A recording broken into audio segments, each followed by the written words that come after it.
waiting for God. Oh, help me, emotions are hard. Save me from feeling my breath. I can't keep you after my death. Please taper your ear, you will drown in tears. I did it too late, 2008. And on the inside, the liquid of life. Did it too late, 2008.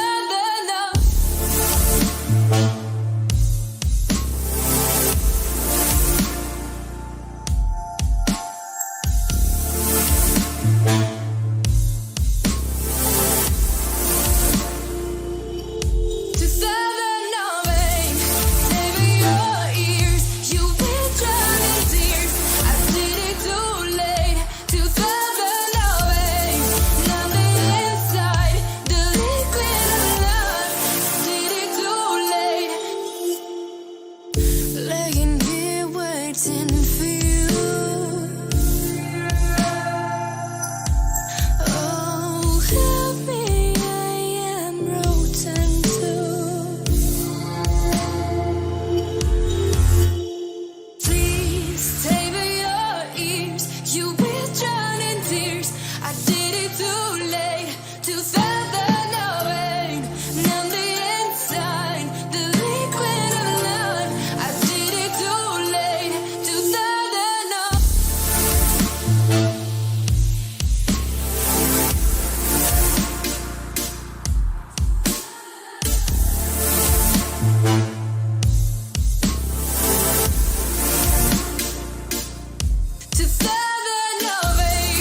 Taper your ear, you will drown in tears. I did it too late, 2008.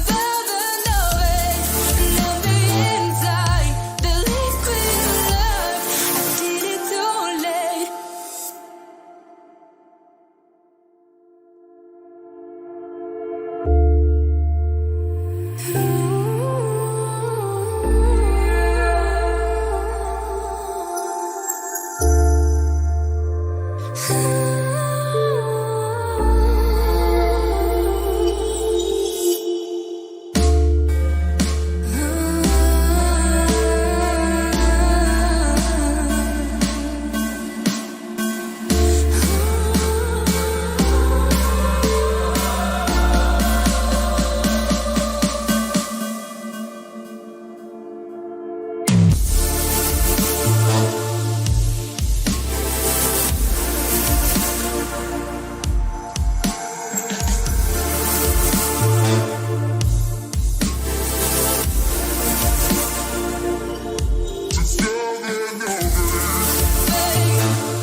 Hi, we're Chase, and this song is called Red, and it's by Daniel Merriweather.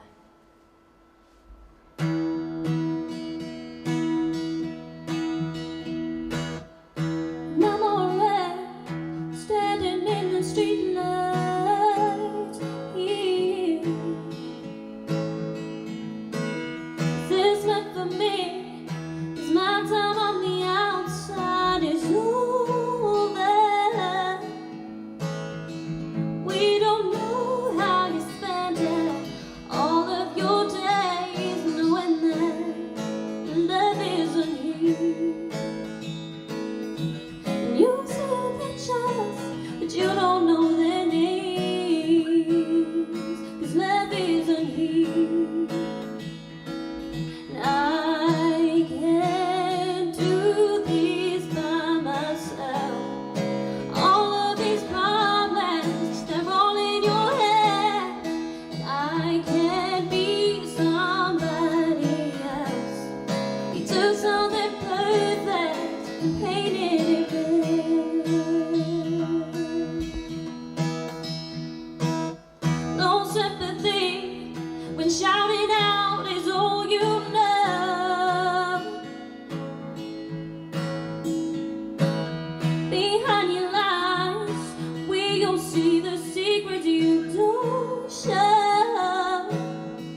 fight or rest, show your power like a pit bull terrier. Or sit and meditate, train and elevate your mind. Inject your positivity in the area. You lose the battle when their words trigger your brain. You let them drive you insane, unconscious when you're in pain. Moan about what was done to them. We got to conquer them. Say we detest them, but we become them. We got to conquer them. Forgive, for they don't know what they do. It's much better for you when you forgive. Just forgive. Forgive, for they don't know what they do. It's much better for you when you forgive. Just forgive. Sadhus, babas and pseudo shamans speak of enlightenment, sacraments, men in holy garments. Say eradicate ego, but there he goes, preaching without practicing the worst spiritual ego. The things we hate in other people, we may become.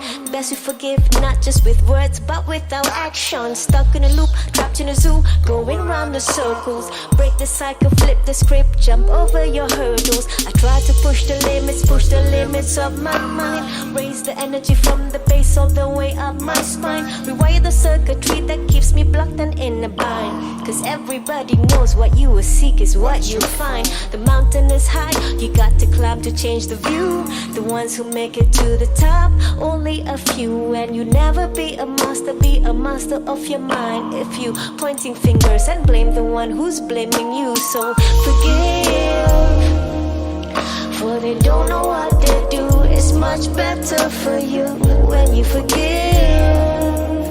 Just forgive. Forgive, for they don't know what they do. It's much better for you when you forgive. Just forgive.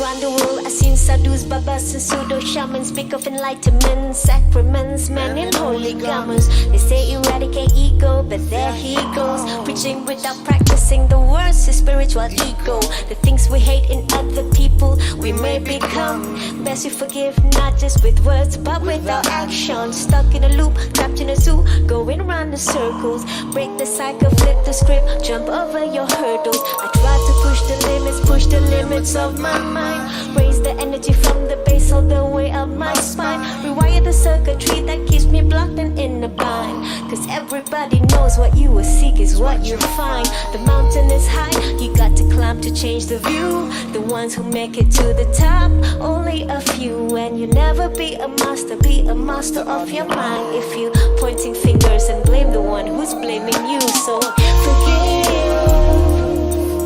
for they don't know what they do. It's much better for you when you forgive. Just forgive. Forgive, for they don't know what they do. It's much better for you when you forgive. Just forgive. Forgiving doesn't necessarily mean that you let certain people into your life. But just hold them in your mind, send them love and healing, let them go and forgive.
We have a rather curious subject this morning, one which many persons have heard about, but very few really know much about, and that is the great cycle of the Grail, which has become one of the most important descents of symbolism in the Christian world. During the Romance period in Europe, there were a long group of troubadours, many poets, literary people, persons in almost every walk of life, religious and secular, who centered their patterns of living around what was called the legend of the quest, the search for the Holy Grail. And in spite of a tremendous amount of research, and the research into hundreds of manuscripts, the problem of the Grail remains very largely unsolved. So this morning we want to approach it a little differently, not dogmatically, to see if we can see a little more of the influence of this tradition, not only upon the people of the 14th, 15th, and 16th centuries, but upon the world as it is today. For part of the story seems to come down even into our own time. Where it all began is quite unknown. Probably it is pre-Christian originally. It may have begun in Persia or Chaldea or one of the other nations of the Near East. But it was the story of a search for the most holy relic of Christendom, the Holy Grail, the cup from which Christ drank at the communion of the Last Supper. The fact that the cup continued to exist is variously supported by myth, by legend, and by certain semi-historical accounts. Probably one of the most prominent and common legends is that to the effect that it was brought to Britain by Joseph of Arimathea. He was the one who loaned or gave his tomb for Christ's body to rest in the Holy Sepulchre. Joseph reached England probably around the year 50 or 60 A.D., and is supposed to have brought with him the Holy Grail and the handkerchief of Saint Veronica. Veronica herself is said by some to have also been in this small group that under persecution left the Near East, traveled through France, came to the coast of France, and journeyed over to Britain, where they were hospitably received and where the original church of Glastonbury was built. So as far as the English tradition is concerned, Glastonbury becomes the center of the great Grail cycle. Glastonbury is an area in rather swampy land, surrounded by marshes that were known in ancient times as Avalon. And it was to Avalon at the time of his death that Arthur was carried by the mysterious women in the great black barge that took his soul to the afterlife. All of these stories seem to have some kind of a special meaning. The bards sang them, and they were carried through many different cycles of poetry and prose. They appear in the Near East. We find references to them in Islam, but we do not seem to be able to make a solid statement of what is fact and what is fable, what is fanciful and what is symbolical.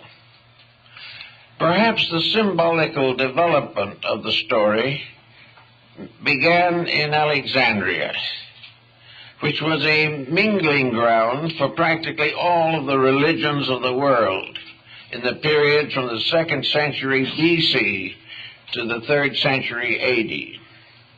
Here a great many sacred writings were preserved. Here the Gnostics and the Essenes created their schools of thought. the Neoplatonists and the Neopythagoreans, and also here, according to the ancient tradition, the first college of Christianity was established by the Apostle Mark. So there are many stories of this particular series of events or cycles, and perhaps it is useful at this time to consider what the meaning might be. The order of the quest was always more or less the same in the story. It was added to a little and subtracted from a little by different writers, but it centered around three distinct objects. One was the Holy Grail, which was the most important of the hallows, as they were called. The second was the spear of the centurion Longinus, which is supposed to have pierced the side of Christ. And the third is the wreath of thorns. These have been variously sanctified in different parts of the world. Great cathedrals of Europe have declared that they possessed these objects. The problem of trying to verify the story is about as difficult as verifying the mystery of the Shroud of Turin. But in the whole picture of it, one point stands out. It is always a search. Every part of the Grail legend, dealing with Galahad, the guileless knight, Parzival, Lohengrin, and many others, these were all seeking for something. They were searching for a vision. And it is said that Parzival and Galahad attained the vision of the Grail. And that after the death of Parzival, the Grail was taken to India, where it was enshrined in the kingdom of Prester John, the Christian emperor of Asia. All legend, all myth.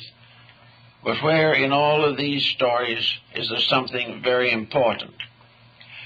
A number of scholars trying to find what was called the hidden church of the Grail finally came to the conclusion that the search was fruitless, that they would never be able to find a church in this world that fulfilled the requirements of this mystery.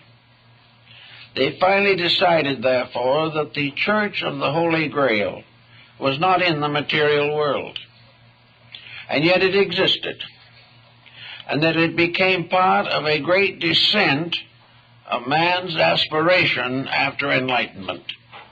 The search was always the same. The search was for light. The search was for union with reality, and was a great dedication, a pilgrimage toward reality. As we go into this, we find an interesting factor presenting itself. And that is that from the beginning there is an overtone in the Grail cycle that seems to suggest that in every instance the Grail search must be an individual effort. There was no way of joining something.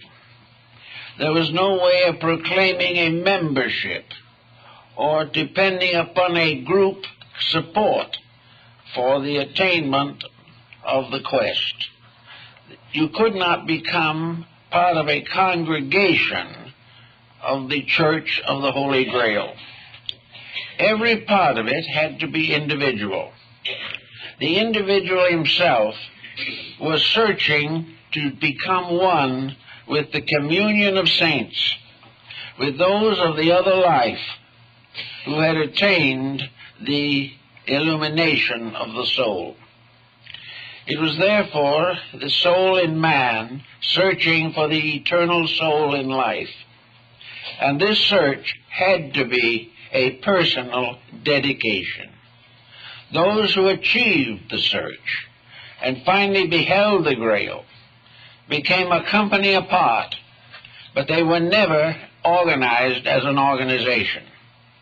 They became mutually knowing of each other, because they had all attained the same level of insight. They were part of a level of internal illumination and not an organization.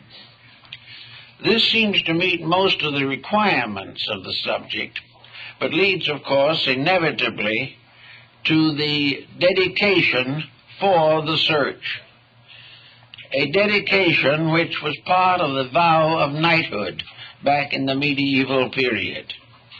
The vigil of the Grail was always in a church, and a knight receiving ordination into his order spent the first night in prayer and meditation before the altar of his local church. Having thus dedicated himself internally by a voluntary action of his own, he started out on a quest which no one could assist him. No one could do it for him. No one could walk with him. No one could prevent him from making mistakes. It was a lonely journey, a journey from illusion to light, from darkness to participation in eternal truth. This actually did affect the rise of the Christian faith in the early medieval period.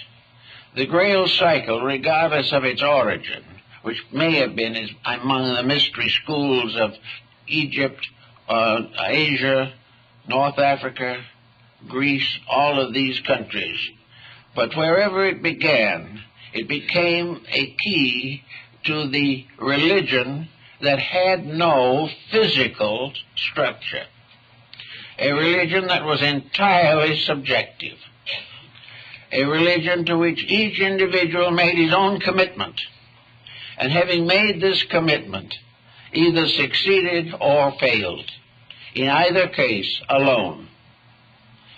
Therefore, perhaps the entire quest of the Grail is best summarized in the words of Plotinus, who observed on occasion that the way to truth was the journey of a lonely person to that which is eternally alone. It was this aloneness that seems to have been the power of the Grail. Each individual had to call entirely upon his own internal resources. He had to train himself, he had to dedicate himself, he had to consecrate himself. He had to master one by one the weaknesses of his own flesh. He had to overcome the pressures and temptations of ambition and avarice. He had to purify his own nature by a vow taken only to the very highest part of himself. He must slowly climb that mountain between his own material nature and the attainment of the enlightenment of his inner soul.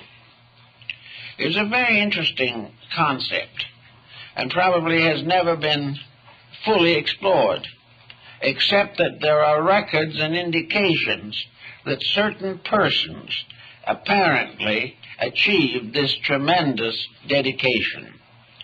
Also, it was twisted into the cycle of alchemy at one time, so that the purification of the metals, the transformation of all that is base into all that is sacred, was the great alchemical transmutation, performed alone by an alchemist in his little laboratory, by prayer and meditation, and on rare occasion by some type of miraculous manifestation.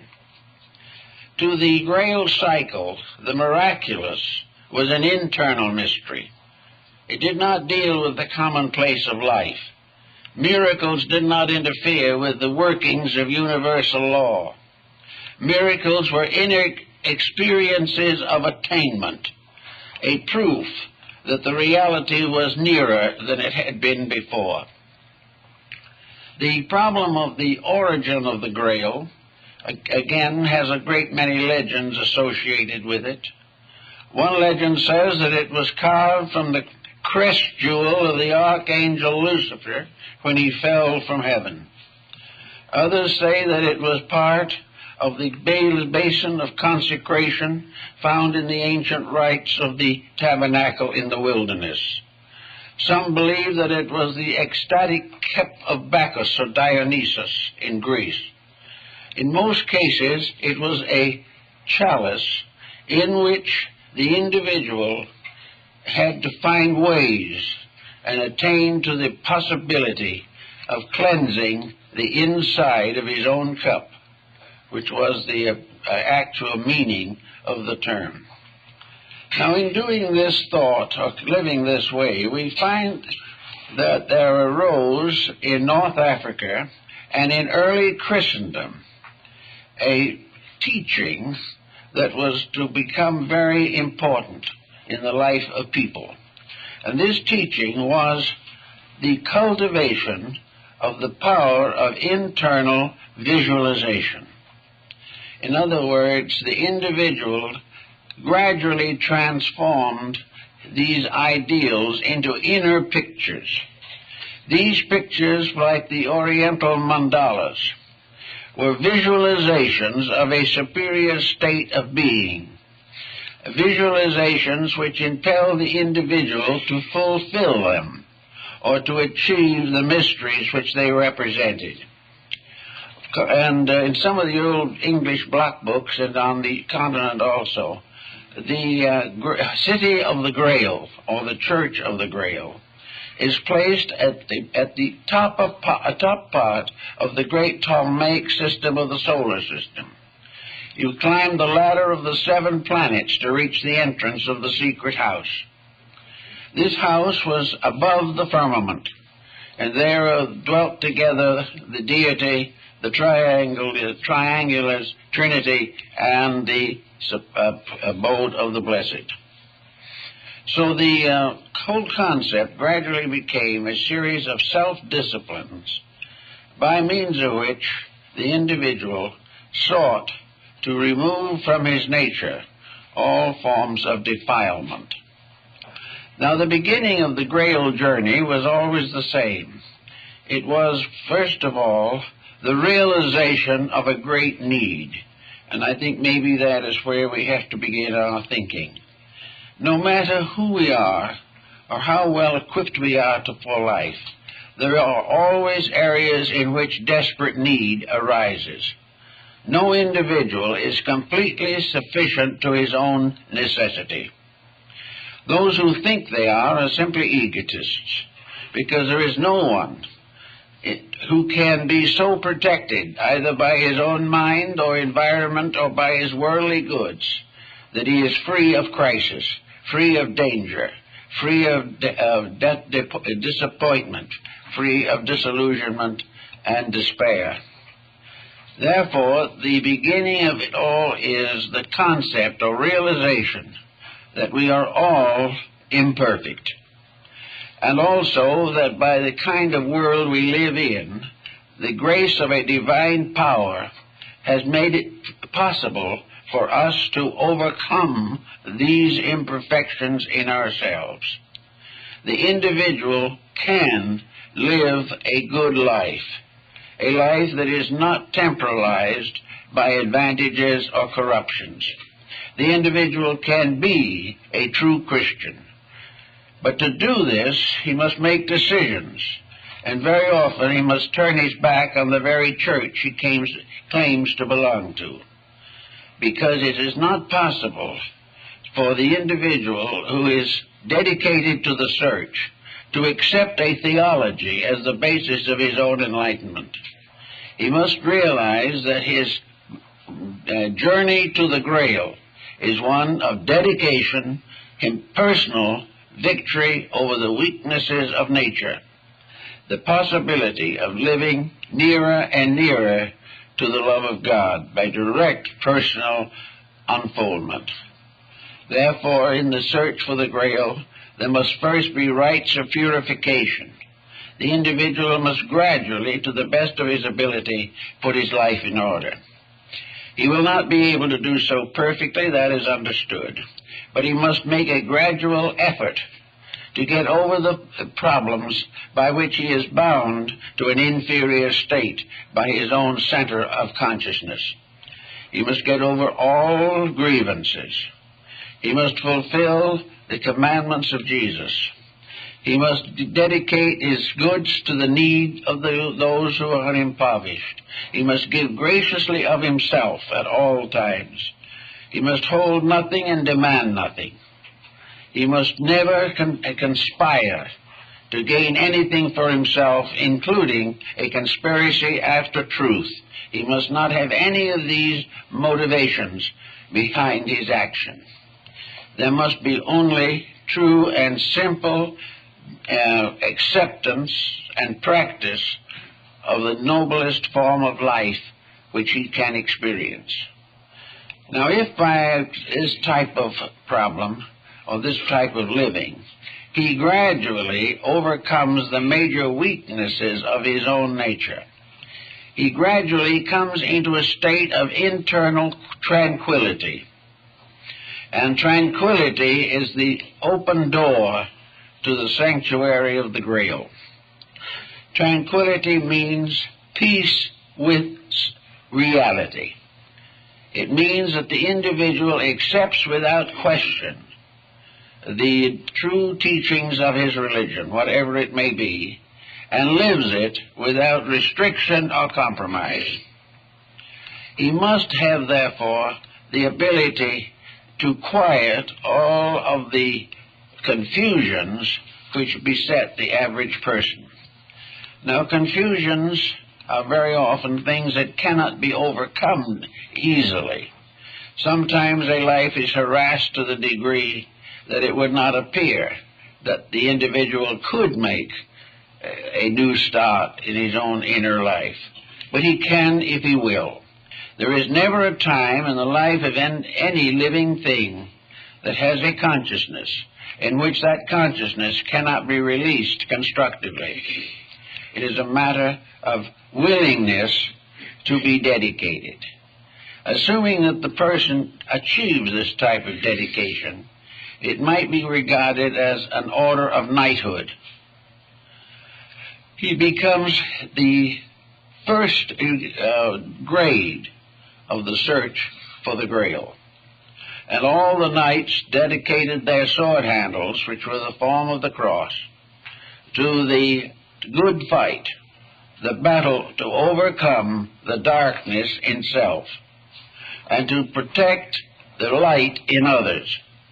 The Knights of the Garter and so forth were always out protecting people in distress and saving the maiden who was in the hands of the villain. The maiden was the soul, which is always in the hands of the villain until the individual redeems himself. So the knighthood of the Grail began by this proof of courage, proof of integrity. The young knight did not know what he was going to find. He had no promise that he would find it. He was simply told that his hope was only through the conquest of himself, that no one else could help him, and all the prayers in the world could not bring him the peace that he had to earn by the development of his own character. And he might pray for character, but if he did not have the courage to live it, it would not come to him. So having gone through all these problems, and coming finally to the Gnostic quietude, the individual lacks none of the needs of life, but has an inner tranquility in which he lives in this world but not of it. He performs all the duties that are his proper responsibilities in life. All effort to escape responsibility is treason as far as the way of the Grail is concerned. The individual must never try to grow by neglecting something else. He must fulfill, according to the best conscience that he possesses, every daily responsibility. He must bear all burdens without complaint. He must recognize that all occurrences are lessons, and that each lesson that comes, the more difficult the lesson, the greater the attainment. And it is upon this climbing this ladder of circumstances, this mysterious stairway of incidents, and conquering them one by one, that he attains to the gate of the Grail Temple. Having come to this point, then, he settles down to the next step of his growth, namely, what the Oriental has always known, the meditative arts. The quietude and contemplation enables the individual to relax and allow the best of his own inner life to come through. When we relax, one of two things happens. If we are not too well oriented and pretty much bound to our mistakes, when we relax, we're miserable. When we relax, we have all kinds of negative thoughts. We worry, we're frightened, we're concerned, we're disappointed, we're disillusioned. We think of the people who have mistreated us and how the world is failing us in our needs. So to the person who is not self-disciplined, relaxation and quietude just end in misery, which is what is intended, because there is no way in which we can accomplish the purpose until we are able to see within ourselves that we have conquered these mistaken points of view. So by degrees, the individual gains the ability to relax and be quiet. Now this has a sort of an initiation with it, because when you get to this point, you've got to relax and be quiet. You've got to be able to sit down quietly and in peace with life and in peace with yourself. Contemplate the common problem things that we all have to do. The individual must learn the importance of being able to get along with himself, and that his great enemy has always been himself. And until he conquers that, he can go no further. He is a victim of his own mistakes. He is a victim of his own wrong attitudes, wrong objectives, wrong ambitions, wrong decisions. He is a victim of every lesson he sought to avoid or evade. Every time he fails to do that which is next, he penalizes himself and adds to the burden of his own subconscious mind. So the harrowing of Hades, in the old classical terminology, the descent into limbo, represents the individual cleaning out his own subconscious with which he has to live. It is either a paradiso or a purgatorio according to how he has trained it. If he is selfish, his internal subconscious isn't worth living with. In fact, it will be very hard to live with it. And yet we go along day by day, failing to realize that we are building a toxic subconscious, that we are building an internal life, and the only way we can escape from it is keep our objective consciousness so busy that we have no time to think about the facts of life. We can only be comfortable, so to say, if we can get our minds off of ourselves. And usually we find some useless way of doing it. For instance, when we can't stand ourselves any longer, we turn on the television, and as a result of that, our punishment is magnified. That is the purgatory which we get into as a result of not being able to be quiet and read a good book. Also, the book sometimes can be a problem. But in any event, the problem is always the individual running away from himself. He wants to get away from the things about himself he doesn't like. And if he sits down quietly, there are numerous things he doesn't like. But if anyone else points them out to him, they no longer are his friend. They are his enemy if they tell him the truth. And therefore it's useless for them to tell him the truth.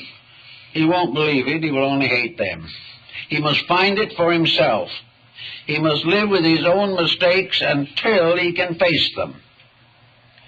And as he gradually gets rid of this load of pressures within himself, he begins truly to clean the inside of his own cup. And having attained as far as he can go in this, he will discover that when the inner consciousness of his mind and emotions are at rest, he will for the first time begin to experience the mystery of the invisible source of life. He will discover the teacher self when he is able to overcome the false teachings which he has permitted to overwhelm his life. It's the same problem as we have in the legend of the fallen angels, in which the human mind has fallen into the hopeless confusion of ignorance. Ignorance which can be either learned or unlearned, but ignorance which is at all times the handicap, that which stands between, that which prevents the unfoldment of the natural life. We find also that mystics and the whole Grail cycle is a mystical tradition, that mystics always have represented the feeling of an immediate personal communion with the divine. The mystic always has believed that the final way to know the truth is not to gain it from others, but to search it in the self, to gradually find ways to attain a mystical transcendency over the obligations of existence. So this type of thought is the principle behind mysticism, which is a gentle, loving dedication. And gradually, as the mind's subconscious pressures are relaxed, we discover the arrival or the emergence through vigil, which is a vigilance over self. We find that in this, the visions occur. Nearly all mysticism is accompanied by visions. Visions of something better and something greater. Those who have not accomplished also have visions. Visions of danger, visions of fear, visions of believing things to be worse than they are, believing that they have a right to hate people who do not hate them. All these things are the negative visions. But when the mystic has his visions, he beholds an inner life, a betterness. He has the experience of an exaltation above the present state of his affairs. Almost all religious art is aimed at this level of the individual's growth, namely the level of portraying, figuring, symbolizing in some tangible way the intangibles of the inner life, that in some way the meditation upon a sacred picture helps to strengthen this inner resolve, helps to make the inner life quiet, peaceful, and beautiful. Everything that helps to make our inner life beautiful is bringing us along the path. Everything that comes along that makes our inner life discordant or defaced or deformed is contributing to hindrance. And the great hindrances are the pressures of personal ambition, personal pride, and the desire to accumulate worldly goods. All these things have to be worked out by those who are going to seek for the mysterious crusade for the Grail, who are going to search for the cup of eternity. So this brings the individual to the next general feeling. From the purification of himself comes also then the strengthening of his inner realization of deity. Of course, we all have more or less idealistic concepts of God, but these concepts are very much of a material nature. God becomes a person, like the figure on the ceiling of the Sistine Chapel in Rome, where God is casting off the sun and the moon, and where with a very long beard and a very patriarchal look, he reaches out to the hand of Adam. These physical things are the way we inevitably and instinctively think of deity. We think of deity either as a patriarchal figure or a matriarchal figure. We think of deity as father, mother, or father-mother. we think of a parental person. We look around us and we see a very nice-looking patriarchal people and have a feeling that they sort of look a little like the way God must look. But to the mystic, this is not possible. The mystic must also realize, in the course of his growth, that he must try to find some nobler way of experiencing or inwardly visualizing the nature of deity. This was brought out in the mandala meditations of the East, where the effort is to reconstruct a spiritual universe as a reality which can be contemplated, which can become a new geography based in a divine light. But even here, the danger still exists that these things are merely an attenuating of physical factors. There is apparently no positive approach to the nature of deity. We can tell what it is not, but when we come to tell what it is, there is always a certain uncertainty. But in the search of meditation, we find almost all mystical schools have religious observances, not observances demanded by some system. When they're demanded by a system, they're very dangerous. But a natural desire to understand more of the substance of things unseen. And this becomes the basis of a meditational development.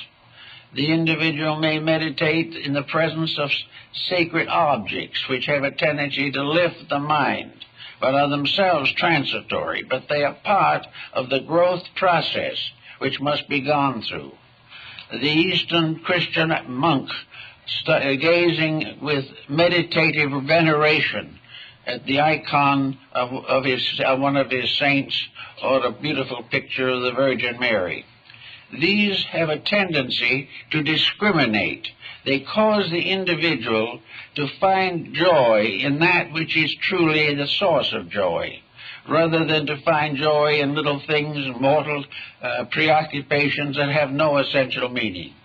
Everything that helps in the constructive yearning towards reality.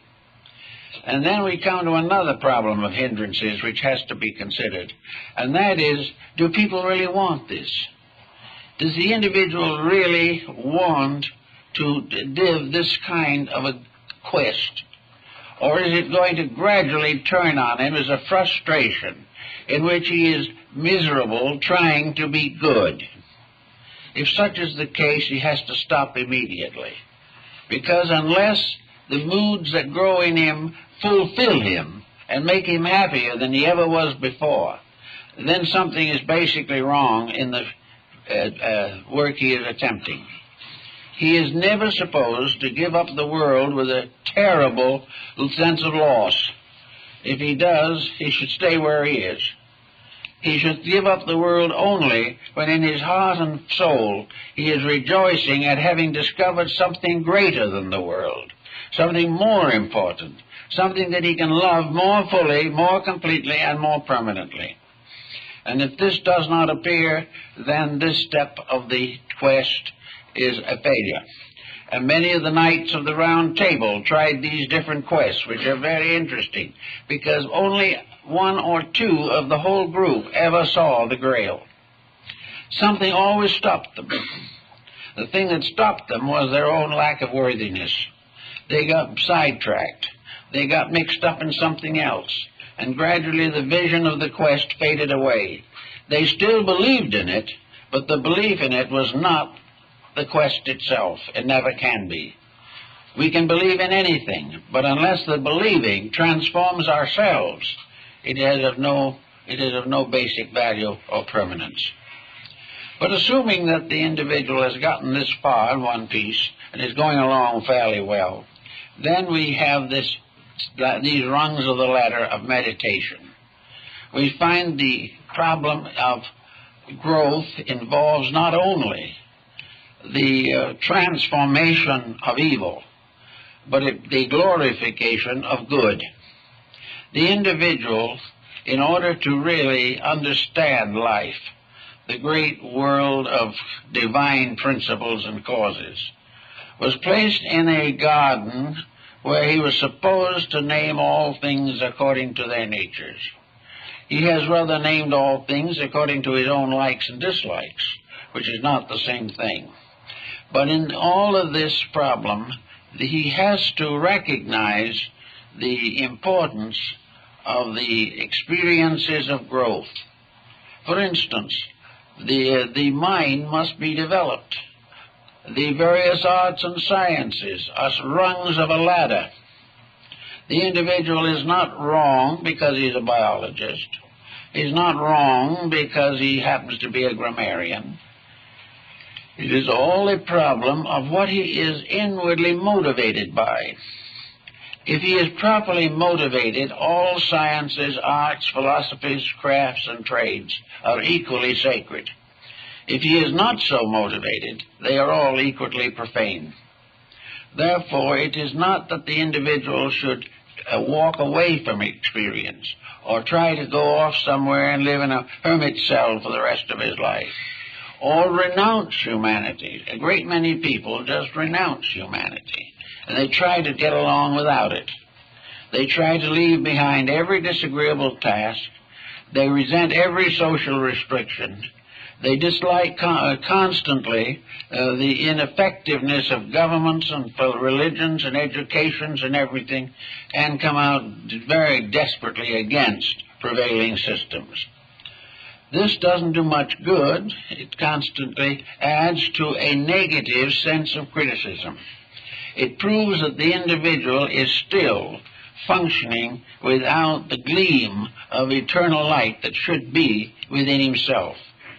So he has to start in and look over everything he doesn't like and find out why it is important, why he needs it, why he must understand it, and very often why he must transcend it by a full action of consciousness. So the individual who tries to excuse his weaknesses by pointing out the weaknesses of other people is not moving in the right direction at all. The person who wishes to make a donation of their lives to a divine cause must have something to give.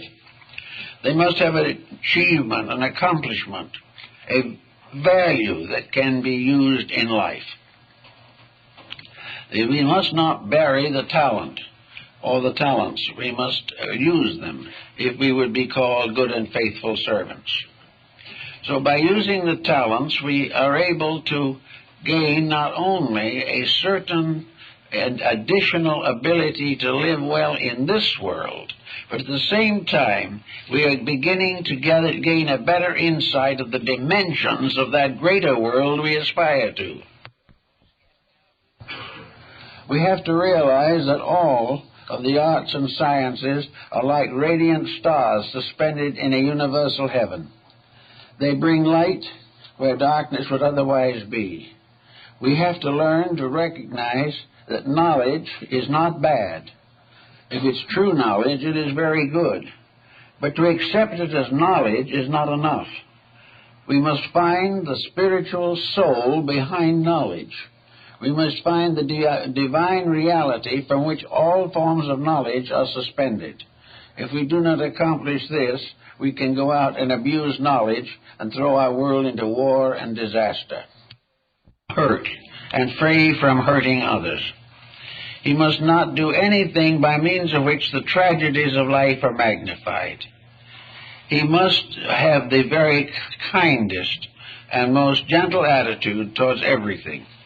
He must realize the importance of being at peace even in the midst of chaos.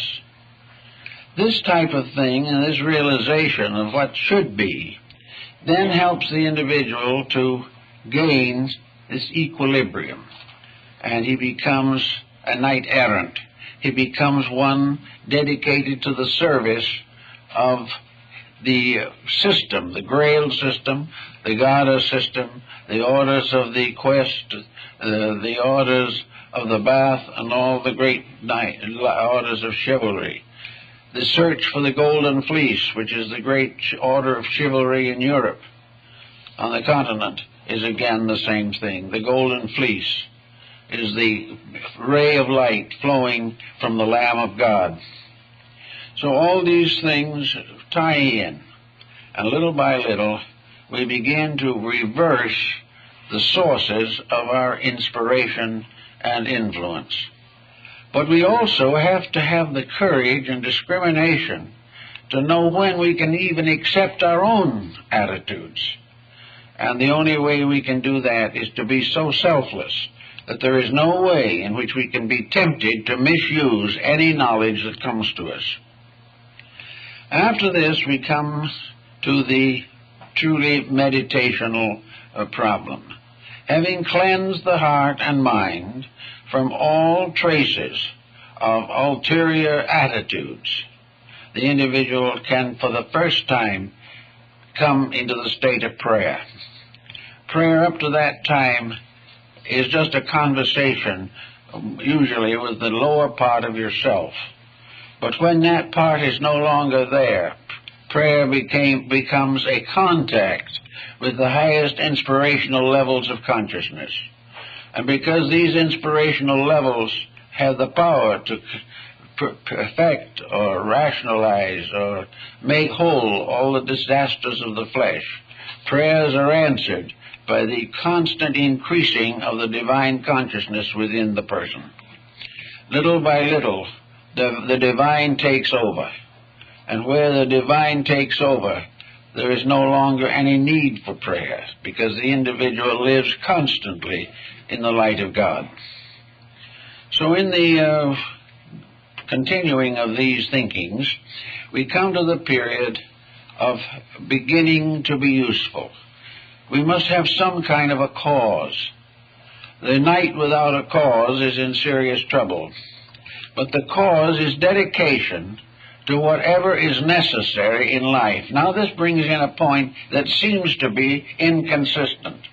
And from the outside it is inconsistent. But there is an inner meaning to it, which we find has a consistency.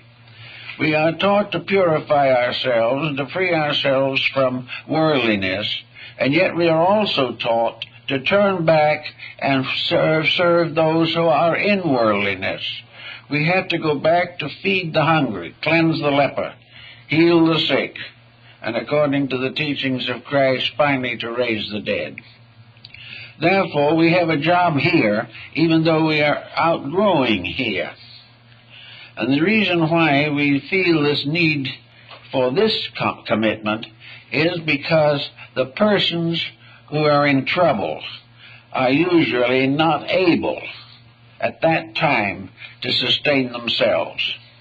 A person in sorrow or trouble is sorrowful or troubled because they do not have the internal light to rise above this type of thing.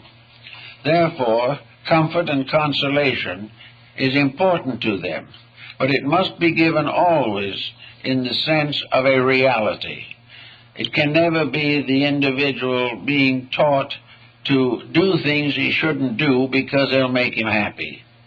Always the motives must be unselfish, and the advice, suggestions, recommendations, or assistance must always be in the terms of helping the person to grow.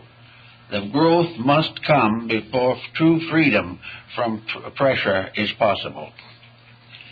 On the way up from this point, we have the Hindu yoga, we have all the Zen teachings, we have everything in which the person gradually comes into the full control of his own inner life. There's this first Zen fable of the old Zen master who, having attained a very great degree of meditation, was walking quietly along the shores of a river, the banks of a river. And thoughtlessly, because his mind was on other things, he walked right out onto the river. And he walked all the way across without even his feet being wet. If, however, he had suddenly realized what he was doing, he'd have probably sunk to the bottom of the river. But while his heart and consciousness were above the level and restrictions of the body, he was safe. And I think to some degree this has to explain firewalking and other phenomena of ancient peoples and still experiences that are still carried on in our modern world.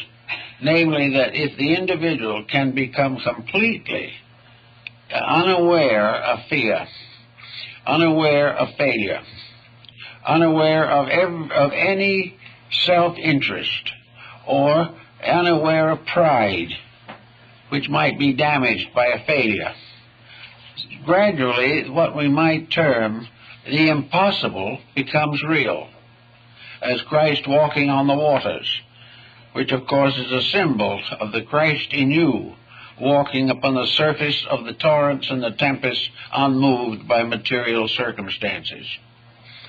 So gradually the Church of the Holy Grail concept is the person gradually becoming part of an assemblage of the enlightened. This assemblage of the enlightened we find in the mythology of Egypt and of Greece and of most ancient peoples. Like the mysterious mountain in the tablet of Cebes, the person rises finally to a mysterious and wonderful castle on the top of the mountain. This is the castle of the inner life, the consciousness. This is the castle that is referred to in alchemy as the shut palace of the king. It is the divine acacia, the place of wisdom, love, and veneration. So little by little we climb up and do what in the Buddhist philosophy means that we ascend to the level or degree of bodhisattvahood, where we become dedicated patrons, guardians, and protectors of all that live.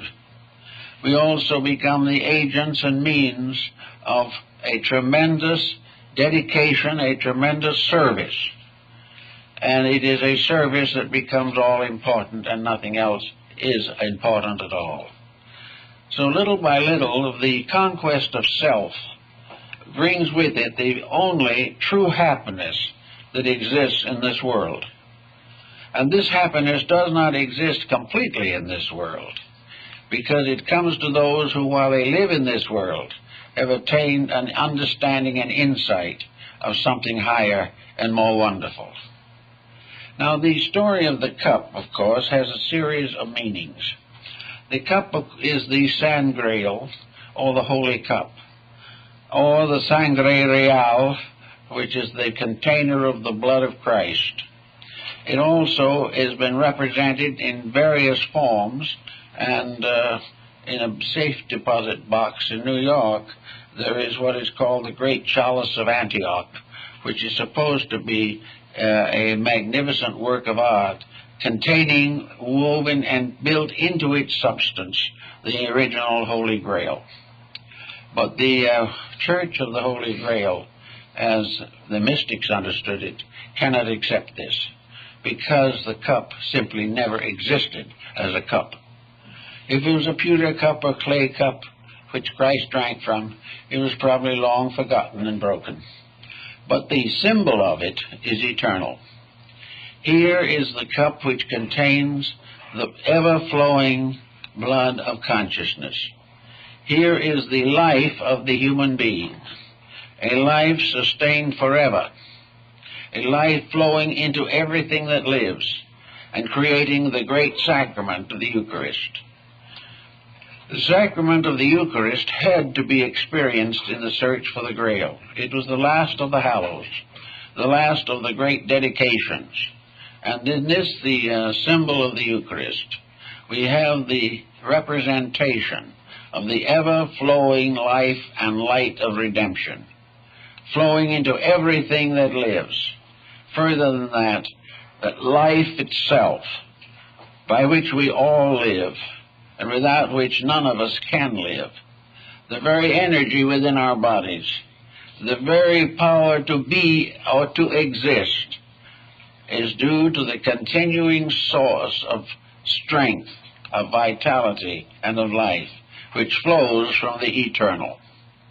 We are all alive by virtue of the fact that life exists. and life in its existence is a manifestation of redemption, salvation, regeneration, and the resurrection of the dead. So we have a certain sense of duty. The very energy by which we get up in the morning is not our own. The energy we argue with a neighbor about is not our own. The unkind words we energize are a misuse of energy. The waste of energy, the depletion of the resources of the body through evil habits, narcotics, drugs, and all these things, all of these are the corruption of a divine power. They are the misuse of the actual presence of God in us at all times. If it was not for their presence, we would be lumps of clay. We cannot exist unless life sanctions and justifies our existence. It was this life that fashioned us. It is this life that sustains us. It's from this life we came, and it is to this life we go. And this life is the entire mystery of the Grail quest. It is the quest for the everlastingness which is behind all things as an attribute of deity. The mystic, therefore, very often says that he does not die, that when the time comes for him to depart from this life, some mysterious miracle occurs and he doesn't die. The physical interpretation of this has very little substance in reality. The only one who didn't and cannot die is the one who finally was the eternal itself. Therefore, all things have their comings and their goings. But the alchemist and the mystic was taught that the transition from this world to the next is not a death, and the perfect acceptance of life overcomes the illusion of the reality of death. In other words, that in which life exists may be transformed. The body of it may be changed. The life may be incorporated into other creatures, but life itself cannot die. And life, it has, by its own energy, produced the evolution of the various kingdoms of nature, including man. That life does not die. The life in the individual cannot die. But it can depart from the body. But this departure is not death. It is transition into another dimension of space. Therefore, the search for the Grail not only continues throughout the material life, but the attainment of the degrees of manifestation that are possible to the human being allows this process to continue, and the individual who in this world passes out in a state of dedicated reality finds himself in another great room in the house or castle of the Holy Grail. Because the Holy Grail stands for those other mansions referred to, by which man is ultimately to ascend to the fulfillment of his own purposes in the divine life of things. Jesus says, "In my Father's house are many mansions. Were it not so, I would have told you." And these many mansions are the rooms of the castle of the Grail, invisible but eternal. In the ancient Hebraic mysticism, the temple at Jerusalem is said to have been built on the top of Mount Moriah, on the threshing floor of the Jebusite. But the real temple of Jerusalem is in the sky above. And the real temple of the Grail is not in or with any church on earth, but is above them. And that which is eternal is always dominant, always leads all things. Now, many people, including the Gnostics and the Neoplatonists, tried to find ways to accomplish this release from the ignorance and struggle of materialism into this path that does lead to final emancipation. Therefore, they attempted to create something that was not creedal, not denominational, not tied to any religion, but was essentially the essence of all of them. Because all religion has one essential purpose. That is, that the individual shall come to perfection and union with deity. All religions were paths leading to God. And the Neoplatonists and others found that this became a very wonderful basis for a unity which we do not suspect. If all these paths all lead to the same end, then all denominational and creedal inequality is meaningless. The individual, wherever sincerity dwells, God dwells with us and has helping and leading us to the better way of life. So on the basis of this fact, the Gnostics and the Persians and several others created the concept of the great religion in space, that there was one eternal spiritual science. There was one great church, one great cathedral. It might have all different names. It might be worshipped by 1,000 different sects. But they all, without knowing it or with some hope, without any understanding, they all are on pilgrimage to the same house. The house of hidden places, itself hidden. Every material aspiration is a step forward in the journey toward the universal church. The church which never began, as far as man is concerned, and will never end, as long as there is need anywhere for the grace of God to be disseminated throughout creation.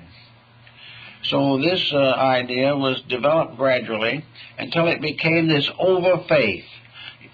And it was very valuable during periods of religious persecution, because there were many generations in which all effort at piety could lead to martyrdom.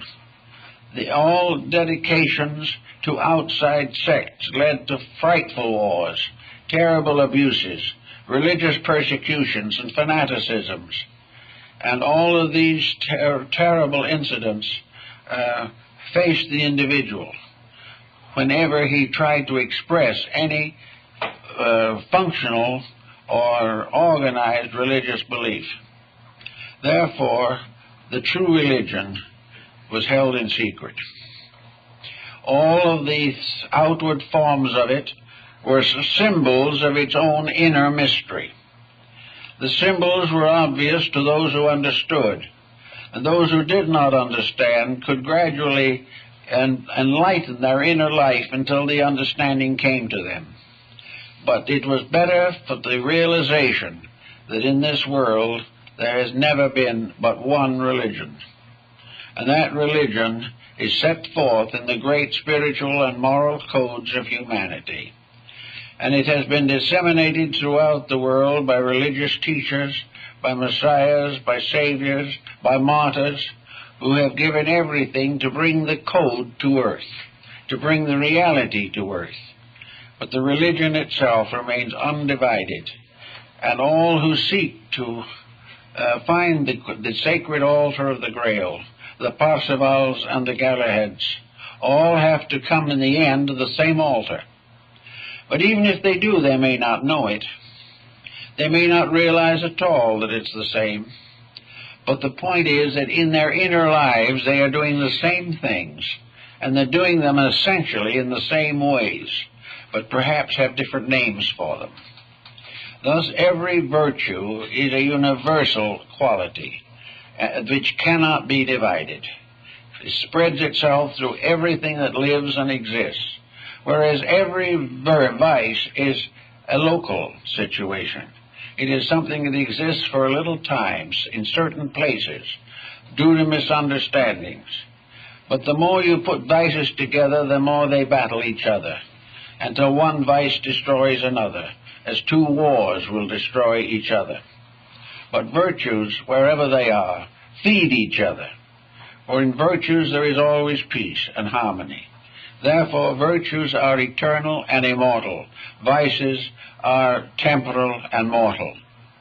And by releasing the mind and heart from the vices, we become again in the presence of the realities. So the Church of the Holy Grail is the invisible sanctuary of truth, the real heart of God. And the real heart of God is the eternal love of deity, disseminated through all the worlds and all the spheres of existence. And this love has its particular and proper abode in the heart of each of us. It is this love in the heart which is the Redeemer. And in this case, the blood of God in our own hearts is really blood flowing in a grail or cup. The heart itself is the vessel in which the living blood of God is forever disseminated throughout the world. Gradually coming to understand these things doesn't in any way interfere with practical experiences of living. It simply dedicates them. It baptizes actions and circumstances. The blood of truth baptizes every action that we make in our daily existence. So on the path went, and it was believed that in the course of time, the mystery of the Grail would be solved. But in Europe, the light of truth began to fade out. For a long time, men neglected the inner truth of things. And therefore it was said that the angels took the Grail out of Europe and brought it finally to Asia. The Western issue is that it was brought to Glastonbury, where it is buried somewhere. It is hidden as a symbol of the physical perfection of life. The chances are that physically it was not taken to either place, because it is not a physical thing. It is simply the chalice of spiritual ecstasy. It's the mystery of the entheos, of the foreverness in God, which we call enthusiasm, which originally was the sacred emotion of man's complete acceptance of God. So all these little stories and big stories and legends, old and new, all seem to tell us that there is the Church of the Holy Grail, the Church of Parzival or Montsalvat on the heights of Spain, the mysterious lands and gods of the Nordic peoples, and Valhalla, the abode of heroes. Everywhere we find the same thing: the Olympus of the Greek, the Meru of India, the Shambhala of Tibet. These are all symbols of the secret church, the mysterious sanctuary which forever remains, and to which each aspiring soul comes in search of reality. In each generation, the number of those who make the search increases. Little by little, the journey is more generally understood. Also, in the cases of those who have advanced a little way and have found peace and have found kindness and have come to love that which they once either hated or ignored, these people are leaven in a loaf. Each of those who becomes a Knight of the Grail becomes a defender of the faith, a defender of all that is good in humanity, and all that is worthwhile in the mystery of life itself. Therefore, each of the mystics that comes along, mystics like Bami, or any of the ancient mystics, mystics of Egypt, Greece, great philosophers, Plato, Pythagoras, Socrates, all these had gone a little way and had become acolytes, so to say, in this sacred assembly. And yet they didn't recognize the sacred assembly as a separate thing at all. This mysterious church of the Holy Grail has the earth itself for its checkerboard floor. The great combinations of integrities and honor are the columns that rise above the floor of the sanctuary, and the arches of the dome, as one writer said, are the clasped hands of comrades. The whole church is a living thing. It is humanity. It is that which must gradually come to be the most worshipful and the most purposeful of all human institutions. We are going to have to move away from the concept that the material world is the reality, and that according to how things go here, so they go hereafter. We have got to come finally to the recognition that this world is a sanctuary itself. Every part of it is part of one sacred house. This sacred house is the home of all kinds of living things. And in this home, which is the one great church, many little churches have been built by persons of various convictions and dedications. But after all, the earth itself, the solar system, the cosmos, all are sanctuaries. It is a mistake to think of any of them as materialistic, mechanical devices. The earth is not just simply a physical planet with an atmosphere extending a few miles from its surface. The solar system is not a machinery of planets. Cosmos is not a mechanism of stars. These are all parts of great eternal principles manifesting forever. And it's man's possibility to climb the ladder of stars, to go on and on and on until he becomes fully aware of his place in the universe of things. And this search to the knowledge or awareness of realities, of course, is the quest of the Grail. It is the continuing struggle of all that lives to grow. Birds, animals, insects, everything have the great pressure to survive. And for man and for all creatures, true survival is not the survival of the body, but the survival of the God within the body. We are all concerned with the myth of the dying God and the resurrection of that God through our own personal contribution to the integrities of the world. And as we gather a little bit here in Christmas time, it might be valuable to realize some of these points, that we are living in a world of divine potential. There is nothing that is necessary to us that is not available. But we cannot come to the greater while we cling desperately to the lesser. We cannot be gods and mortals at the same time. Actually, we never were mortals in the truest sense of the word. We have always been gods in disguise. At the moment, we are gods in distress. Difficulties and problems are gathering around us. But behind, within, and about all of these is this immense sanctuary of life. Universes going on, cosmic systems going on, galaxies going on, and all that exists, the living church of the Grail, the one tremendous structure of universal integrities. You can't join it in the ordinary sense of paying dues. It's not interested in dues, but it does have something about it. It wants nothing, needs nothing, and can use nothing but the best of each of us. That which is the true reality in us can become part of the great congregation of the Grail. And this congregation is dedicated in many ways to the service of eternal truth. Truth must always have hands and feet in order to function in a world of hands and feet. Where there are no hands and feet, it has other members. But here, each dedicated person helps to release or perfect the great plan of life to which we all belong. And the mystics of Europe seem to have understood this. The mystics came to realize in the end that the whole symbolism, the whole emblemata of things is a single story, the story of the eternal quest of that which alone can bring peace.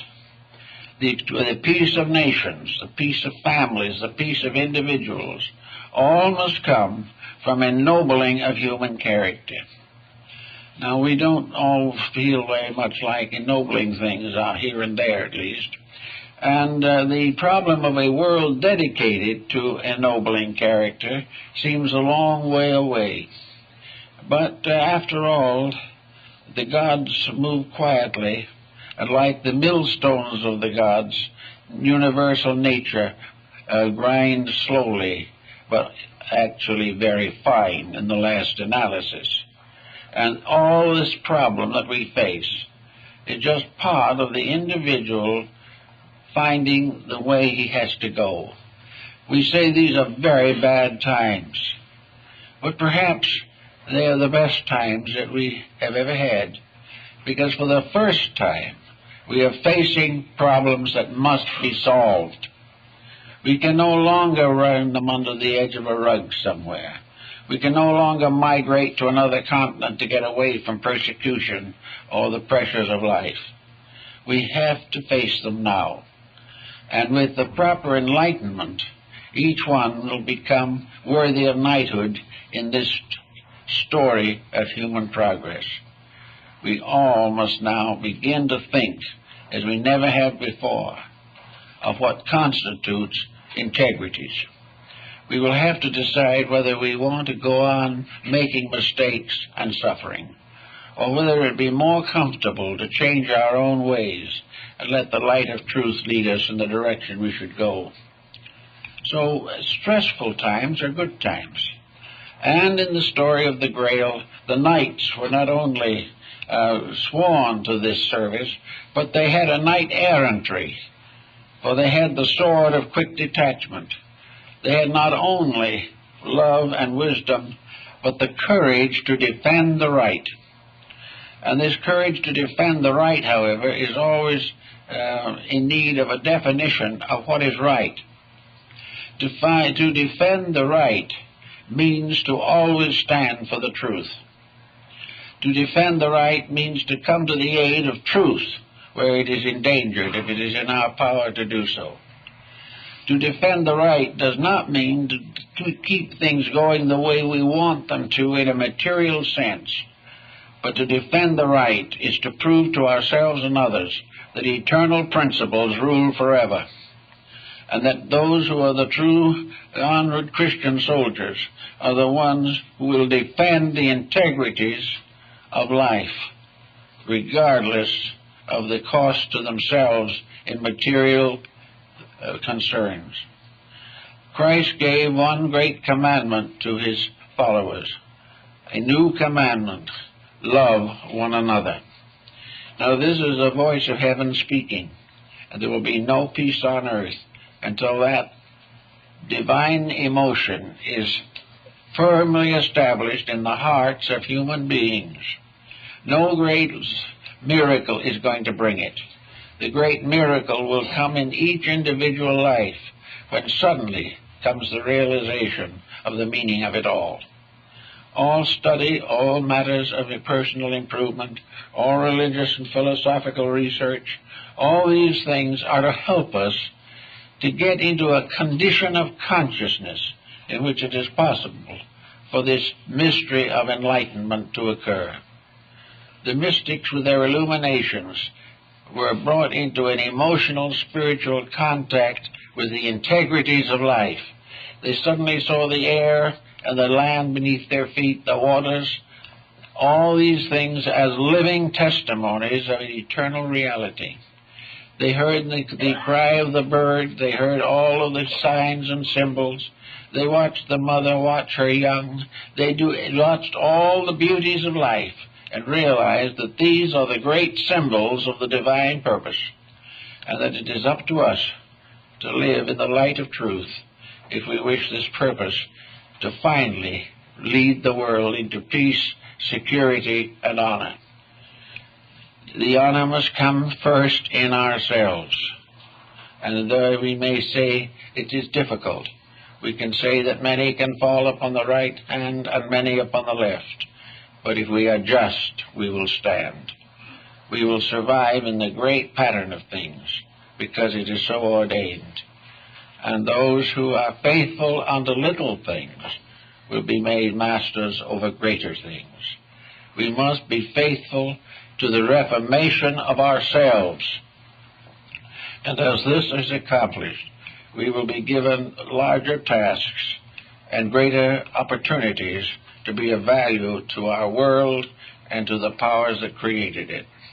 So at this Christmas time, the idea that the whole universe is just one church, and that the voices of angels can rise only when human beings and universal beings everywhere pay homage to the eternal altar of the human and divine souls. All this was part of something that was taught 2,000 years ago. But people didn't really listen too well then, and they're not listening too well at the moment. But they're going to have to learn to listen. For the things we all dream of, the hopes we all have, the future we want for our children, the blessed values to people all over the world who are now suffering tyranny, martyrdom, and destruction. All these conditions can only be cured when the love of God and the love of man are strong in each of us, and that we are dedicated to this service of universal cooperation with each other and dedication to the will of heaven. With these commitments, we'll make it. And we're going to make it, no matter how long it takes. But if we really try a little harder, it won't take quite so long. And we hope the next year will bring to many people the realization that there is a peace, that things can be solved, but only when the individual stands firm for the principles that he believes and realizes that he is always at Mass in the cathedral of the universe. If he gets this idea firmly fixed, things will go much better for him. Well, folks, thank you very much. And I hope for all of you a very, very Merry Christmas, a very Happy New Year, and a very deep study of yourselves. And if all these things are done, things will improve. And there is not one seed that can be planted which will not contribute to the ultimate harvest. We're all working at it. Keep going, folks.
me into the dark.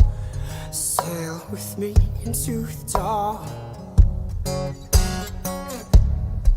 Sail, sail,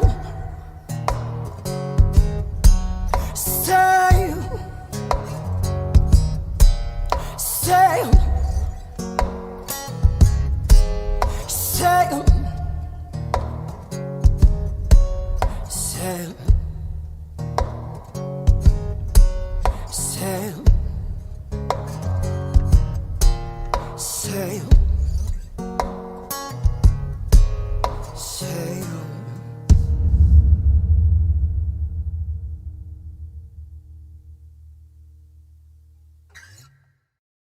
But then, you see, you do the flip.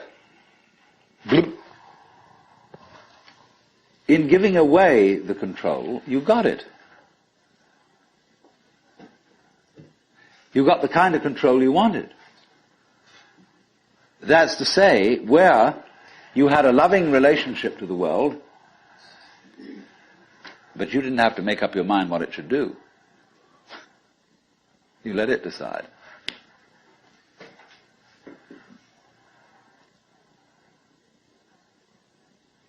Now, do you see that's how your bodies work?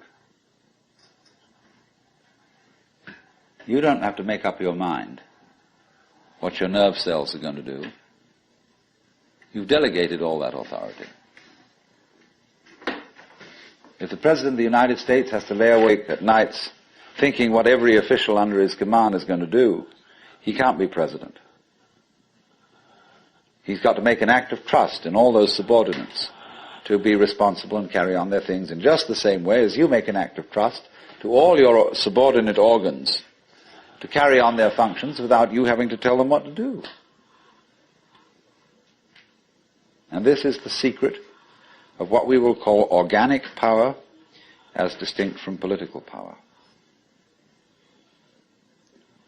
Lao Tzu puts it in this way: the great Tao flows everywhere, both to the left and to the right.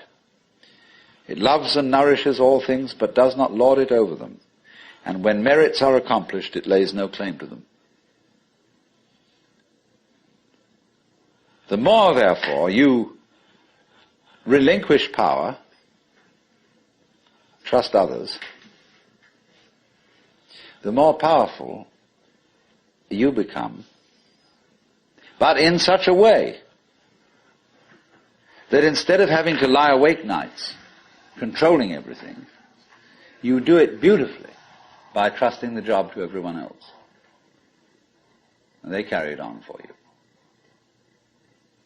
So you can go to sleep at night and trust your nervous system to wake you up in the morning. You can even tell it, I want to wake up at 6 o'clock, and it'll wake you up just like an alarm clock. This seems a sort of paradox to say this, but the principle of unity, of coming to a sense of oneness with the whole of the rest of the universe, is not to try to obtain power over the rest of the universe. That will only disturb it and antagonize it and make it seem less one with you than ever. The way to become one with the universe is to trust it as another, as you would another, and say, let's see what you're going to do. But in doing that, you see, in saying that to everything else that you have been taught to think is not you, you are also saying it to yourself.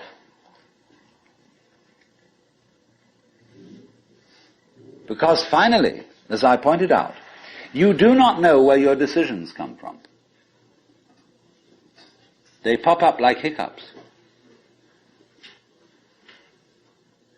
And when you make a decision, people have a great deal of anxiety about making decisions.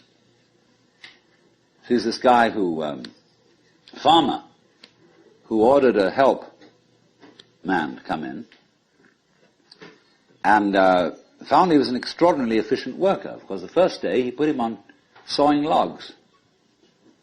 And he sawed more logs than anybody had ever sawed. It was fantastic. But it was all done in one day. So the next day he put him on to mending fences. And there were all kinds of broken fences around the farm, and in one day he had the whole thing done. So he thought, what am I going to do with this guy? So he took him down into a basement and said, look, here are all the potatoes that have come in from this harvest. And I want you to sort them into 3 groups. Those that we sell, those that we use for seeding, and those that we throw away. So he left him at that. At the end of the day, the laborer came back and said, well, that's enough, mister. I quit. Oh, he said, you can't quit. I've never had such an excellent worker. I'll raise your salary. I'll do anything to keep you around here. I said, no. It's all right mending fences and chopping wood, but this potato business is decision after decision after decision after decision.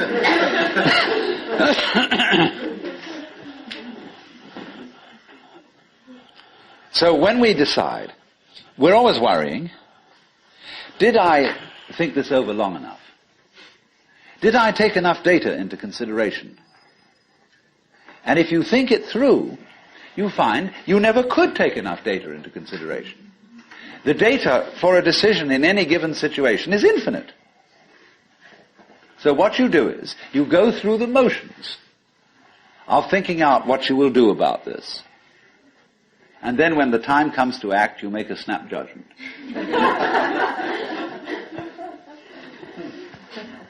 I mean, I'm speaking a little extremely, making some fun of it and so on, because after all, we do occasionally get the vague outlines of things and make a right decision on rational grounds. But we fortunately forget the variables that could have interfered with this coming out right. It's amazing how often it works.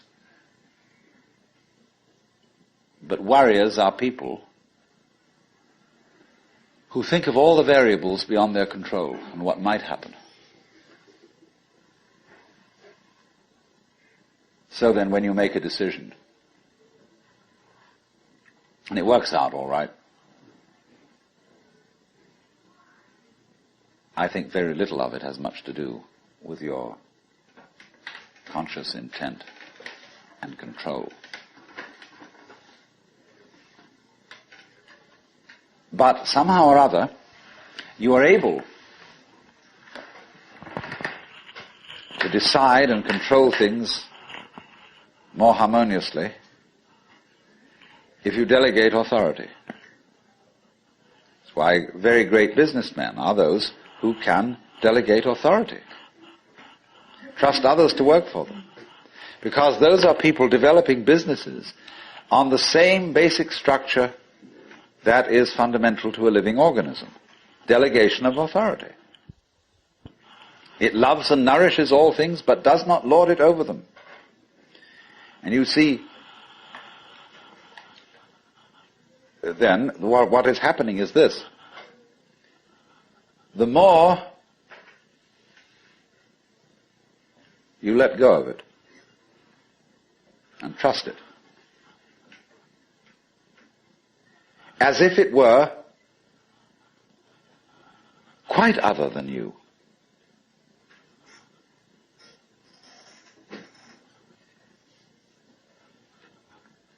the more you realize the inseparable identity of self and other.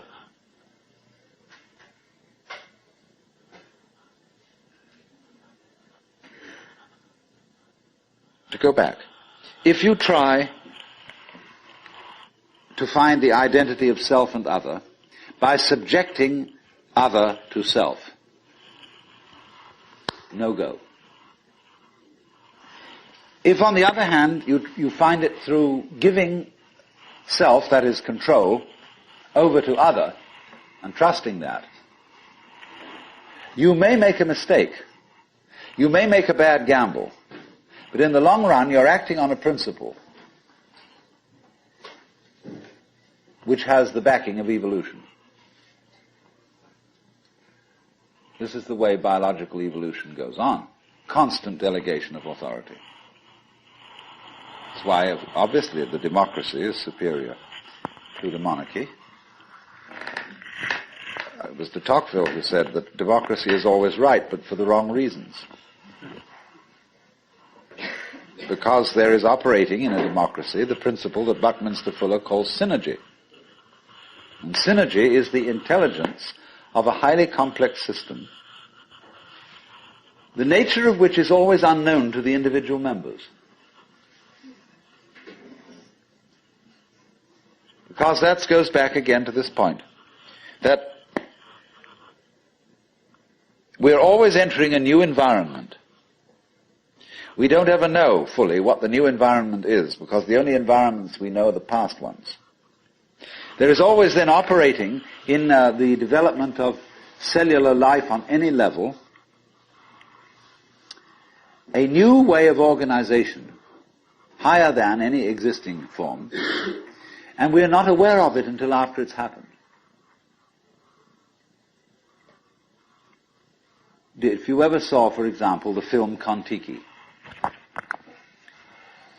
this man figured out a few things as to how to make a balsa wood raft to sail from South America to the Pacific Islands. But once he had set this in motion, he discovered that all sorts of unexpected factors cooperated with him. That when the wood got wet, it expanded so that the ties bit into it and held it completely secure. He had never expected that. And he found that as he sailed along, a flying fish would simply alight flat on the deck every morning for breakfast. That all kinds of natural factors, it was just, he had touched a key where he was flowing with the course of nature, and everything cooperated with him. Because he had touched the key. He had made the act of faith. And he was just picking up, in other words, a practice which had been hundreds and hundreds of years ago, had been followed by others who had worked it out by their great ecological awareness.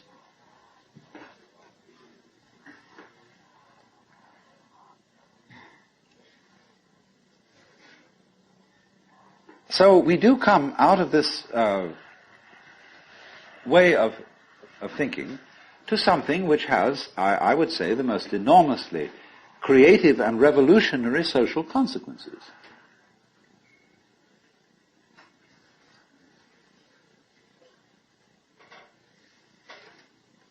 That it has become not virtuous, not self-sacrificing, not anything like that. It has become the hardest practical politics to let go control to others, to give up trying to dominate the scene.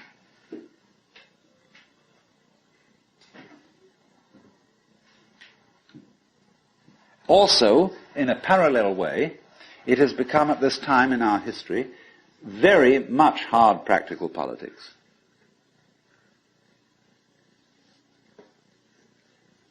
To learn how to enjoy ourselves. You can go to the Protestant people with their Protestant ethic who are against this kind of thing, and now say to them with great glee, it is your solemn duty to learn how to enjoy yourself. Why? Because in an age of leisure, people have really got to know how to enjoy themselves. Because if they don't,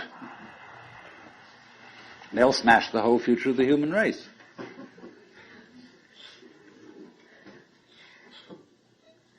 So a utopia has become not some sort of a dream, but an urgent necessity. We can't do without it. Because if we try to do without it, what's going to happen is that we are going to terminate our race in a mutual massacre of scapegoats.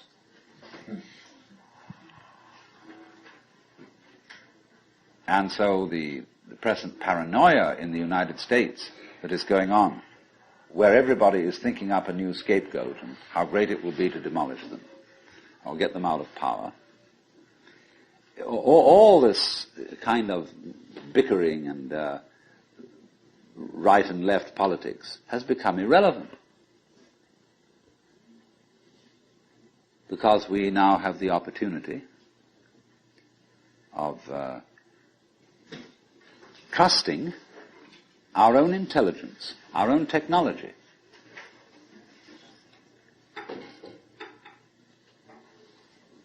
To take the risk of doing what we want, which will work to the extent that we realize that what I want, basically, what I really want is what you want. And I don't know what you want.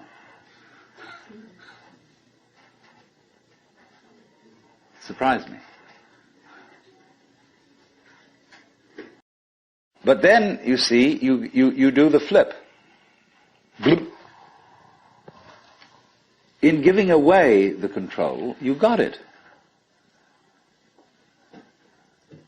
You got the kind of control you wanted. That's to say, where you had a loving relationship to the world, but you didn't have to make up your mind what it should do. You let it decide.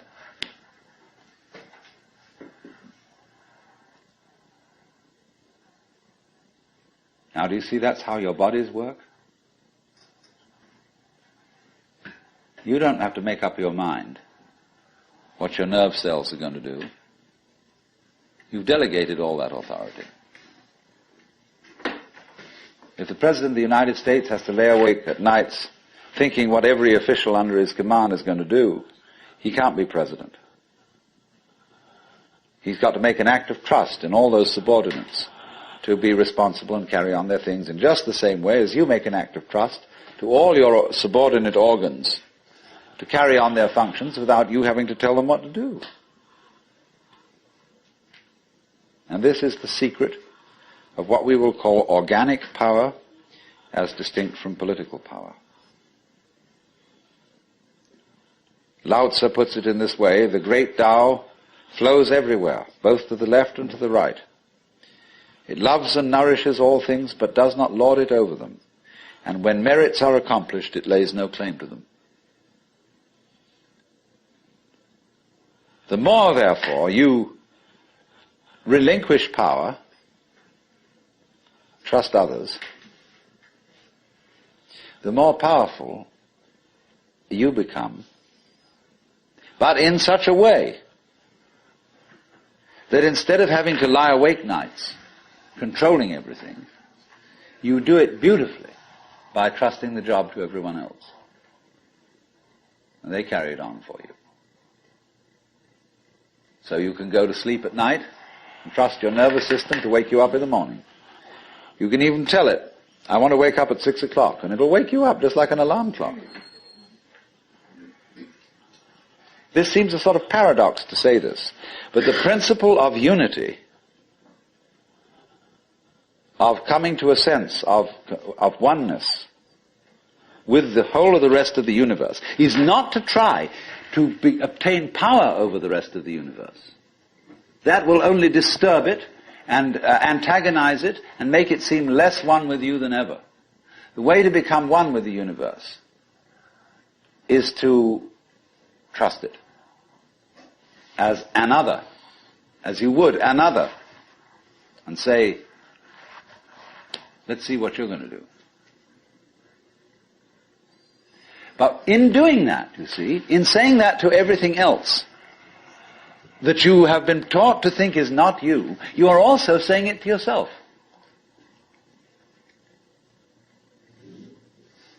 Because finally, as I pointed out, you do not know where your decisions come from. They pop up like hiccups.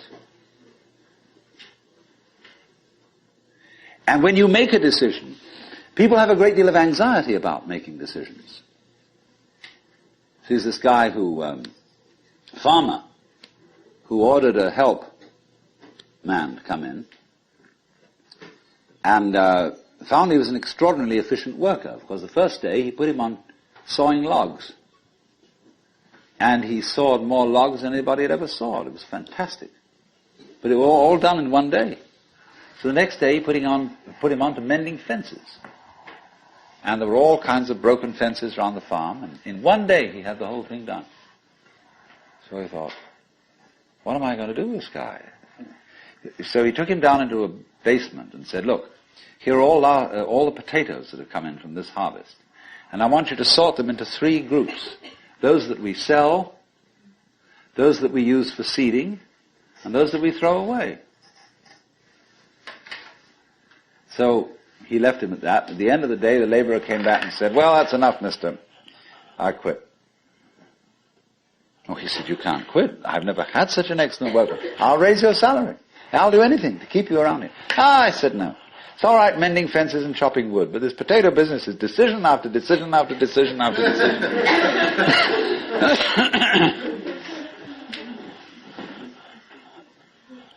So when we decide, we're always worrying, did I think this over long enough?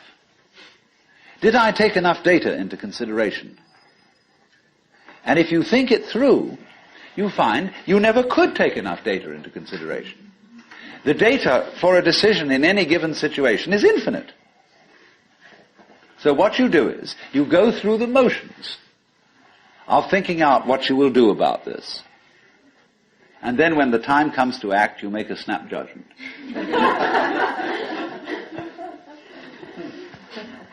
I mean, I'm speaking a little extremely, making some fun of it and so on, because after all, we do occasionally get the vague outlines of things and make a right decision on rational grounds. But we fortunately forget the variables that... Of course, what we've been talking about is not so much a set of ideas as an experience, or shall we say experiencing. And this kind of seminar, in comparison with encounter groups or workshops of various kinds, or experiments in sensory awareness, is now being called a conceptual seminar. Although I'm not talking about concepts.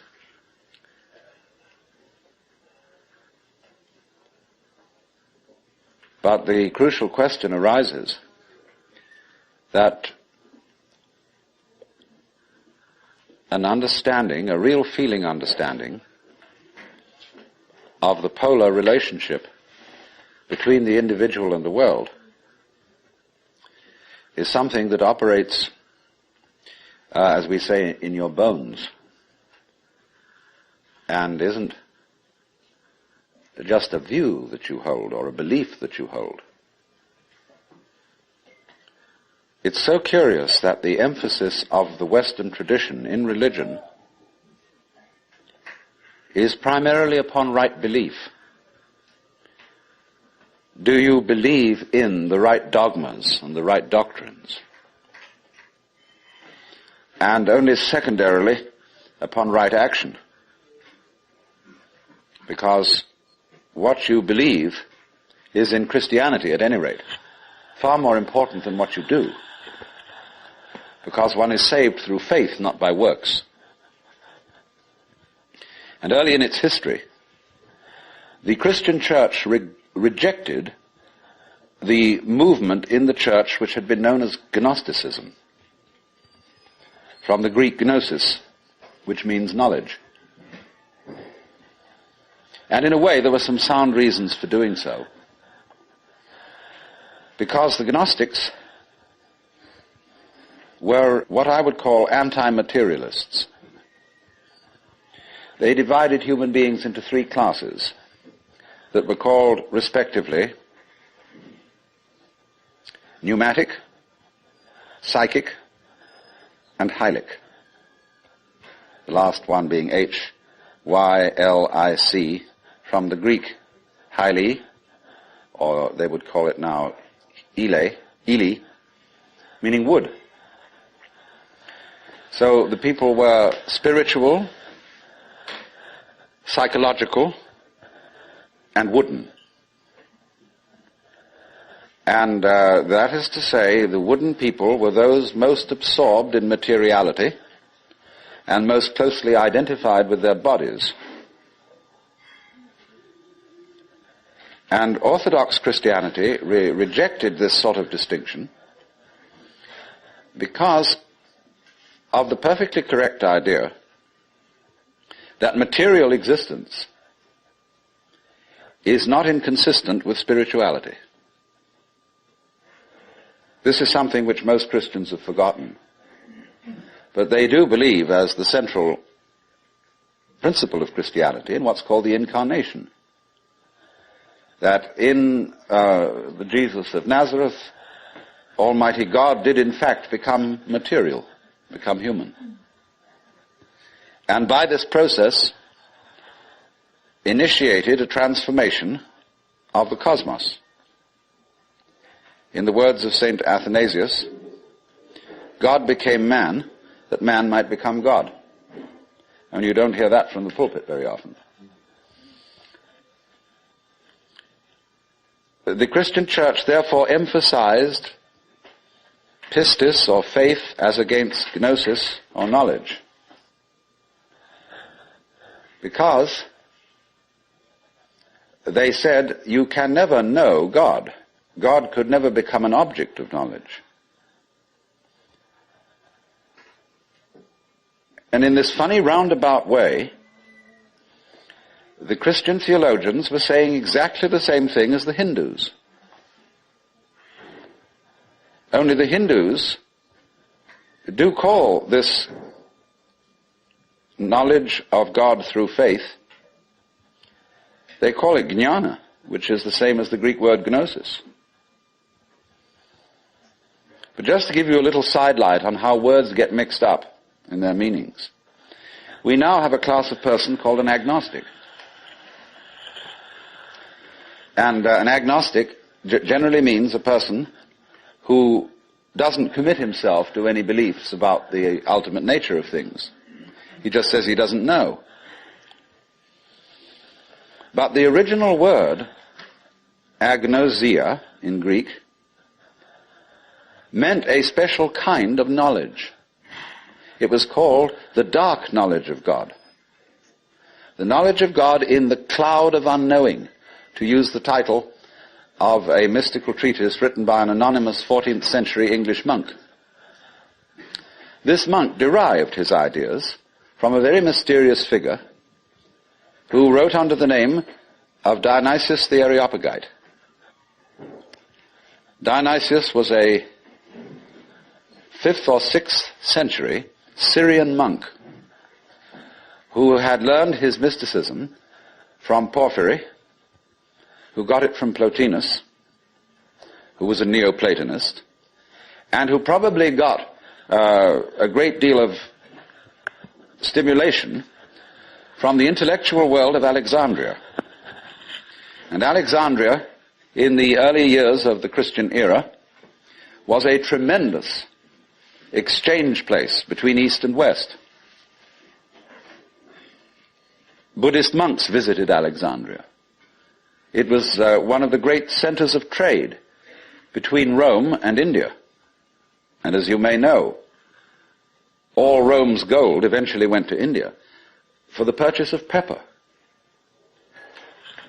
And as a result of this, the Roman economy collapsed.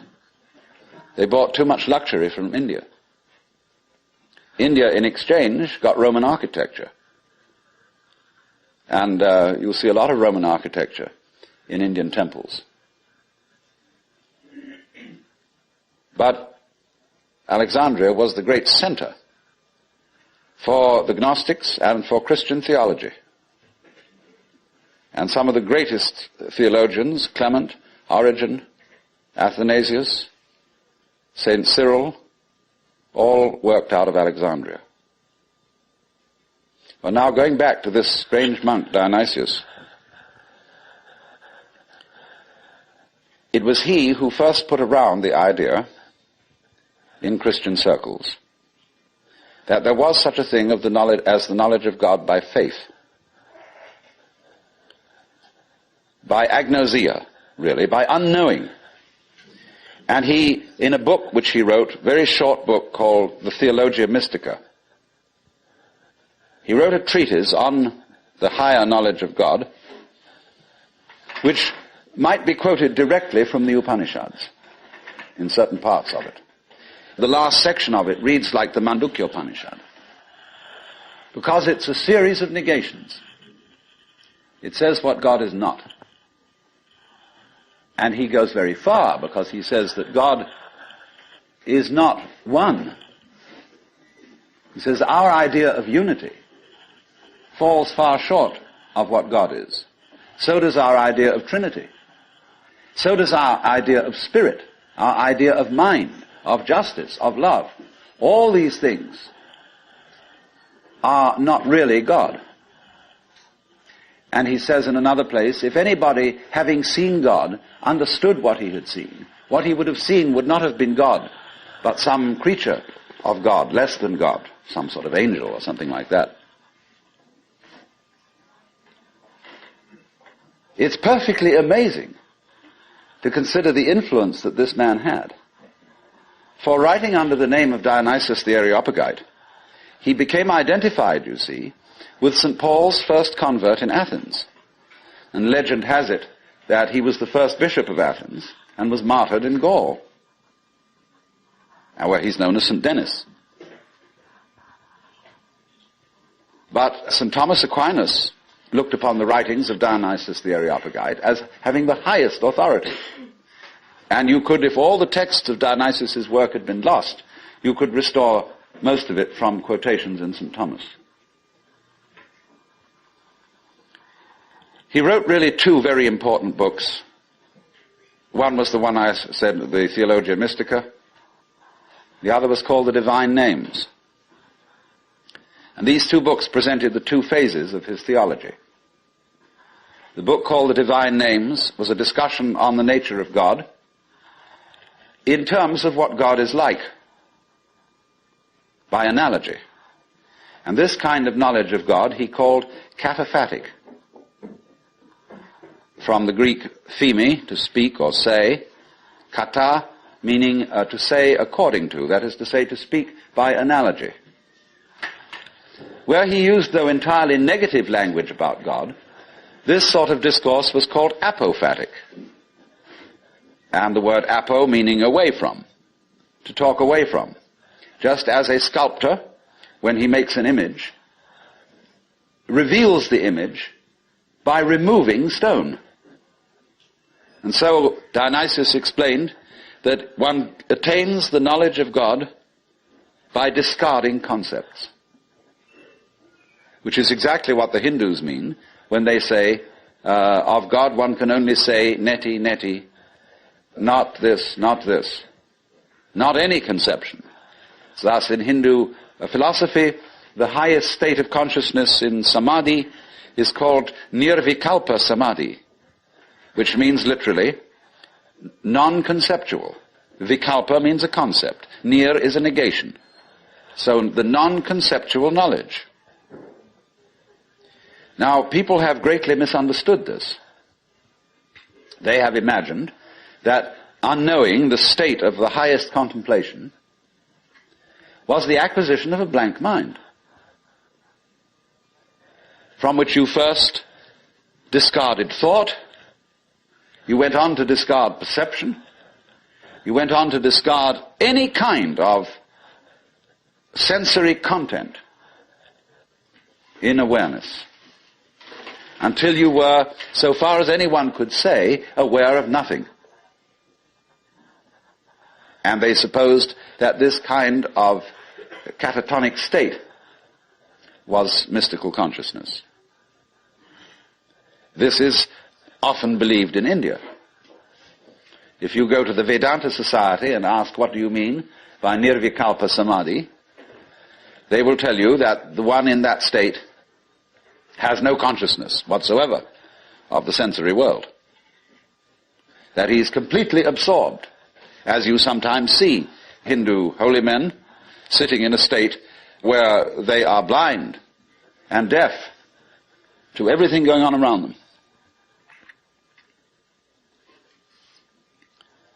The founder of Chinese Zen, known as huina, described people like that as no better than pieces of rock and lumps of wood. He said it's a very serious mistake indeed to confuse sunyata, the Sanskrit word for the great void, which is both the ultimate reality and the consciousness thereof. He said it's a great mistake to confuse it with nothingness. It is rather to be thought of as space, or like space, because space is not empty. It contains the whole universe. And so in the same way, the state of mind of a person who is truly enlightened is not empty. It contains everything. But like space, it is not stained by what it contains. And it's often said in Zen imagery, you can't hammer a nail into space. You can't spit on the sky and soil it. If you try, the spit will just return and hit your own face. So they go on to say the consciousness in all of us, your basic mind is like space. It is completely pure. But of course by purity, they don't mean unsexual, which is of course what purity generally means in the Western world. Blessed are the pure in heart, for they shall see God. A person who's pure in heart is generally understood as one who never has any naughty thoughts. You know what naughty means? It means vain, negative, empty. A naughty person, therefore, is one who doesn't amount to anything, who's just nothing. That's the real meaning. But this misunderstanding of the nature of contemplation existed not only in India, from which it was transmitted to China, but also in the West. You read many treatises on Western mysticism, and there's still the feeling that getting into a deep, deep trance, sometimes called rapture, again, the word rapture has undergone some transformations. We talk about rapture as people being beside themselves with pleasure. But to be rapt means to be taken away from the body. So also ecstasy, we now interpret as meaning in a state of high pleasure.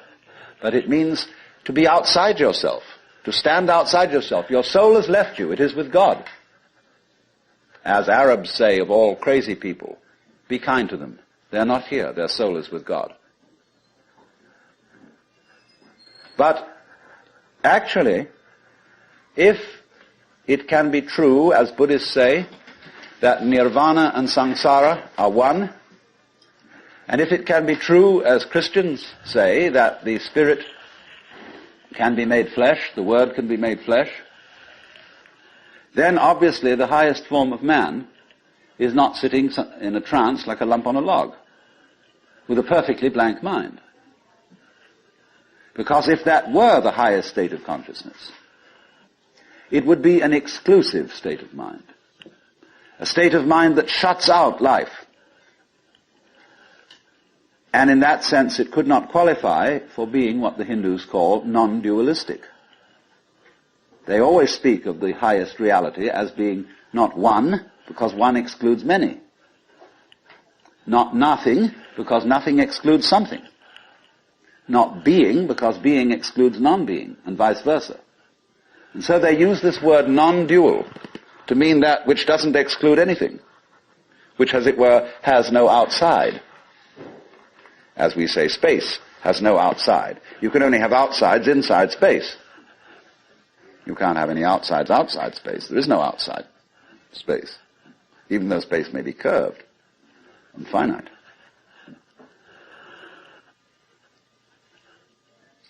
So, if you want to think incidentally of that curved space, go and take a look at a photograph in the Life, a book on mathematics, where there's a picture of a Klein bottle, which is a three-dimensional Möbius strip. A Möbius strip, you know, is a piece of paper that is twisted once and then joined. And it has only one side. and only one edge. Now, a Klein bottle is a three-dimensional Möbius strip, and it only has one inside. It has no outside. You can say it has an inside and no outside, or it has an outside and no inside. It's a fabulous little trick. But something like that would be the nature of space, as that which does indeed transcend the opposites. Not quite. No, we'd have to do one extra move on a serpent to make it into a Klein bottle. You'd have to tuck its head through the side of its skin and make the aperture through the mouth continuous with the inside of the serpent towards the tail, you see. That's more or less what a Klein bottle is. So, what I'm getting to, I'm giving you something out of the general history of religions to show that what has been meant by the mystical state, the state of samadhi or awakening in certain traditions, is not this state of trance, but a state of consciousness in which you can perfectly well carry on your daily affairs.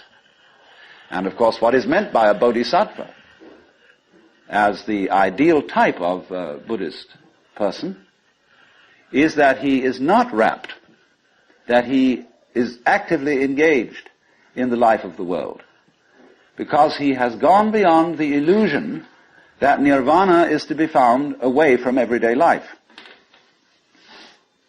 So, what is then the point of meditation? Why meditate? Why do you have to crawl off into a hole, or go to a Zen monastery, or retire and be quiet, when this is only a withdrawal? Is there anything to be said for it? Well, meditation is, in that sense, as a practice, as a discipline, is a very curious problem. Because from one point of view it's a help, and from another point of view a hindrance. And I think we have to understand, first of all, that meditation exercises are medicinal rather than dietary.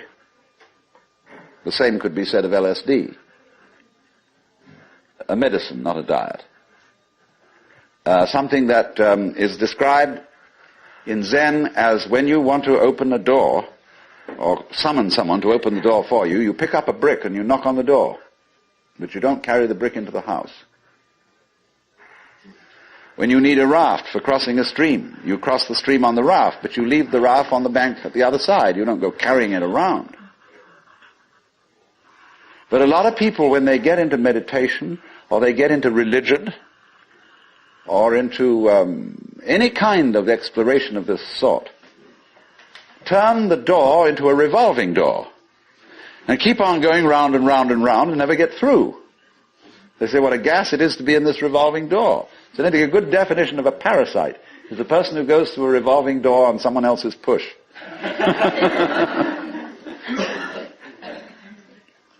So there are all sorts of people in the religious racket who are going through revolving doors.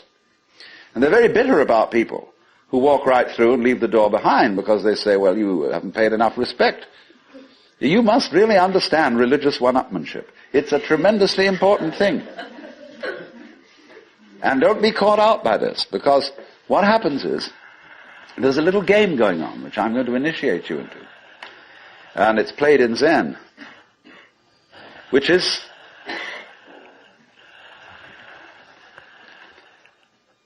it works like this. If you go to a teacher and ask for spiritual instruction, or even if you come to a seminar like this, you are, by doing that, confusing yourself. Because you are looking for what you're asking for outside, as if someone else could give it to you, as if you didn't have it. So the teacher knows that as long as you do that, you haven't understood. But he doesn't just tell you to go away. Or he may sometimes just say, go away, I'm too busy. And in any case, I can't tell you anything.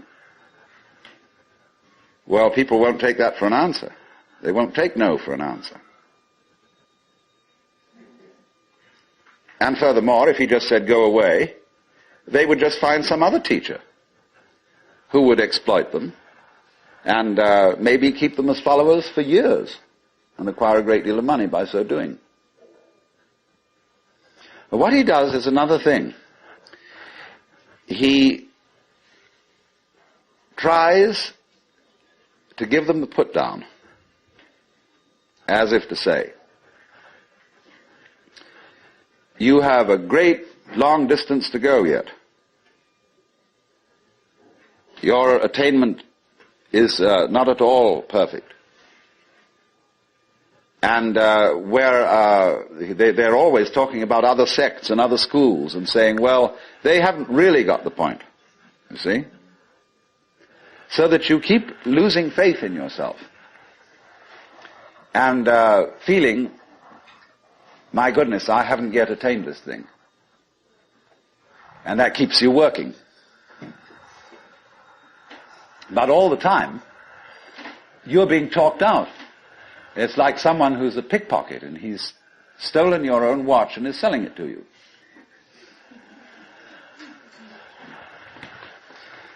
But just so long as you can be talked out of yourself, you deserve to be.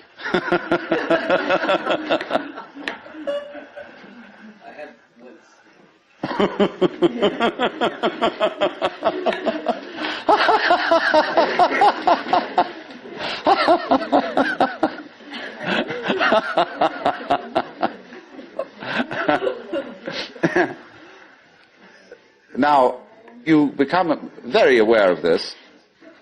If you ever do momentarily slip into some sort of mystical experience, you become aware of this tremendous gamesmanship going on.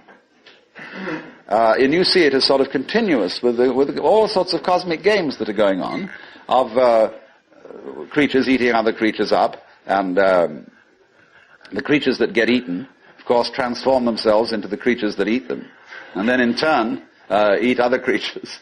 And you see the whole hide-and-seek game going on, and then you realize very clearly that the state of development that you are in now is no better and no worse than anybody else's state. Because it's like space again. Which planet is in, or which star is in the best position? Well, it's all equal. They're all in the middle. Any one can be considered as the center one. Any point on a sphere is the center of the surface of the sphere.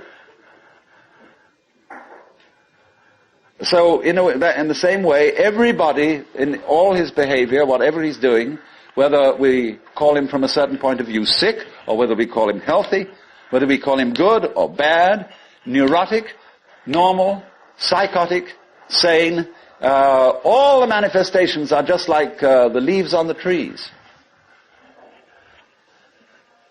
And in each being in a unique way is, as Christians would say, manifesting the will of God.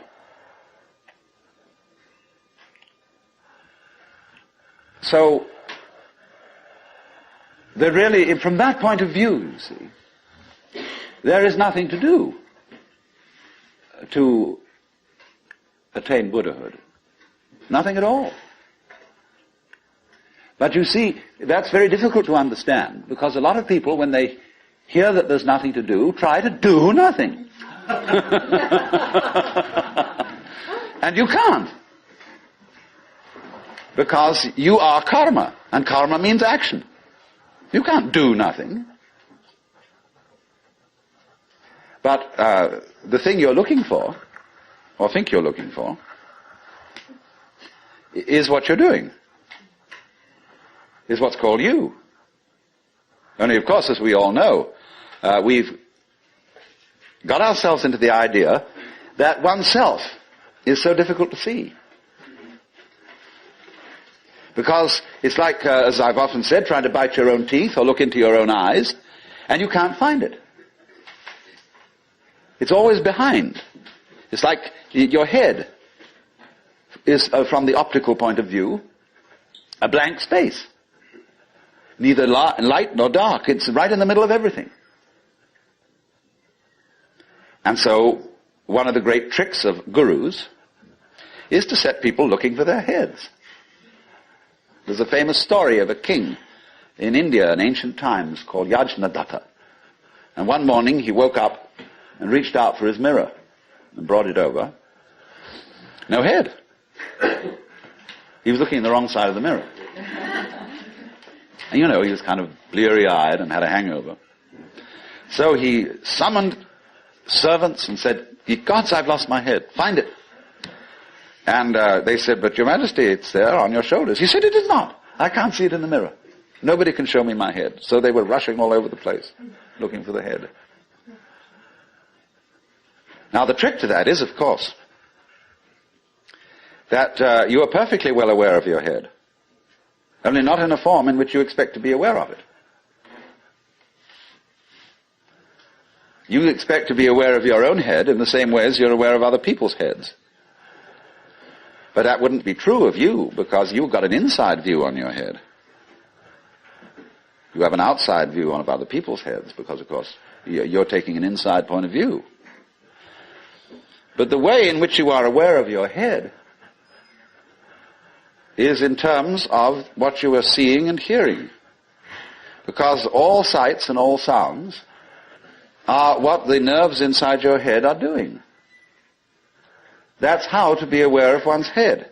You are aware, therefore, of yourself, the mysterious self that you have, in terms of experience. Because there isn't really any difference. But that always escapes people, you see. So perpetually, so long as you don't understand that, you can be talked into going on to all kinds of weird excursions. And just so long as you believe it, you're a sucker. You're hooked. And it takes a tremendous inner confidence and nerve finally to say, "Hey, don't pull that stunt on me anymore. I see through your game." And because gurus are very clever at putting you down, but they're just trying to see how strong you are, testing you out, see if they can hoodwink you. So long as they can, you see, they're going to go on doing it, because they're going to get you to the point where they can't do it to you anymore. Then they'll graduate. And so one of Rinzai's students, after he saw through it, said, "Well, there wasn't much in Rinzai's Buddhism after all." Of course there wasn't. He said boldly and straight out, "My teaching is just like using an empty fist to deceive a child." You know, when you play games with a child and pretend you've got something here, and the child goes into all kinds of tizzy to get you to open your hand and show what it is, and then there's nothing. Fooled. So you can be fooled, as long as you can be fooled. When you can't be fooled, you don't ask the question anymore, because it's all become clear. It's all become clear that there is no puzzle about this universe. What makes you think there are puzzles about this universe? Very simple reason. You're trying to explain it. And when you explain things, what do you mean by explanation? There are several meanings of explanation. There's really one basic meaning. But first of all, to be able to translate what is happening into terms of words or numbers. In other words, to describe. But a real explanation is not just a description. It's a description which enables us to control what we are describing. But didn't we see in the last session that to control the world is not really what we want to do.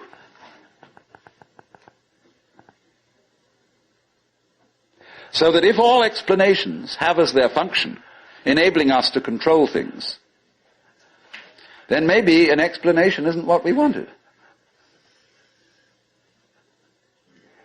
And furthermore, you can very simply see that what makes things complicated is explaining them. When somebody explains to you how a flower works, and he's a great botanist, and analyzes all the innards of a flower, and shows the channels, the fibers, the processes of reproduction, and so on that go on in it, everybody stands fascinated. Say, how complicated that is. How clever God must have been to create that flower, to have all that complexity going. It isn't complicated at all. It's only complicated when you start thinking about it. Because the vehicle of words is a very clumsy one. And when you try to talk about the processes of nature, what is complicated is not the processes of nature, but trying to put them into words. That's as complicated as trying to drink up the ocean with a fork. It takes forever. And so this intense complexity that we see in everything is created by our attempt to analyze it all. And so what we do is, you see, when we analyze, we use our eyes and ears as scalpels. And we dissect everything. And we have to put a label on every piece we chop off. And so we scalpelize, and we get it right down to atoms, getting finer and finer, and we suddenly thought, well, we've got to the end of it, because the word atom means what is not cuttable. Atomos. But then we found we could cut the atom. And lo and behold, big fleas had little fleas upon their backs to bite them. And it goes on forever. There is no end to the minuteness which you can unveil through physical investigation. For the simple reason that the investigation itself is what is chopping things into pieces. And the sharper you can sharpen your knife, the finer you can cut it. And the knife of the intellect is very sharp indeed. And the sophisticated instruments that we can now make, well, there's probably no limit to it. But in a way, all that is vain knowledge. In a way. Because you see, what it does is, it gives you the illusion that you've solved your problems. When you have controlled certain things, and you have solved certain problems, practical problems, you say, fine, more of that, please. Let's go on solving problems. And then you do. And you create a world of people, as we are today, far more comfortable than people who lived in the 19th century. Just remember the troubles of going to a dentist when you were children, or some of you when you were children, of medicine, of badly heated homes, of all sorts of things that we don't put up with anymore. But the problem is we keep running into this thing that all constant stimulations of consciousness become unconscious. And when we take it as a matter of course to have certain comforts, then we switch the level on which we worry. When you solve a whole set of problems, people find new ones to worry about. And after a while, you begin to get that haven't we been here before feeling. Aren't we just going round on a cycle and doing the same old thing over and over and over again because we don't realize that we're chasing our own tails?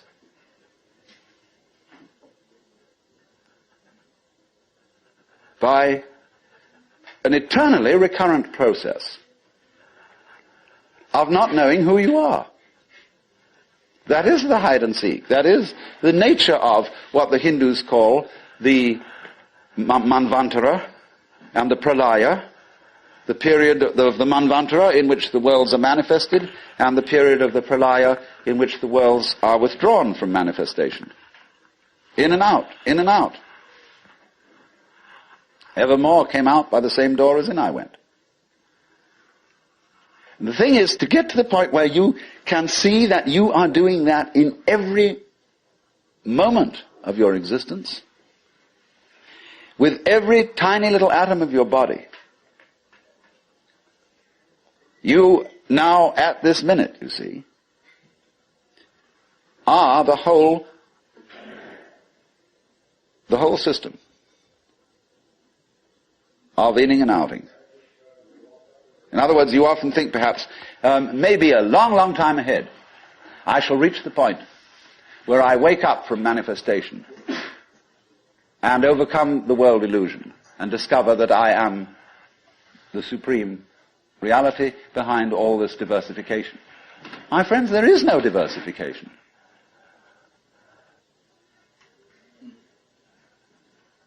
In other words, what you call diversification is your game.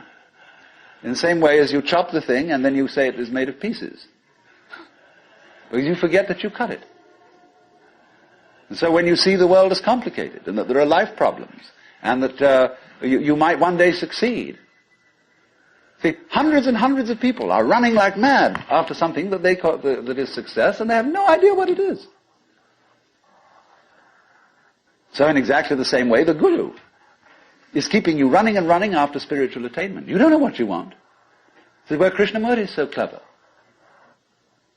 Because he says, if you ask me for enlightenment, how can you ask me for enlightenment? If you don't know what it is, how do you know you want it?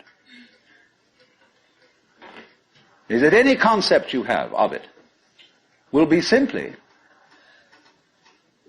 a way of trying to perpetuate the situation you're already in.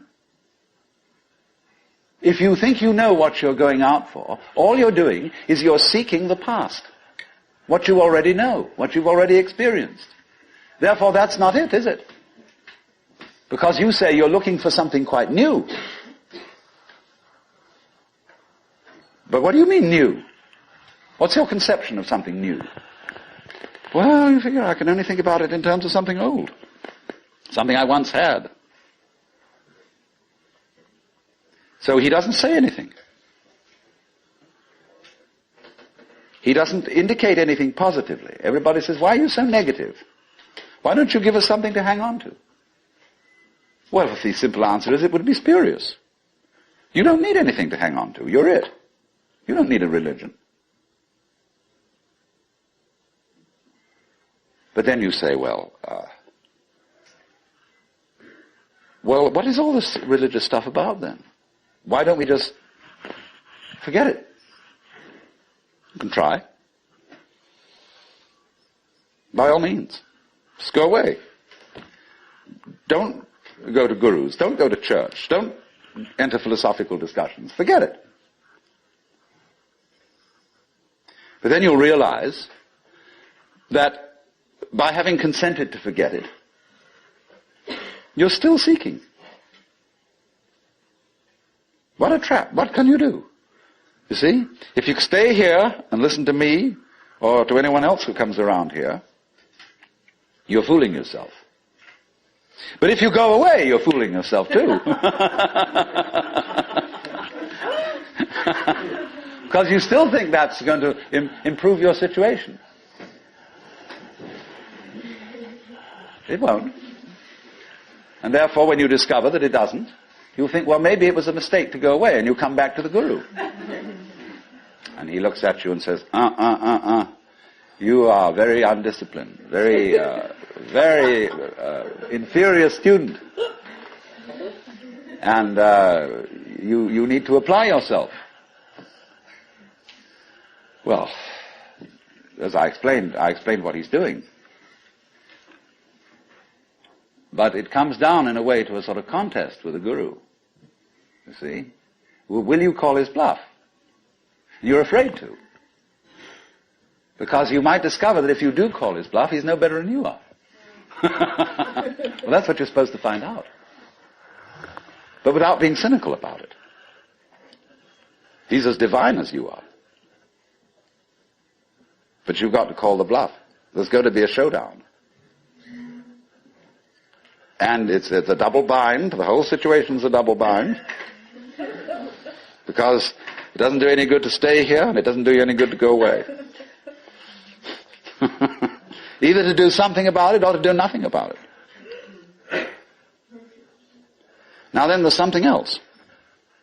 When you understand that, and when you realize that there's nothing to realize, because it's all here, then what are you going to do?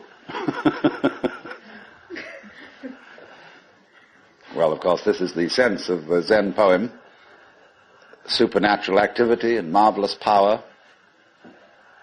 drawing water, carrying fuel. You know? Do whatever one does as a human being. But there's a little element of Philistinism in that.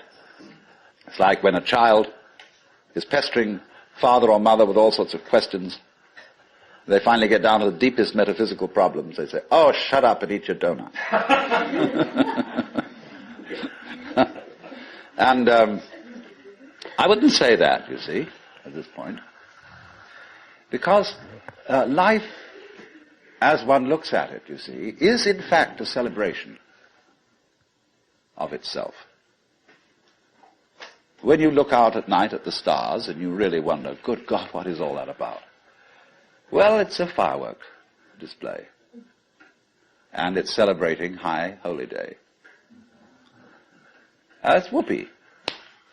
And the whole world is whoopee. It's a kind of exuberance.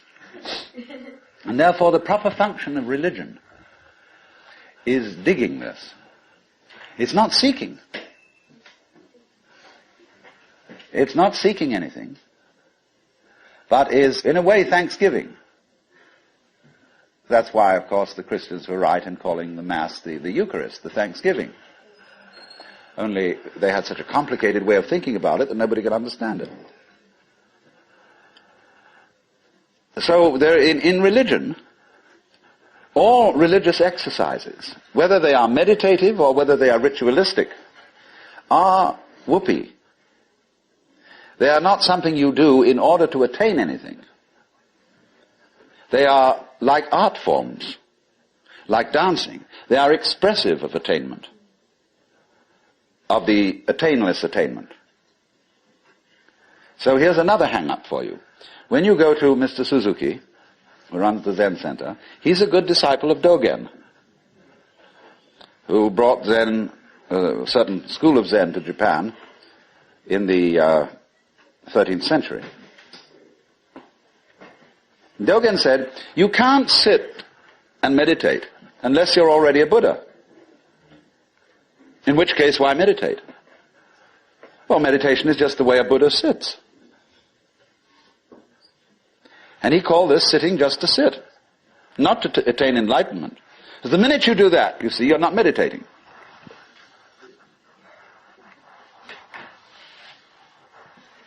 So you only become a good meditator if you're not looking for anything. And therefore, you realize what a great thing it is to be able to sit.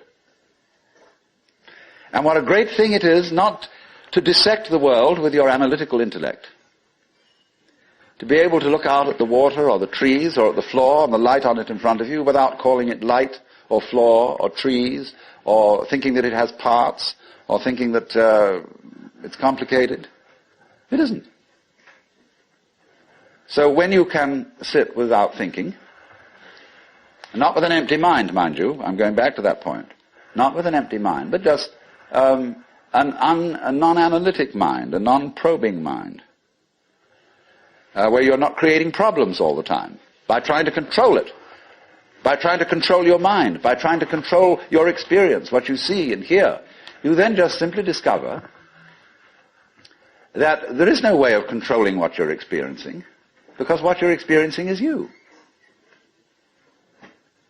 And to try and really fundamentally control that is just going around in a circle.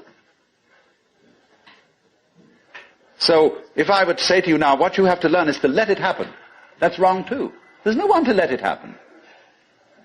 If I say to you, accept your experience, be calm and open to things, that again perpetuates the illusion that you're something different from it. And so we go round and round. But if there are some people who want to get together, and like we would get together to play poker, or to have a walk, go fishing, or sail a boat, if there are some people who want to get together to meditate, and to have rituals, and to chant, great. It's an art form. And you can only use it and make it a good art form if you're not using it to get something. And this is what really is the bane of temples all over the world. You go into Buddhist temples where they theoretically don't believe in any God. But there are the people praying. And they're all doing it in order that we get a male child next time around, or that the horse recover from a disease, or that mama gets cured of the dropsy, and all these petitions are going on and on and on. People are always coming to the temple to ask for something. Lowbrow people for lowbrow things, highbrow people for highbrow things. And there all the vendors sit outside and sell souvenirs and magic and charms, and all the people go in and do this. And all these serious priests sitting there, really having to keep up face and say, yes, we can provide these services. On the other hand, if you go in to one of these temples, along with all the faithful followers, and have a ball, buy a bead, buy a candle, buy a this, buy that, buy some incense, go in, and dig this great thing going on, salute the Buddhas, or the altars, or the crucifixes, or what you will. But don't take it seriously. And this is one of the great important transformations of today in our consciousness, is that a great many people are finding out that religion is not supposed to be taken seriously.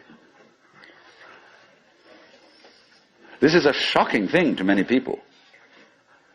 There used to be an old saying that a religion is dead when the priests laugh across the altars. That's true in one sense. When the priests know that they've got a racket going, and they don't believe one word of it, and they're laughing across the altar because of all these suckers around doing it, then it's true. The religion is dead. But when the priests laugh at the altars, because they're having such fun, because this whole scene is so beautiful, well, it's the difference between some stuffy old Buddhist priest humming a sutra and Allen Ginsberg chanting a sutra. That's a thing to hear. Because there's people going, they go on for interminably, it's a bore. They're sick of it. But they get paid for it.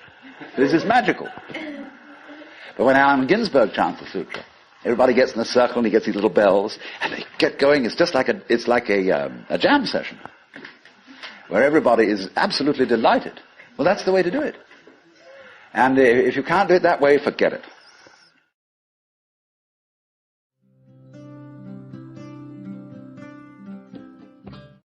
Now, I'm particularly interested in what Dr. Weaver said about the attitude of the family to children.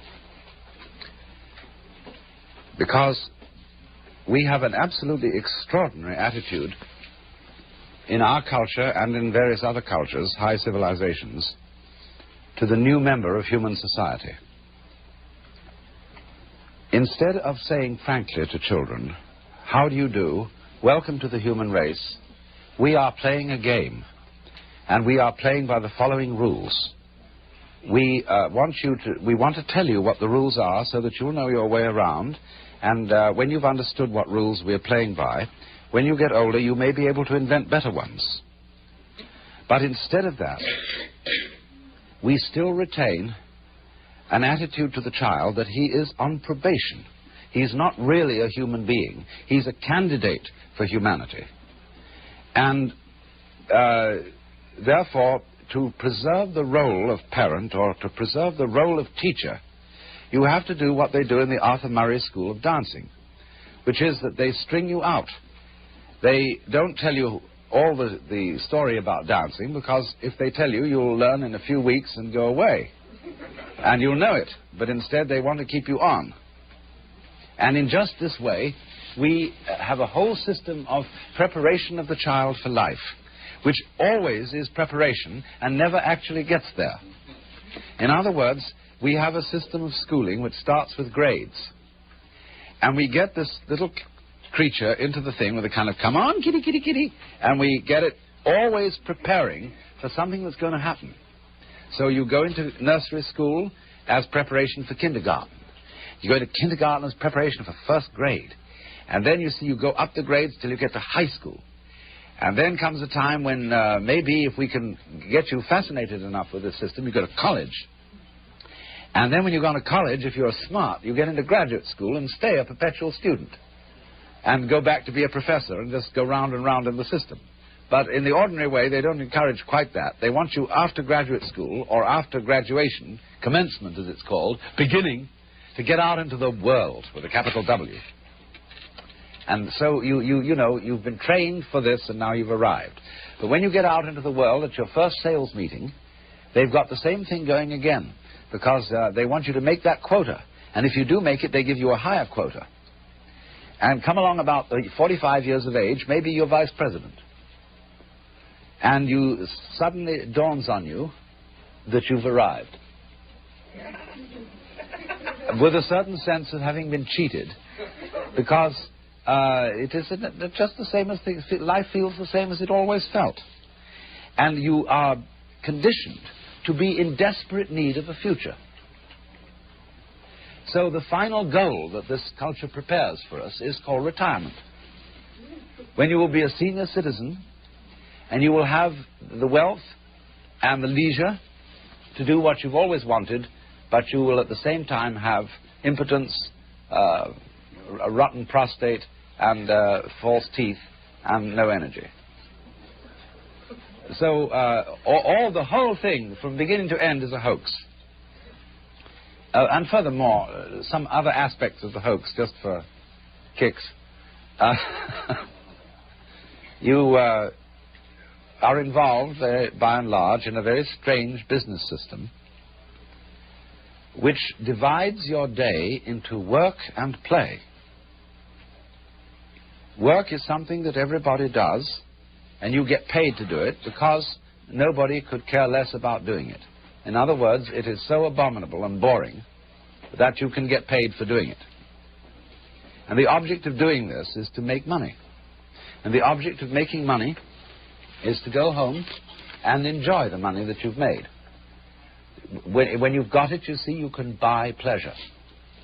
And this is a complete fallacy. Money never can buy pleasure, because all pleasures depend upon not putting down a symbol of power, money, but upon disciplines. In other words, now in Sausalito, where I live, we have pier after pier full of fine boats, motor cruisers, sailing boats, all sorts of things, which nobody ever uses. Because they've been bought on the falling for the ad line that if you buy this thing, you will have pleasure, you will have status, you will have something or other. But then they suddenly discover that having a boat requires the art of seamanship, which is difficult but rewarding. Therefore, nobody has time for it, and all they do with the boats is have cocktail parties on them at the weekend. And in myriads of ways, you see, you go home, we're the wealthiest people in the world, and you would think that having earned your money and go home, you would have an orgy and a great banquet and so on, but nobody does. They eat a TV dinner, which is just a warmed-over airline food, and then they spend the evening looking at an electronic reproduction of life, which is divided from you by a glass screen. You can't touch it, you can't smell it, it has no color, except maybe if you're very wealthy it has color. But by and large it doesn't, and you look at this thing, and you have a strange feeling, you see, that the whole procession of grades that was leading to something in the future, to that goody, that gorgeous, voluptuous goody that was lying at the end of the line, it never quite turns up. And this is because from the beginning we condition our children to a defective sense of identity. And this, I think, is the most important feature in the whole thing. that a child grows into our culture, and as I repeat, this is not only Western culture, it's equally true in Japan, an area of which I can speak with some first-hand knowledge. We condition the child in a way that sets the child a life problem which is insoluble, and therefore attended by constant frustration. And as a result of this problem being insoluble, it is perpetually postponed to the future, so that one is educated to live in the future, and one is not ever educated to live today. Now, I'm not saying that... But then, you see, you do the flip. Bloop. In giving away the control, you got it. You got the kind of control you wanted. That's to say, where you had a loving relationship to the world, but you didn't have to make up your mind what it should do. You let it decide.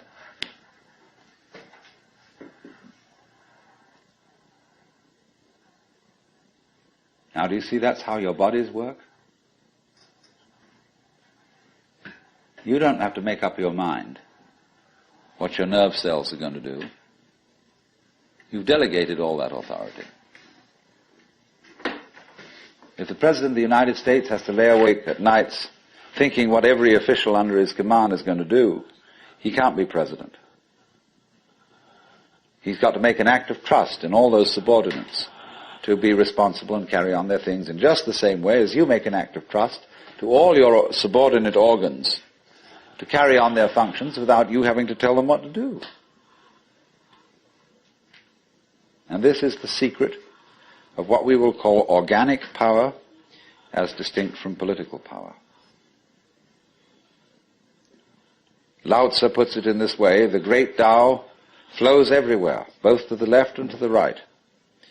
It loves and nourishes all things, but does not lord it over them. And when merits are accomplished, it lays no claim to them. The more, therefore, you relinquish power, trust others, the more powerful you become, but in such a way that instead of having to lie awake nights controlling everything, you do it beautifully by trusting the job to everyone else. And they carry it on for you. So you can go to sleep at night and trust your nervous system to wake you up in the morning. You can even tell it, I want to wake up at 6 o'clock, and it'll wake you up just like an alarm clock. This seems a sort of paradox to say this, but the principle of unity, of coming to a sense of oneness with the whole of the rest of the universe, is not to try to obtain power over the rest of the universe. That will only disturb it and antagonize it and make it seem less one with you than ever. The way to become one with the universe is to trust it as another, as you would another, and say, let's see what you're going to do.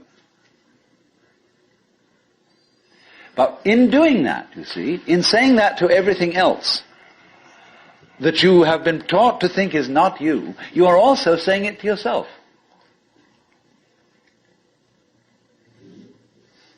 Because finally, as I pointed out, you do not know where your decisions come from. They pop up like hiccups. And when you make a decision, people have a great deal of anxiety about making decisions. There's this guy farmer, who ordered a help man to come in, and found he was an extraordinarily efficient worker, because the first day he put him on sawing logs. And he sawed more logs than anybody had ever sawed. It was fantastic. But it was all done in one day.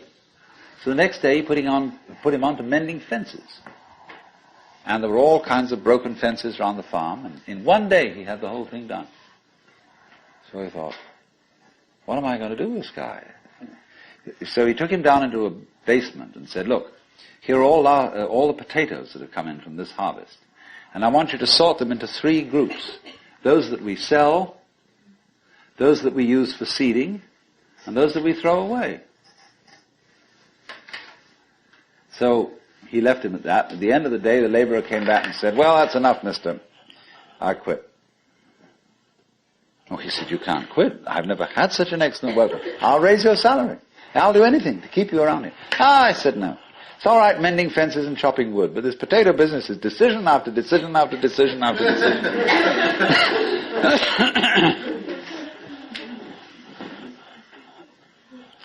So when we decide, we're always worrying, did I think this over long enough?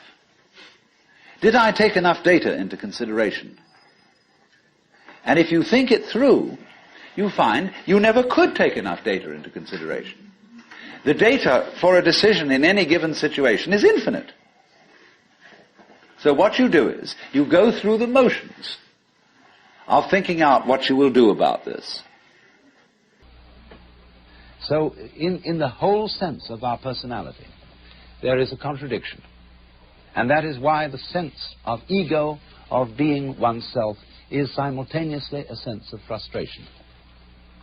The feeling of I-ness, so far as most people are concerned, is a feeling of tension between the eyes and behind them. Trigant Barreau, a remarkable man, did some studies about 2 kinds of awareness, which he called ditension and cotension. Ditentive is the normal kind of awareness that we have, of being a skin-encapsulated ego, of being separate from the environment, and of confronting an external objective world, of which we are the independent observer. And this myth, he said, goes hand in hand with a physical state, which is a state of tension between the eyes. Then he defined cotension as another form of awareness, which you might call a certain kind of openness, in which you realize that the external world is just as much you as anything inside your skin, and that you are not something that comes into this world on probation and doesn't really belong. This is, you see, the attitude that we foster in the child. But that you are something not that comes into the world, but comes out of it, in the same way as a flower comes out of a plant or a fruit comes out of a tree. That you are an expression, you as a human being are a symptom of nature. And that you really belong there, and that furthermore your actual self, what is finally and fundamentally you, is not a separate and lonely part of the world, but the real you is the world itself, everything that there is, expressing itself as this particular organism here and now, and of course as you look across the room, as all these other organisms in their here and now. We are all tits on the same sow, if I may put it so crudely. Or if you want to put it more poetically, rays from the same sun. Now,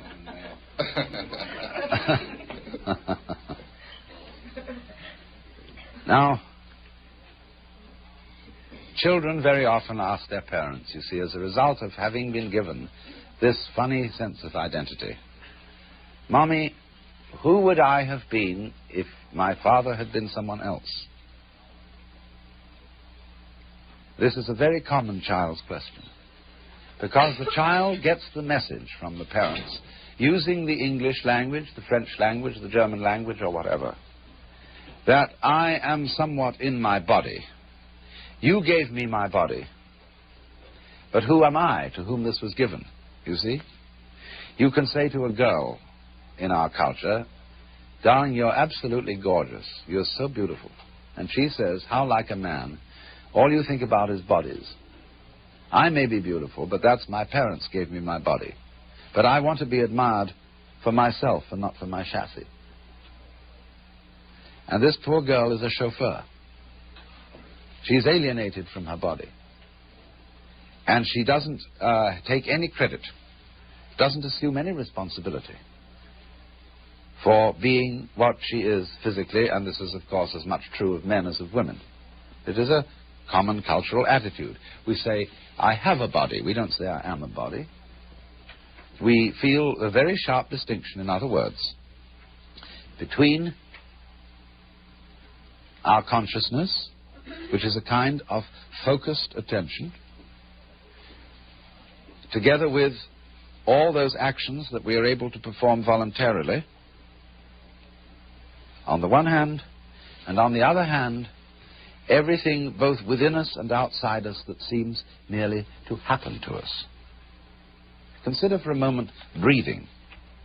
Do you breathe or are you breathed? You can feel it either way. If you become conscious of breathing, you'll get the sense that you are doing it in the same way as thinking or walking.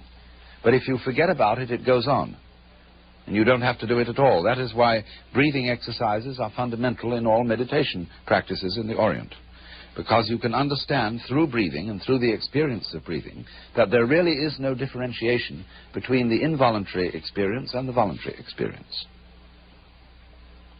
But when you set up game rules whereby you identify all that you do voluntarily with you and all that happens involuntarily with the other, with what happens to you, and then you put a gulf between these things, not realizing, and this is the secret that is never given away, that self and other are inseparable.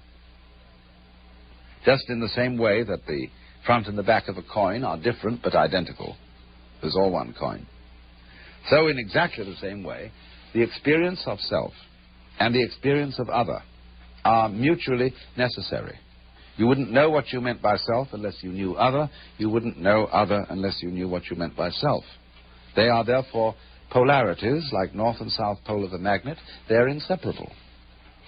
But that secret doesn't get out because civilized language and thought ignores the fact that all classes, all logical classes, and words are after all labels on classes, are so constructed that they are intellectual boxes, and every box which has an inside also must have an outside.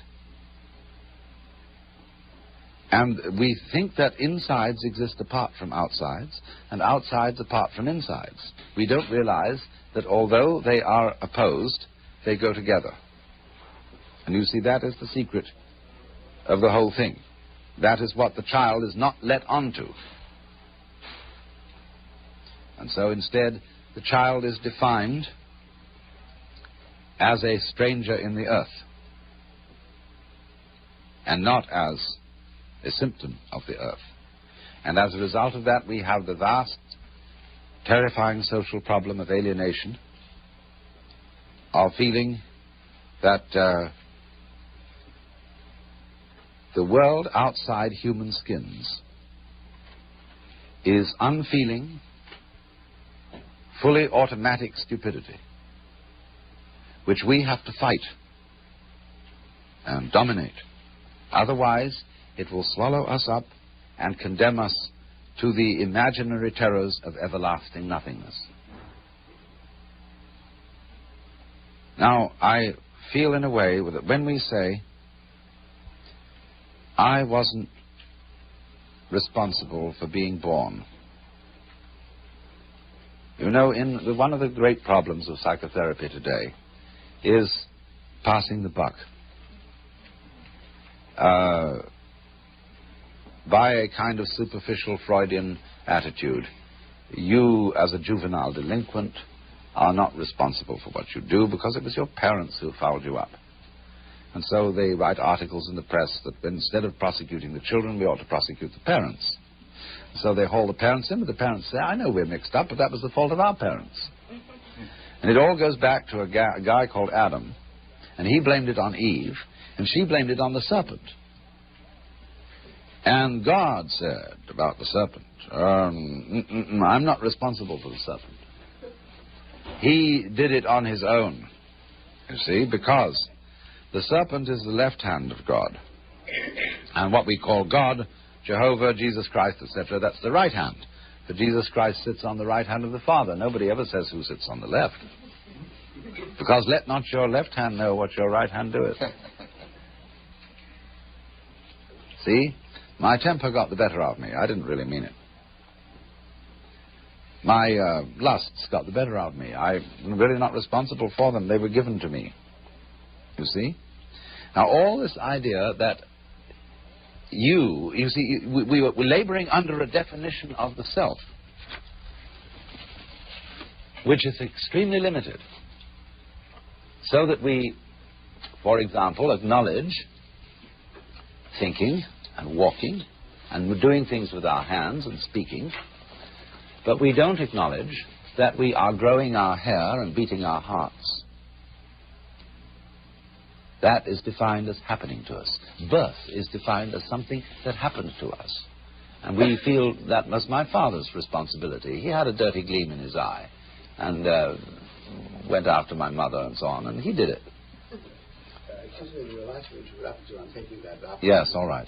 Because there is this point about responsibility. And one way of looking at it is that we are really not responsible for what happened to our past. We are responsible for what happened to us beginning right now. Yes. But we're not responsible for what happened to us before. No, but you see, I feel this is a hoax. So I'd like to hear you talk. You see, look, let's suppose now that we'll follow the theory of those astronomers who maintain that the universe is not a steady state thing, but there was an enormous bang billions of years ago, and from this bang all the galaxies were thrown out into space. Now, then you look back at this as something which happened in the past and which is, as it were, the cause of the present. But what I would say is that bang is still going on. When you take a lovely bottle of black ink and throw it as hard as you can at a white wall and smash it, it goes swoosh like this, you know. And in the center it's dense, but on the out fringes it has all kinds of interesting curlicues. And that's all, you see, one splash. Now, in the same way, we are at the moment sitting in this room and talking and thinking. We are all the little curlicues out on the end of the original cosmic bang. We are it. We are not effects of it. Because to think that you are separate from the Big Bang is simply a matter of definition. It's a way of talking. We separate events from each other in order to measure them. That is to say, the notion that there are distinct things and distinct events in the physical world is a calculus. It is like pretending that a curve is a series of points. And so, in the same way, supposing you have a wiggle. Now, you've got a wiggly line, you see, and the whole world is wiggly lines. Clouds, mountains, people, rivers, everything is wiggly lines. Now, how much of a wiggly line is a wiggle? You see, what is one wiggle? And you can see that this is a very arbitrary matter. So we see the more obvious wiggles in the world, and we define them as people. Each of you is a wiggle. And this wiggle is you. I'd like to Yeah. ask you about one wiggle. What about the wiggle of the child fighting to get out of the uterus through the birth canal and be born? Yeah. How do you view that in the general? Well, that's simply a repetition of the original explosion. Is he a participant right then and there? Of course. Or Of course. do you view this is a natural expression of the entire Earth? Yes, exactly. This is a repetition of the original explosion. Go, man, you see? And so then responsibility would start with... it starts with... At birth, really. It starts before birth. Already acting. Because the definition of yourself as beginning only... When shall we put it? Where did you begin? When? At parturition? At conception? Or when you were an evil gleam in your father's eye? When did you begin? Let's go back. You began on the first dawn of creation, whenever that was. That because you did it. See, everybody's pretending they didn't. And you can kind of play a game. This is what gurus do, you see, Zen masters and so on. They give you a funny look. And you say, well, I have a problem. Please, teacher, I'm this little me, and I'm caught in this thing called life. I got mixed up with all these tubes and nerves, and it's uncomfortable, and I don't know what to do about it because it's all going to fall apart. And so the teacher says, like whether it's Sri Ramana Maharshi or whether it's a Zen teacher, who is mixed up in this thing? Who are you? Who asked this question? Show me. Find yourself. You say, well, it's just me. And he says, oh, come on. You? Don't make me laugh. See, so eventually the person feels very bugged because the teacher is calling his bluff. And you are not the Lord God in the Jehovah sense of Christianity, who is the cosmic technocrat, who knows all the answers to everything. But you are the Lord God in the Hindu sense, who is different, because the Hindu God doesn't know how he does everything, in the sense that he doesn't translate it into words. He can't explain it, because there's no point in explaining it. You open and close your hand without knowing how you do it, and yet you surely do it. But you can't put it into words how it happens, unless you're a physiologist. And then even so, it doesn't help you much to open and close your hand better than anybody else. See? So you do know how to do it, but you can't explain it. Because the thing, words are a very clumsy way of talking about something which from the standpoint of words and the standpoint of logic is a very, very complicated process. So if you ask Shiva how he dances the cosmos, he would say, I just do it. Like you say, well, I just open and close my hand. So the Guru says to you, listen, Shiva, don't kid me, you know, that you're not Shiva. But you're just this thing called Mary Smith or John Doe, etc. Ha ha. And everybody says, uh-oh, you can't admit that, because, you see, if I did admit that, I would have to be considered responsible, and I would be considered crazy, and I would feel that I really was one with this whole scheme of things. And that's, you see, the secret that we don't let the children know. In all, well, not in all, but in many cultures, initiation into manhood consists precisely in finding that out. They finally get around to saying to you, after all, you know, we've been pretending all this time that you were just this little boy or little girl, but now we're going to let you in on the real story. But not in this culture. That's the problem. In this culture, we do have an initiation into adult life called psychoanalysis. And everybody is ruined by education. And then, which can't be helped because they have to know all the conventions. And just like you, to preserve beef, you make it salt. And when you're going to cook it, you have to soak the salt out of it. So in the same way, to make a child tolerable companion, you have to... yeah, it's going still. You have to be salted with education. Then when that mixes up all your natural instincts, you have to be psychoanalyzed in order to be straightened out and cured of your education, cured of your upbringing. But the difficulty is, you see, that the assumptions of psychoanalysis and of a good deal of psychotherapy in various types and schools do not include the insight that you are basically the works. They have, in other words, that's simply because, historically speaking, psychotherapy originated in the 19th century and therefore still carries on the 19th century assumptions about the nature of the universe. And all those 19th century assumptions about the universe were a put-down. They included the myth, you see, that the universe is actually blind energy. It is essentially stupid. And man's intelligence and man's values and man's consciousness are a fluke in the world. And so this myth is that the world, that man, in other words, is not a symptom of the world, like an apple tree is a symptom. An apple is a symptom of an apple tree. But man is a fluke, a kind of a joke, a chance. And that to be realistic and hard-headed and factual, in other words, a strong man, you must realize that you are caught in this trap and face the facts.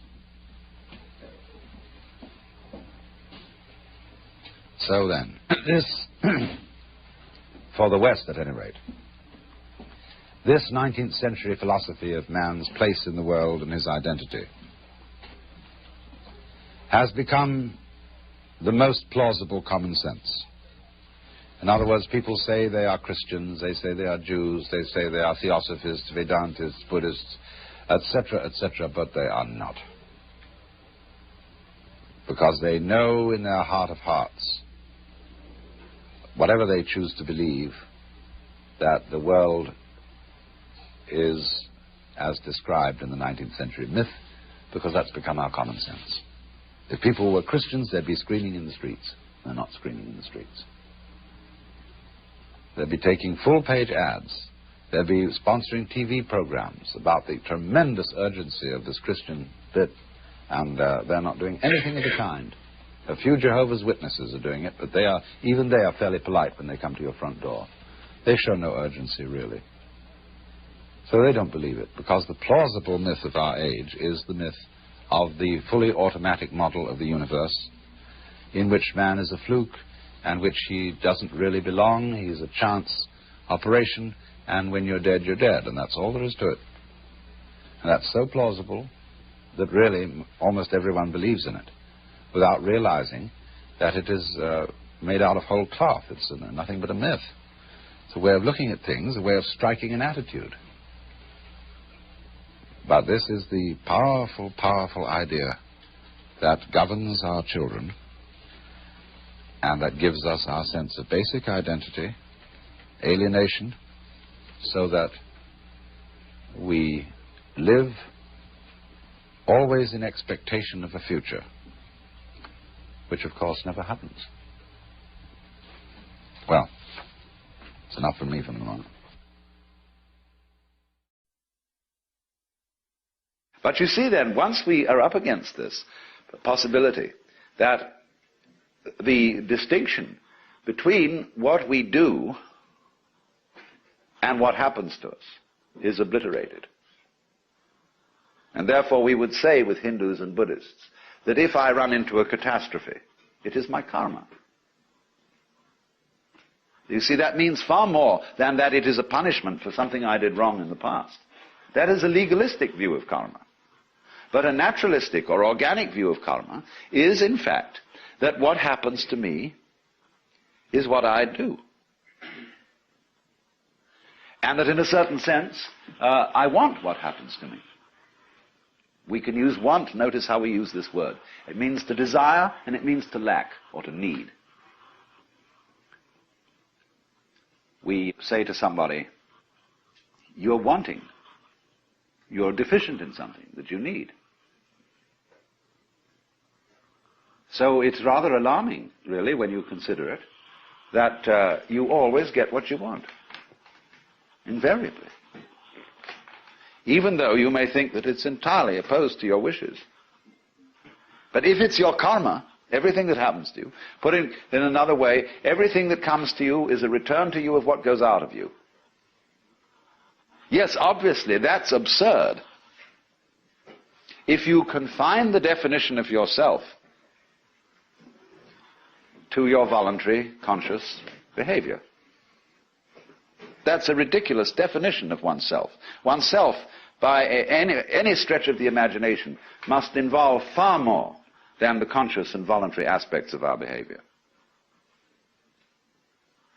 And if we see that it involves intimately and inescapably the behavior of what we call the other, the not-self, the environment, and see that these two are moving together like the two sides of the snake when it swims, then you get a very curious feeling. You have to be careful of it if you've got a Western background. Because, and this is what happens to a lot of people who play around with psychedelic chemicals, there are many, many cases of inflation. among these people. That is to say, when you get this sensation that the two sides of the world, the inside and the outside, are moving together, you may think, I am ruling it. I am God in the Western sense of the word. Therefore, your ego, instead of being, as it were, integrated and transcended with all this process, merely assumes vast dimensions, has megalomania, is blown up by the mystical experience. And so you get the holier-than-thou people going around who seem to think that they're above all human conventions and have no obligations to anyone or anything, because they're divine and they can do as they damn please. What they haven't realized is that doing as you will isn't a new kind of behavior that you suddenly put on and say, from now on I'm going to go around doing as I will. You have to realize first that that's what you've always been doing. And you can look at this from a very simple point of view. It's not a complete point of view. But you can say, well, now what about the people who did good and who did the things that they didn't want to do? You know, everybody's mother said to us, darling, sometimes we have to do things we don't like. Well, what about that? Well, you can always say, the kid obeyed the mother and did the thing that it didn't like because that was the better part of wisdom. In other words, if it hadn't done that, something worse would have happened. And we choose the lesser of two evils. And when you find yourself in a situation where you have to choose the lesser of two evils, then you say, I want out of here. And you take the easiest way. You take the line of least resistance. So that's your doing. Now, you can pursue that more profoundly when you stop thinking about human behavior as something that responds to the compulsion of an environment.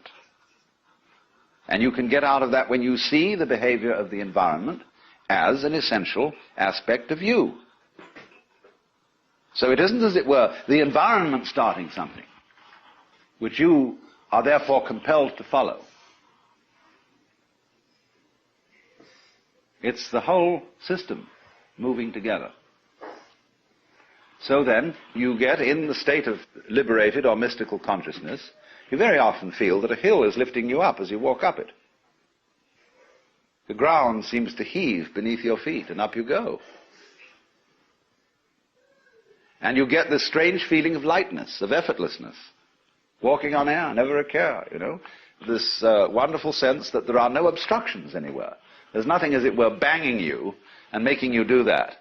It all flows together. And that's a very common sense.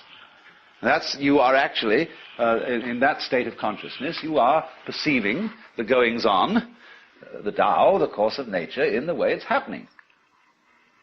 But in the ordinary way, you've been conditioned to resist it, to fight it, and to use those sensations of resistance to create a sensory basis for what you describe as the ego. The ego, in practice, is a sense of strain. When you are aware of I, you are aware of a basic discomfort, which is located basically between the eyes, somewhere in here, a sort of tightness. Also, it's in other centers too. It's in the solar plexus, and there are various physical centers, in other words, where this constant tension or resistance against it is going on. And that's what you feel when you talk about I. When that tension ceases, you discover immediately that the separate ego has disappeared, and that what I refers to is simply the total panorama of experience, everything that's happening. That's I. And obviously I don't know all of it, because I can't inspect all of it with my radar, with my conscious attention. That would be a ridiculous undertaking, to know everything in that sense. We know it in a much better way, as we know how to grow hair and open and close our hands. So, This point of view can be understood if we clarify the initial problems we have about it. And I suppose the first problem is, if we accept the notion that everything that happens to us is our own karma, our own doing, then we have to be very careful of, shall we say, the devil of omnipotence, of inflation, of feeling that your ego is what is in control of all this. And the second thing is, if you think then that everything that happens to everybody is what they really want to happen, then you can absolve yourself from any qualms about being unkind to someone, because you could say, well, the unkindness I did you was what you really wanted, wasn't it? You know that business about the responsibility of the person who gets murdered for getting murdered? There is a curious sense in which a lot of people go around looking for trouble. Freud pointed out quite correctly the psychology of accident-prone individuals. They seem to be attracting trouble like lights attract moths. And we're all doing that, but we manage to remain unconscious of it, so that we can praise and blame and play the game which says, that's not my fault, that's your fault. And so we go around apportioning faults to everybody. Because if we're going to apportion praise for what the good things people do, you can't make praise mean anything unless you also go around blaming. Praise and blame go together. Supposing everybody was acting in a praiseworthy way, and we praised everybody for everything, they'd get tired of it. They wouldn't even notice it anymore. So long as you're going to get a kick out of being praised, you've got to go around blaming too. It's very simple. But if you see the folly of that praising and blaming are just creating each other, then you don't praise and you don't blame. You just dig the whole thing. And that's why, when we encounter very great sages, you never hear them blame people, and they very rarely praise anyone. You try to start gossip in the presence of such a person, and you make a derogatory comment about someone. It's as if you had thrown a rock into a well and heard no splash. And a funny feeling, because that you get no response. You get no agreement. And if you praise somebody, there's also likely nothing to be said, except perhaps some remark that, of course, you're praising the beloved in all its manifestations. And this disconcerts some people terribly. I've always noticed that real sages never gossip, never criticize persons. And because they understand so well. The French saying, tout comprendre, c'est tout pardonner, to understand all is to forgive all, is so true if you are experienced in just the ordinary way of dealing with human problems. If you've been a counselor or psychotherapist or minister or anything like that, you very soon get to realize how vastly complicated people are, and to see that they really are in the messes they're in, not because of anything, but that's the way it is. And you stop blaming people, and because you don't blame people, you have open ears, and people come and seek your advice. They don't want to come to someone who's a counselor who will bawl them out. It's like dentists who simply accept the fact that people really don't take care of their teeth, and realize that the job of a dentist is precisely to look after people who can't be bothered to take care of their teeth. That's why he's in business. So a good dentist doesn't bawl his patients out because they didn't do this, that, and the other. Just accept it. Same with doctors. They know perfectly well that nobody's going to live by the rules of health. And they're very vague as to what they are. And, you know, there's every kind of theory about how you ought to live and what is healthy, but they change in fashion. And you ought to eat this kind of diet in 1921. By the time it's 1930, they've changed their ideas altogether. And by the time it's 1960, it's back again to a mixture between 1921 and 1894. Something like that. You see, it's always changing. So while the rules that are not so... You see, if they were all absurd, it would be easy. But they're not all absurd. There's some truth in it, always. But nobody's ever quite sure. So the function of healers and doctors and so on is just to do what can be done to stop the mess getting too messy. And they must accept it as that. That's their job. If I were healthy, say to the doctor, I wouldn't need you. So you're in business.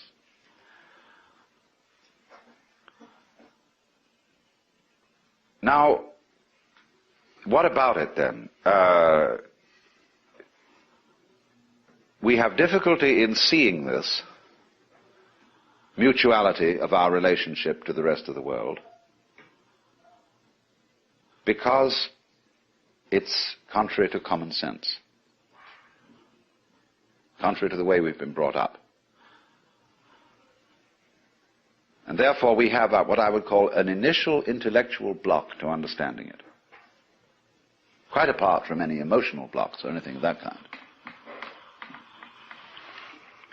But obviously, we must overcome that intellectual block if we're going to go any further and actually realize and feel this way of life's working in this relationship between what you do and what happens to you.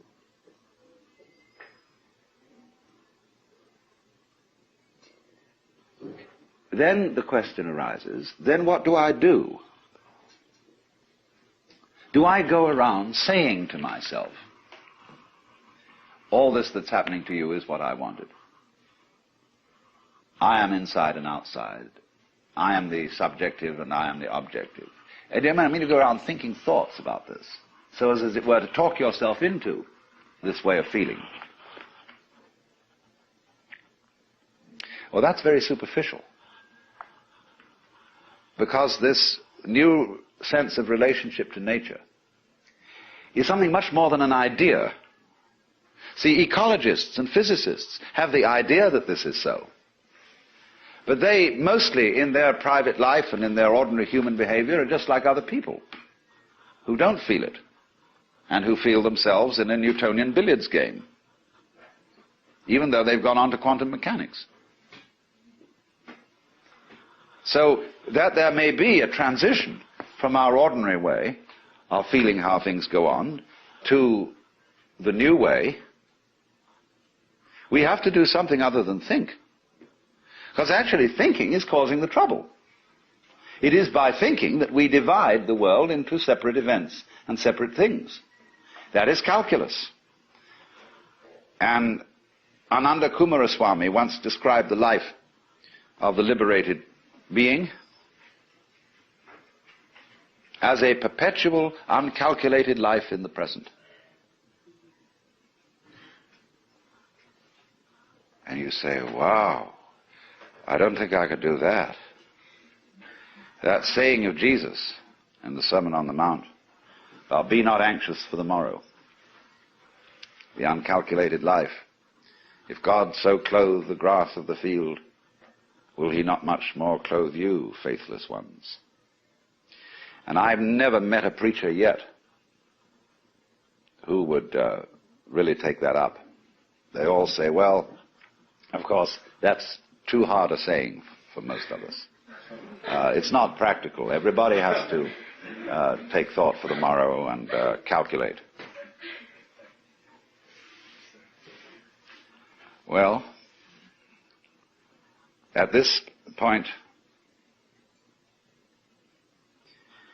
people can go in two directions. There's one class of people who will say, all right, let's live the uncalculated life.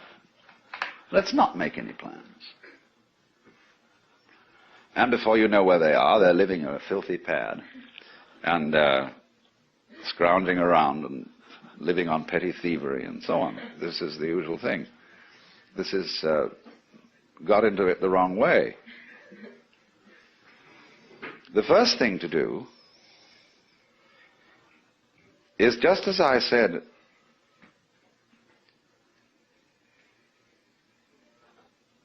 whether you like it or not, and whether you know it or not, the relationship between you and the environment is always one that is harmonious. So in the same way, you are always living the uncalculated life. You have to find out, first of all, that you're always doing it. And that what you call your calculations, and the things you did, were funny little rationalizations. In other words,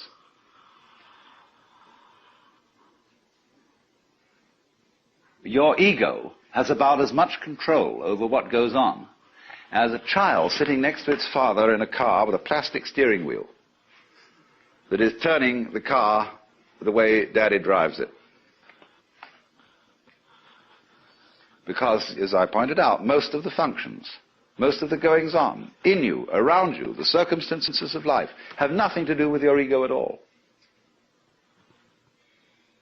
And you don't even know why you make up your mind to do certain things. We know superficially, we have few ideas. It's like when you enter into a marriage. You have really no control over its outcome, in the ordinary sense of ego control. You've taken a colossal gamble in which you've involved enormous complexes of patterns. And maybe it'll come out all right if you don't interfere with it too much. You don't. It's like Oppenheimer said, it's perfectly obvious that the whole world is going to hell. And the only possible way we might stop that happening is not to try to prevent it. You know, all these wars are started out by people who think that they're helping someone, that it's going to make things better. So, when you begin from the basis, not of saying, I should now live the spontaneous and improvident and non-calculating style of life, but realize you've always done that, only you rationalized that you didn't. You always did what you wanted to do, basically. Only you said sometimes it was my duty. But you preferred a conception of yourself as someone who always does his duty. That flattered you. And so you were still following your own way. Now the first thing then is to see that that's what's happening. So that you don't think, well, now there is some special thing I have to do to understand this harmonious relationship between the individual and the world. Because if you work on it that way, you will start from the presupposition that that relationship doesn't already exist and has to be brought into being. The thing is, it doesn't have to be brought into being. It's there. But now when you see that that's so, it obviously starts to make a difference. You do behave in a different way. But the behavior, the new kind of behavior that is a result of a transformation, is not forced behavior. When you try to imitate the way a saint behaves, you have made a forced change, and you know all forced behavior is phony. It's like someone saying, I love you, I love you, I love you, when you don't. You feel you ought to, but you don't really. And there's something, it doesn't ring true. Well, think of the poor Lord listening to all the prayers of all those people saying, I love you, Jesus. And he knows they don't. No, they're just saying this because they think they ought to. And they're very trying. So whenever you do a thing like that, you see, you make a forced change. Now, if the change is to happen in the same way that a seed at proper season breaks open and sends up a shoot, see, it comes from the whole force of life itself. Now, when you see that without your having to do anything, see, you are living the uncalculated life, and you're only pretending you're calculating it and arranging it, then, as it were, you will have a grasp of the total situation. And you can allow it to produce changes in action, which are not forced. So this is why there is always a trend in every kind of spiritual doctrine which says something about grace, divine grace. There must come about something in you, a change, which you can't produce. And if you try to produce it, you will be a victim of spiritual pride. But on the other hand, all teachers are universally saying, you've got to make an effort. There's some discipline. There is something you must do.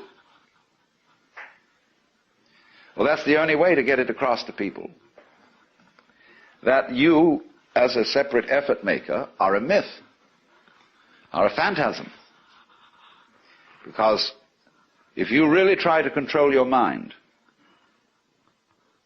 and only think the thoughts that you think are good thoughts to think, you will find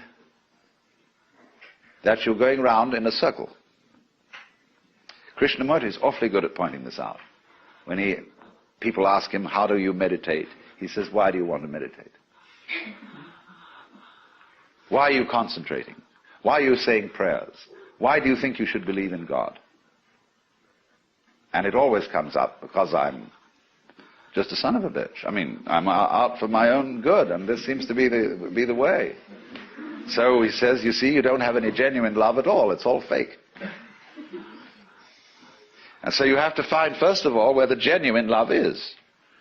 Now, you love you, don't you? That's genuine. We won't argue about that. But then, when you start from this, I gave a talk some time ago to the Air Force. Their camp, or lab where they make weapons, do all the research. And they got a bunch of us there who were ministers and philosophers, and they had the nerve to ask us what was our basis for moral behavior, personal moral behavior. Well, I said, my basis for moral behavior is pure selfishness. And I'm talking, after all, to realistic people here, and I don't think we need to be sentimental and beat about the bush. After all, you're all warriors and fighters and so on, and you know how rough things are. So I'm going to say to you frankly, I'm out for me. But of course, I don't do it in a tactless way. I don't go around and hit people over the head and say, give me this, give me that. I'm much more subtle. I say good manners and please and how nice you all are and so on, and finally people feel massaged psychologically into a state where they'll give.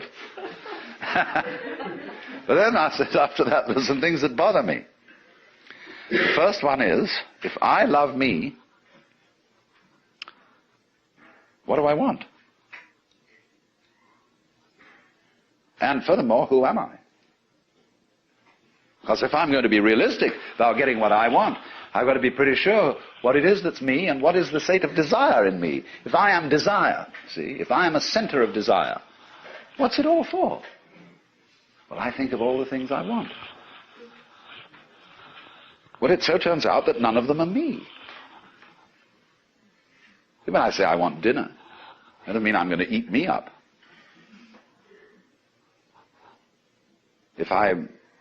Any pleasure I can think of is the enjoyment of something that I hadn't thought of defining as myself.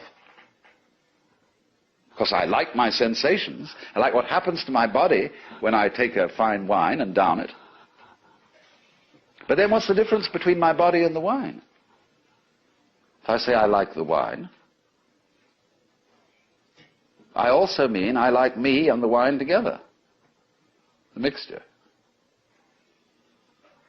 But then I don't eat you or a friend or a lover in the same way as I drink wine. I live in association and like this. But then I'm loving things that aren't formally supposed to be me. And as I go into it, in other words, as I investigate what I mean by me, I find that I can't put any limits on it. That I cannot experience me without you, or without the other. They're inseparable. But you don't find this out until you investigate it, until you really go into the question, what do I want? And that's the most important investigation anyone can make, which I'm going into in the next session. The question of power. And all these military men, you think they think they want power. And so I said to them some very subversive and undermining things without anybody knowing it until long after I'd left.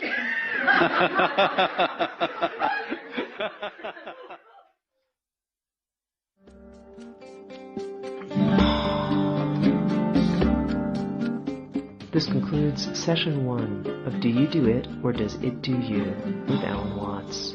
Our program continues with Session 2.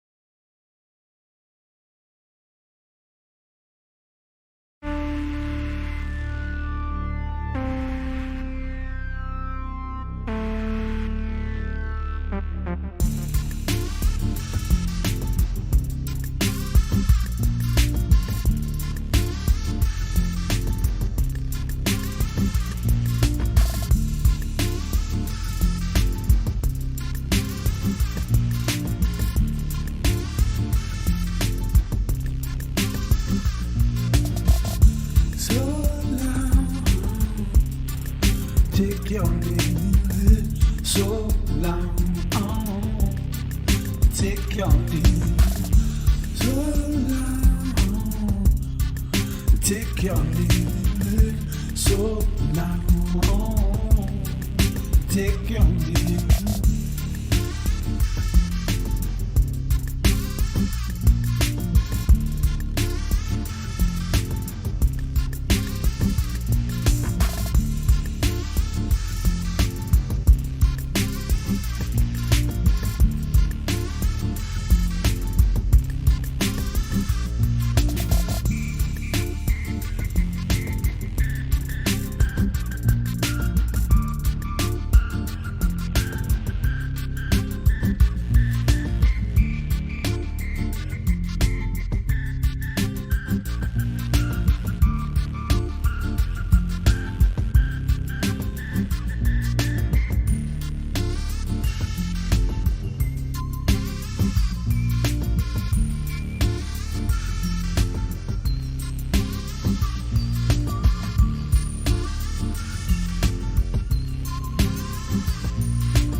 Take your name, so long. Take your name, so long. Take your name, so long. Take your name.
long.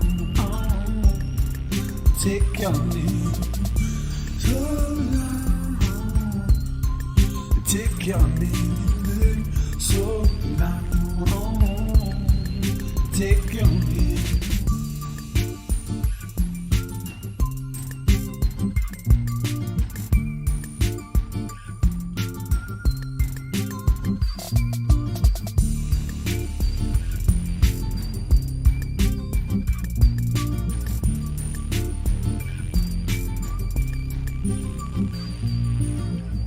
So long. So long.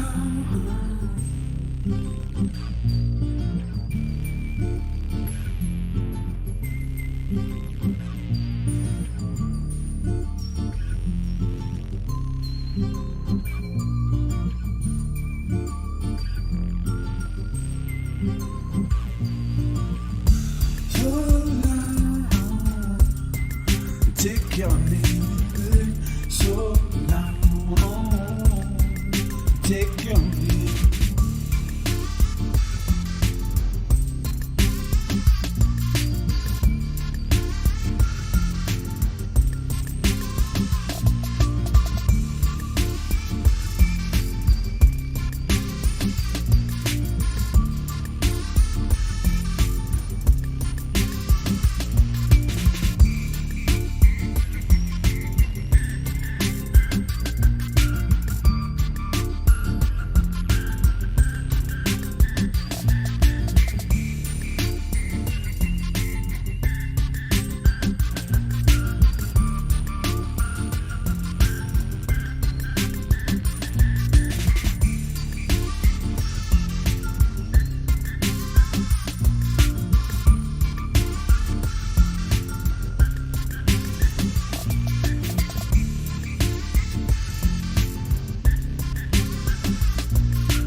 So long. Take your name so long. Take your name.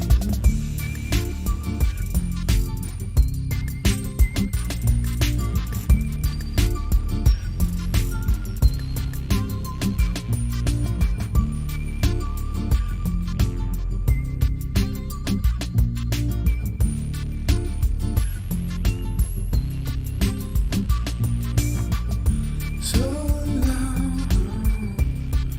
Take your name so long. Take your name.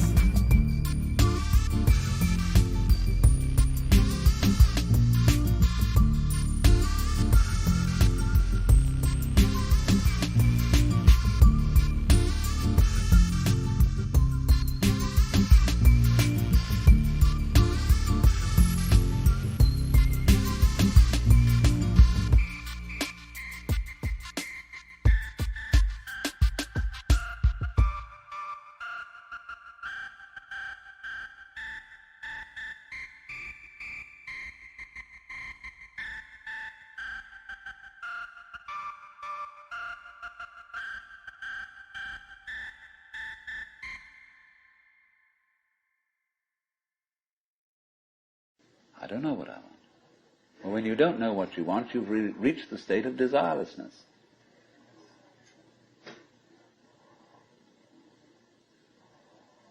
When you really don't know. But you see, there's a beginning stage of not knowing, and there's an ending stage of not knowing.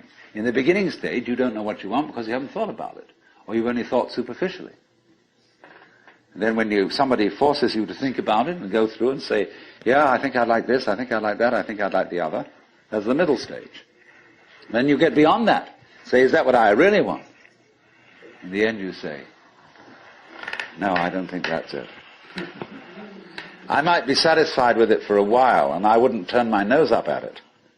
But it's not really what I want. Why don't you really know what you want? Two reasons that you don't really know what you want. Number one, you have it. Number two, you don't know yourself, because you never can.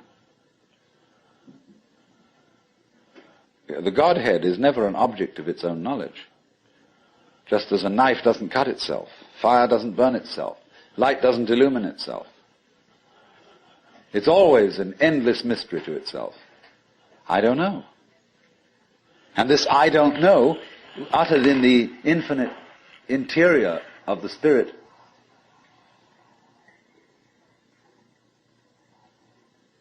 this I don't know is the same thing as I love, I let go, I don't try to force or control. It's the same thing as humility.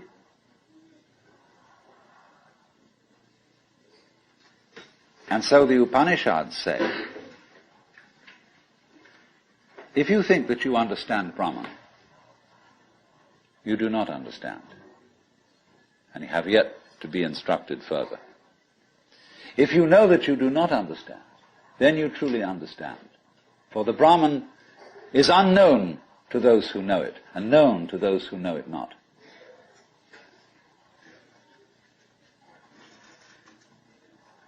And the principle is that any time you, as it were, voluntarily let up control, in other words, cease to cling to yourself, you have an access of power.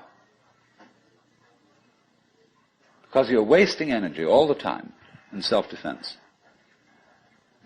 trying to manage things, trying to force things to conform to your will. The moment you stop doing that, that wasted energy is available. And therefore, you are, in that sense, having that energy available, you are one with the divine principle. You have the energy.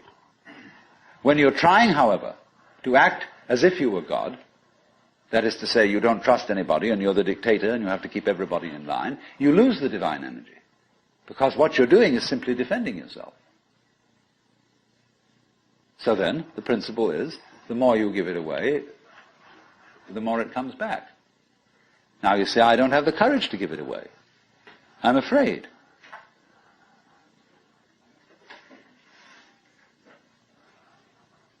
And you can only overcome that by realizing you better give it away because there's no way of holding on to it.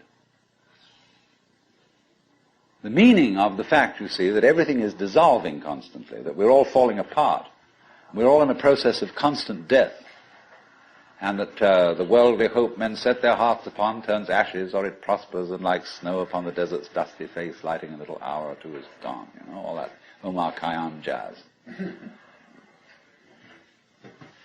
You know, the cloud-capped towers, the gorgeous palaces, the great globe itself, I, all which it inherit, shall dissolve, and like this insubstantial pageant faded, leave not a rack behind. All falling apart. Everything is. That's the great assistance to you. See, that fact that everything is in decay is your helper. That is allowing you that you don't have to let go because there's nothing to hold on to. It's achieved for you, in other words, by the process of nature. So once you see that you just don't have a prayer, and it's all washed up, and that you will vanish and leave not a rack behind, and you really get with that, suddenly you find you have the power.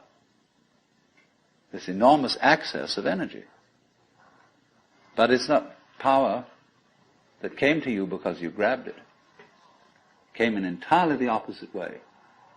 And power that comes to you in that opposite way is power with which you can be trusted. Of course, what we've been talking about is not so much a set of ideas as an experience, or shall we say experiencing. And this kind of seminar, in comparison with encounter groups or workshops of various kinds, or experiments in sensory awareness, is now being called a conceptual seminar. Although I'm not talking about concepts.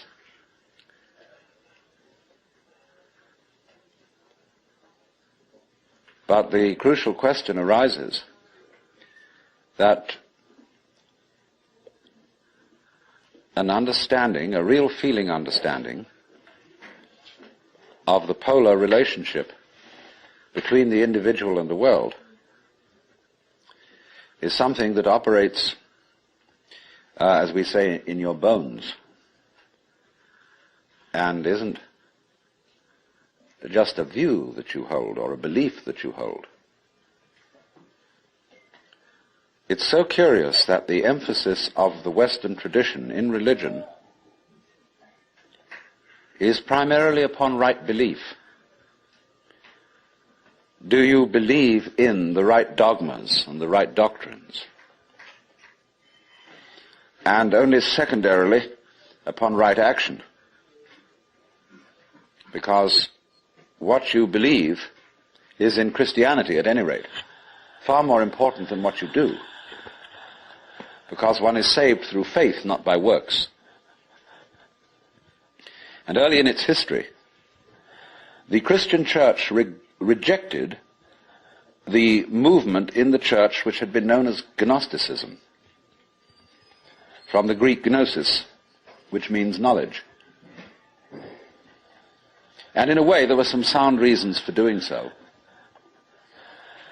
Because the Gnostics were what I would call anti-materialists. They divided human beings into three classes that were called, respectively, pneumatic, psychic, and hylic. The last one being H-Y-L-I-C, from the Greek hyli, or they would call it now ile, meaning wood. So the people were spiritual, psychological, and wooden. And that is to say, the wooden people were those most absorbed in materiality and most closely identified with their bodies. And Orthodox Christianity rejected this sort of distinction because of the perfectly correct idea that material existence is not inconsistent with spirituality. This is something which most Christians have forgotten. But they do believe as the central principle of Christianity in what's called the incarnation. That in the Jesus of Nazareth, Almighty God did in fact become material, become human. And by this process initiated a transformation of the cosmos. In the words of St. Athanasius, God became man that man might become God. And you don't hear that from the pulpit very often. The Christian Church therefore emphasized pistis, or faith, as against gnosis, or knowledge. Because they said you can never know God. God could never become an object of knowledge. And in this funny roundabout way, the Christian theologians were saying exactly the same thing as the Hindus. Only the Hindus do call this knowledge of God through faith, they call it jnana, which is the same as the Greek word gnosis. But just to give you a little sidelight on how words get mixed up in their meanings, we now have a class of person called an agnostic. And an agnostic generally means a person who doesn't commit himself to any beliefs about the ultimate nature of things. He just says he doesn't know. But the original word, agnosia in Greek, meant a special kind of knowledge. It was called the dark knowledge of God. The knowledge of God in the cloud of unknowing, to use the title of a mystical treatise written by an anonymous 14th century English monk This monk derived his ideas from a very mysterious figure who wrote under the name of Dionysius the Areopagite. Dionysius was a 5th or 6th century Syrian monk who had learned his mysticism from Porphyry, who got it from Plotinus, who was a Neoplatonist, and who probably got a great deal of stimulation from the intellectual world of Alexandria. And Alexandria, in the early years of the Christian era, was a tremendous exchange place between East and West. Buddhist monks visited Alexandria. It was one of the great centers of trade between Rome and India. And as you may know, all Rome's gold eventually went to India for the purchase of pepper. And as a result of this, the Roman economy collapsed. They bought too much luxury from India. India, in exchange, got Roman architecture. And you'll see a lot of Roman architecture in Indian temples. But Alexandria was the great center for the Gnostics and for Christian theology.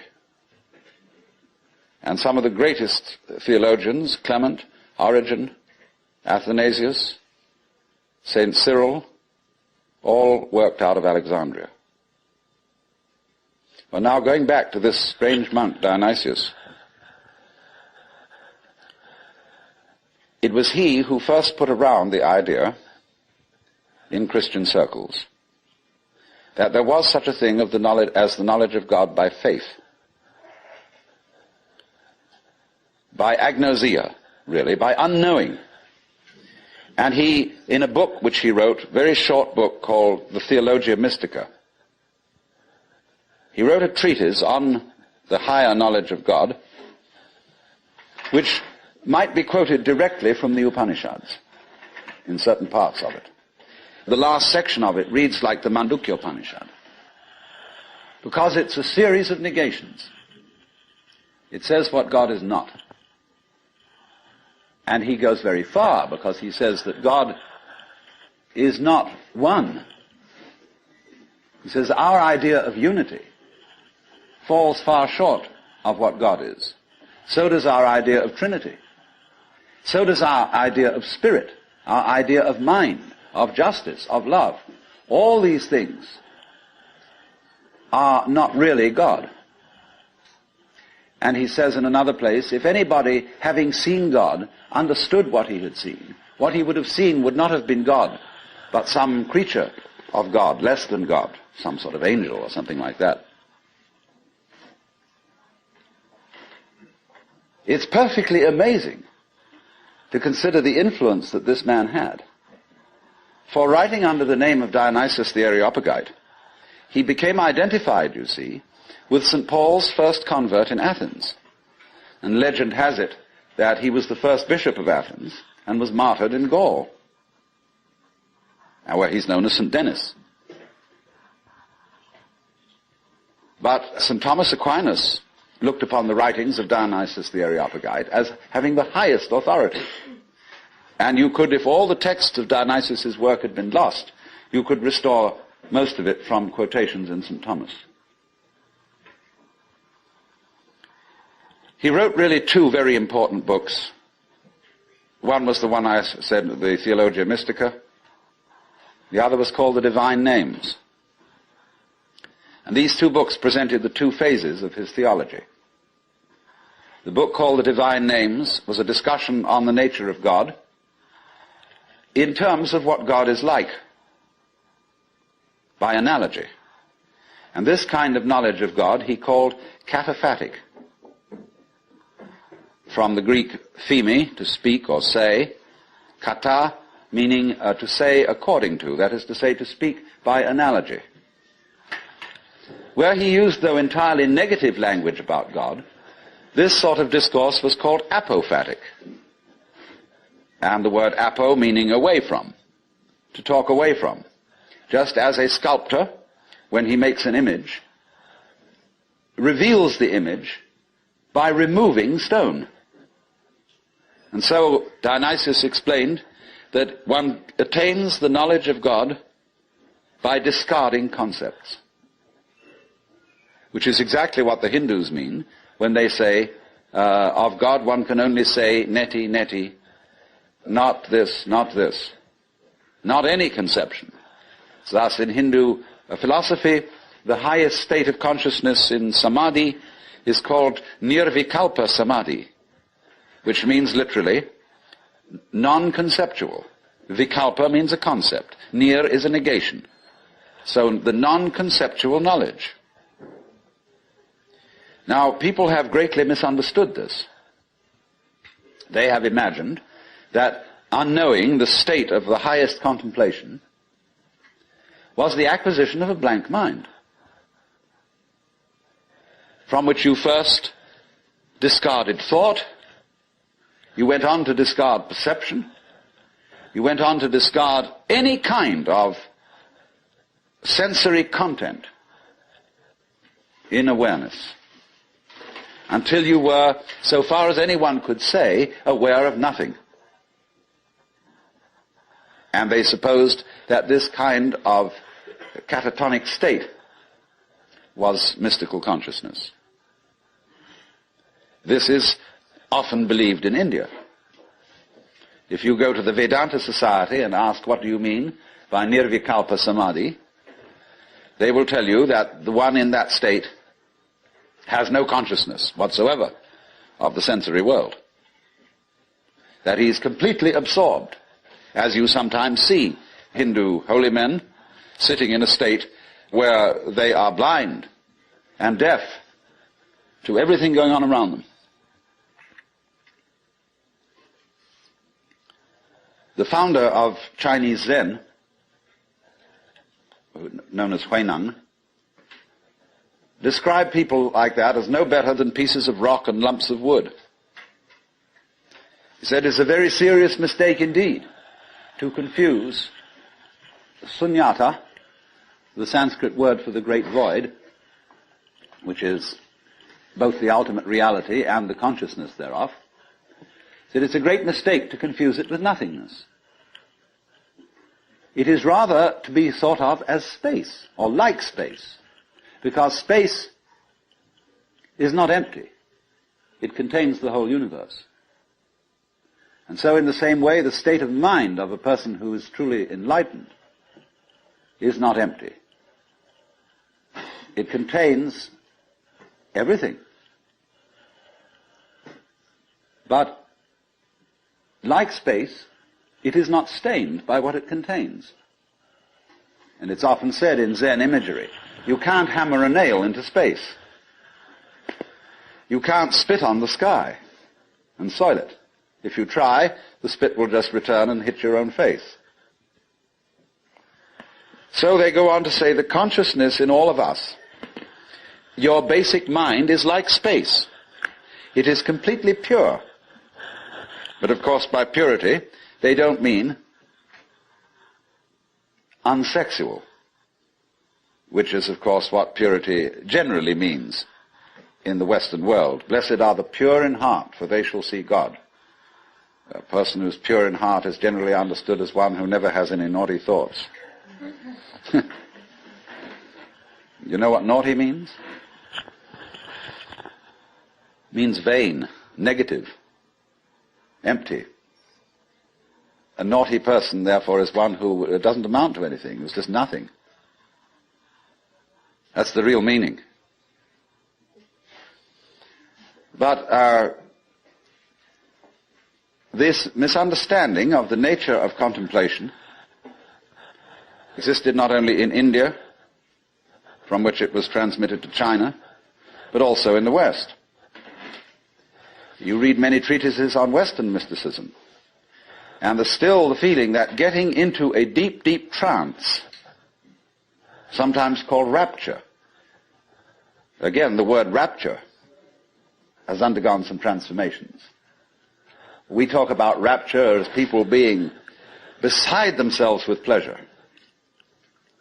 But to be rapt means to be taken away from the body. So also ecstasy, we now interpret as meaning in a state of high pleasure. But it means to be outside yourself, to stand outside yourself. Your soul has left you, it is with God. As Arabs say of all crazy people, be kind to them. They're not here, their soul is with God. But actually, if it can be true, as Buddhists say, that nirvana and samsara are one, and if it can be true, as Christians say, that the spirit can be made flesh, the word can be made flesh, then obviously the highest form of man is not sitting in a trance like a lump on a log, with a perfectly blank mind. Because if that were the highest state of consciousness, it would be an exclusive state of mind. A state of mind that shuts out life. And in that sense it could not qualify for being what the Hindus call non-dualistic.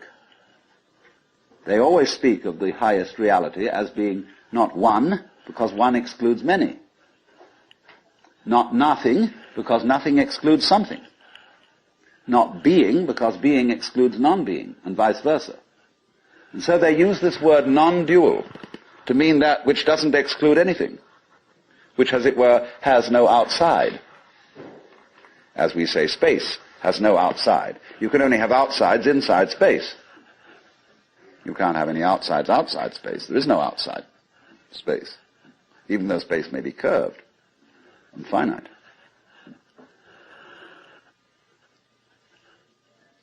So, if you want to think, incidentally, of that curved space, go and take a look at a photograph in The Life, a book on mathematics, where there's a picture of a Klein bottle, which is a three-dimensional Möbius strip. A Möbius strip, you know, is a piece of paper that is twisted once and then joined. And it has only one side and only one edge. Now, a Klein bottle is a three-dimensional Möbius strip, and it only has one inside. It has no outside. You can say it has an inside and no outside, or it has an outside and no inside. It's a fabulous little trick. But there's something like that would be the nature of space, as that which does indeed transcend the opposites. Not quite. No, we'd have to do one extra move on a serpent to make it into a Klein bottle. You'd have to tuck its head through the side of its skin and make the aperture through the mouth continuous with the inside of the serpent towards the tail, you see. That's more or less what a Klein bottle is. So, what I'm getting to, I'm giving you something out of the general history of religions to show that what has been meant by the mystical state, the state of samadhi or awakening in certain traditions, is not this state of trance, but a state of consciousness in which you can perfectly well carry on your daily affairs. And of course, what is meant by a bodhisattva as the ideal type of Buddhist person is that he is not wrapped, that he is actively engaged in the life of the world, because he has gone beyond the illusion that nirvana is to be found away from everyday life. So, what is then the point of meditation? Why meditate? Why do you have to crawl off into a hole, or go to a Zen monastery, or retire and be quiet, when this is only a withdrawal? Is there anything to be said for it? Well, meditation is, in that sense, as a practice, as a discipline, is a very curious problem. Because from one point of view it's a help, and from another point of view a hindrance.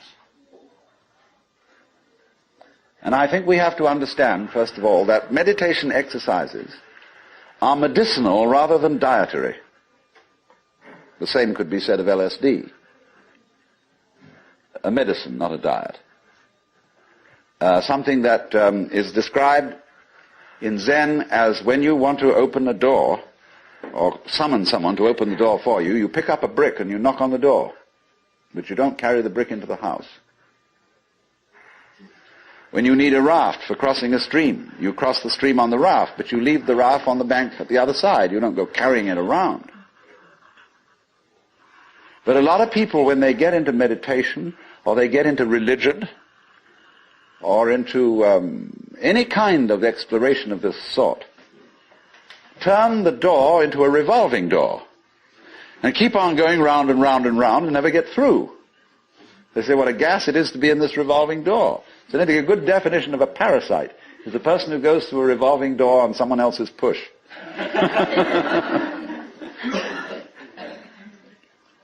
So there are all sorts of people in the religious racket who are going through revolving doors. And they're very bitter about people who walk right through and leave the door behind because they say, well, you haven't paid enough respect. You must really understand religious one-upmanship. It's a tremendously important thing. And don't be caught out by this, because what happens is there's a little game going on, which I'm going to initiate you into.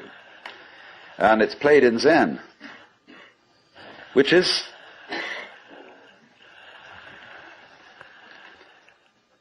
it works like this.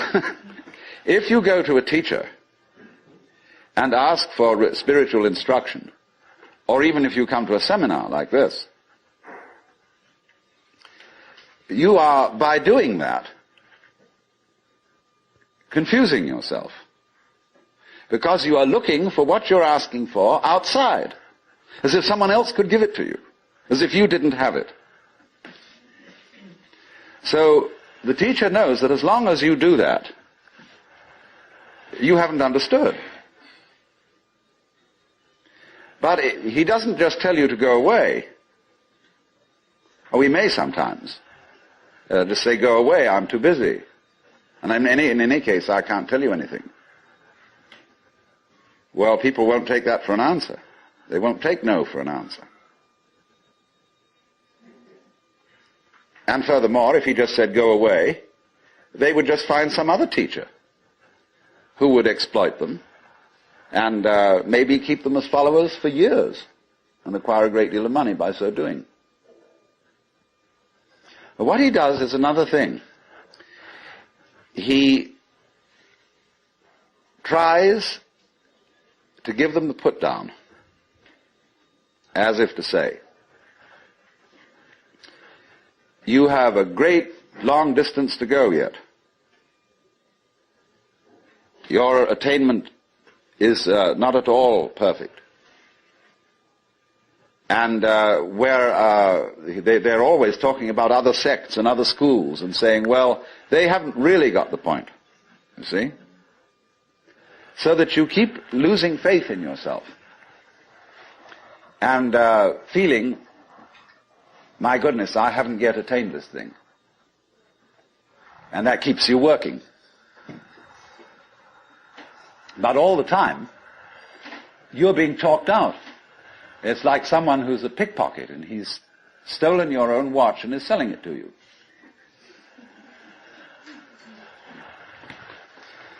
But just so long as you can be talked out of yourself, you deserve to be.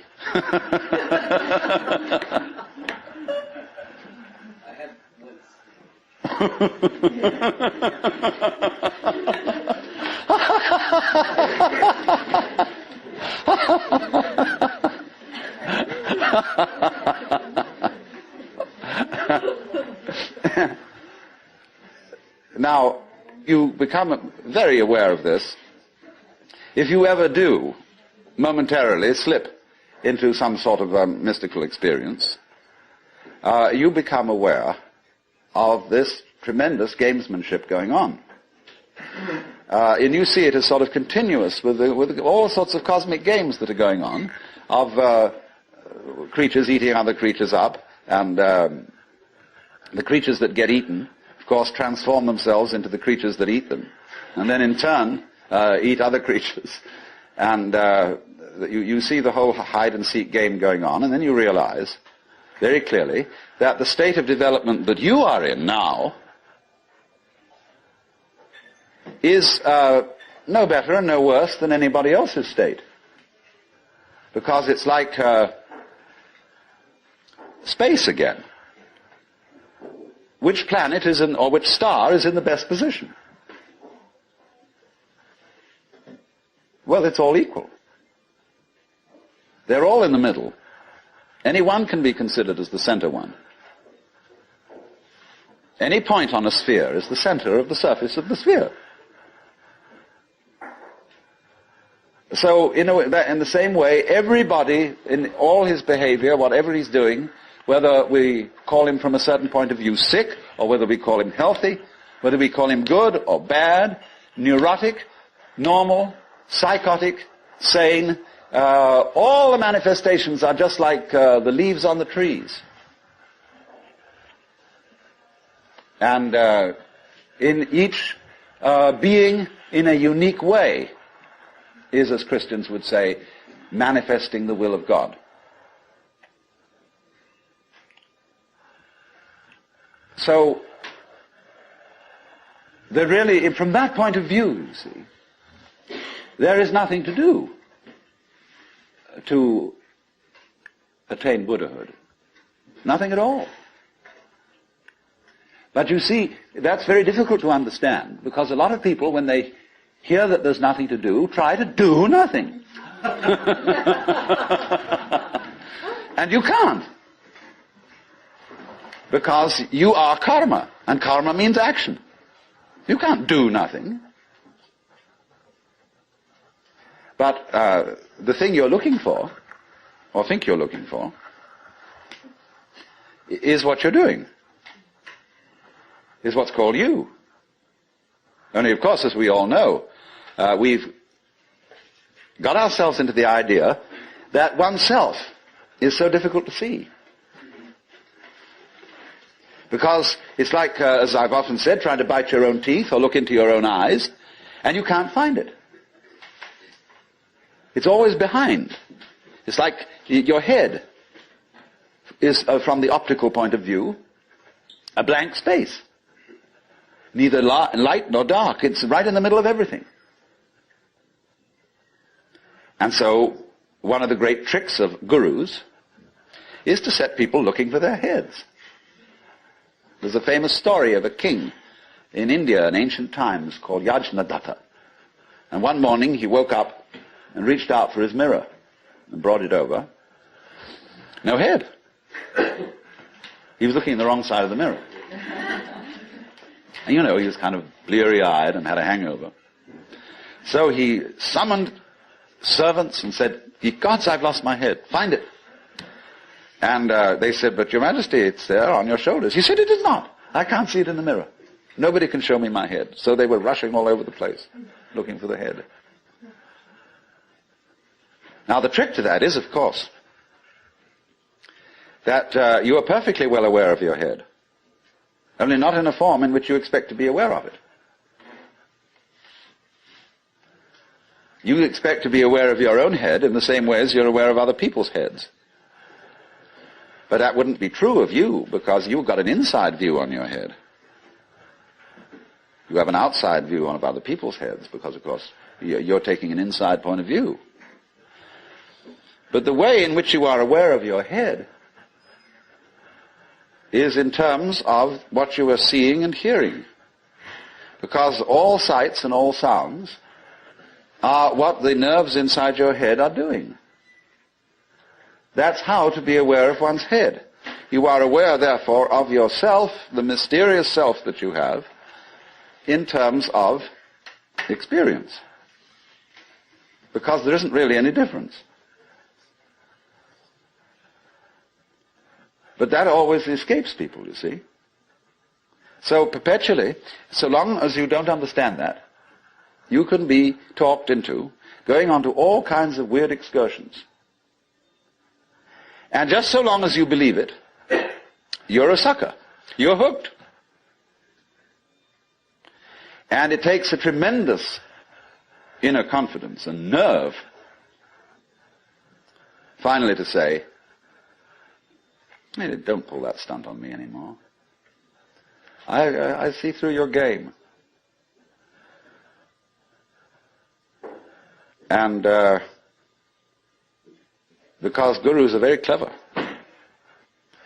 at putting you down, but they're just trying to see how strong you are, testing you out, see if they can hoodwink you. So long as they can, you see, they're going to go on doing it, because they're going to get you to the point where they can't do it to you anymore. Then they'll graduate. And so one of Rinzai's students, after he saw through it, said, well, there wasn't much in Rinzai's Buddhism after all. Of course there wasn't. He said boldly and straight out, my teaching is just like using an empty fist to deceive a child. You know, when you play games with a child and pretend you've got something here, and the child goes into all kinds of tizzy to get you to open your hand and show what it is, and then there's nothing. Fooled. So you can be fooled. As long as you can be fooled. When you can't be fooled, you don't ask the question anymore. Because it's all become clear. It's all become clear that there is no puzzle about this universe. What makes you think there are puzzles about this universe? Very simple reason. You're trying to explain it. And when you explain things, what do you mean by explanation? There are several meanings of explanation. There's really one basic meaning. But first of all, to be able to translate what is happening into terms of words or numbers. In other words, to describe. But a real explanation is not just a description. It's a description which enables us to control what we are describing. But didn't we see in the last session that to control the world is not really what we want to do?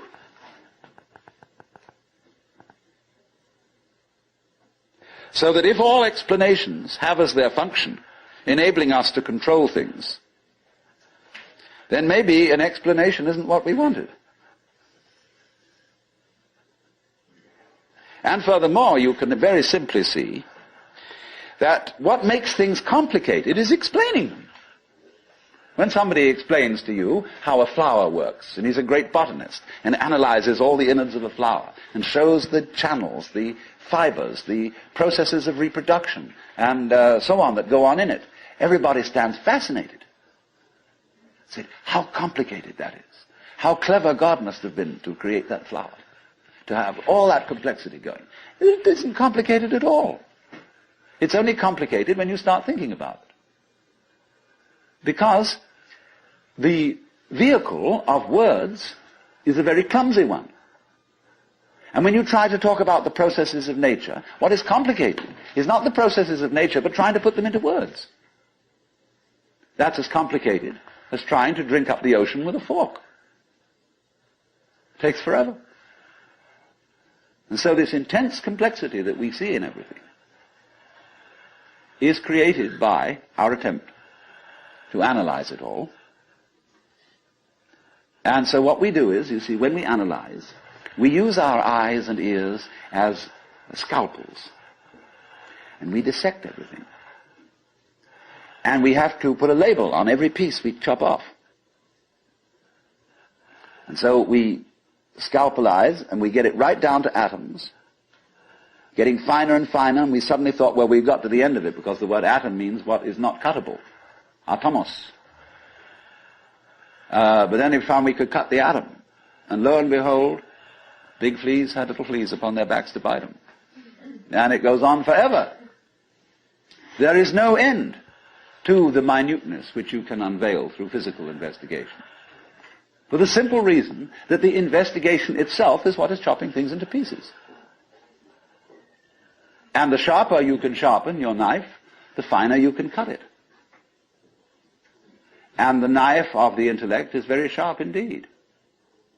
And the sophisticated instruments that we can now make, there's probably no limit to it.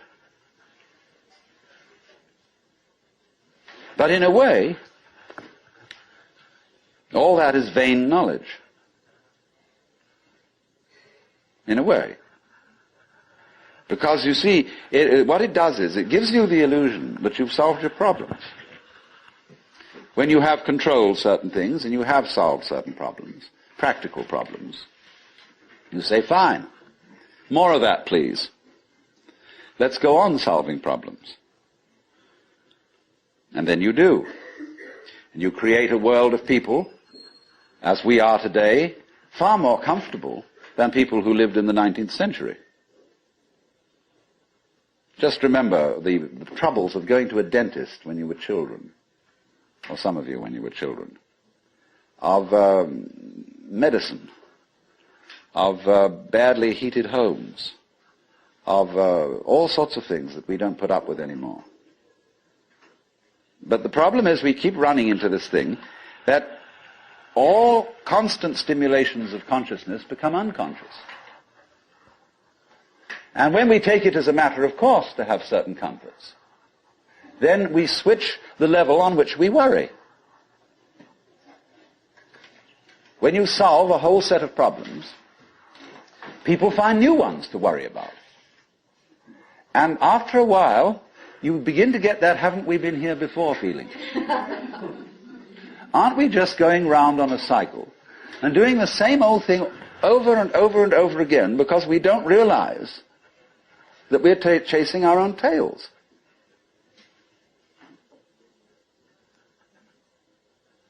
By an eternally recurrent process of not knowing who you are. That is the hide and seek. That is the nature of what the Hindus call the Manvantara and the Pralaya, the period of the Manvantara in which the worlds are manifested, and the period of the Pralaya in which the worlds are withdrawn from manifestation. In and out, in and out. Evermore came out by the same door as in I went. And the thing is to get to the point where you can see that you are doing that in every moment of your existence, with every tiny little atom of your body. You now, at this minute, you see, are the whole system of inning and outing. In other words, you often think perhaps, maybe a long, long time ahead, I shall reach the point where I wake up from manifestation and overcome the world illusion and discover that I am the supreme reality behind all this diversification. My friends, there is no diversification.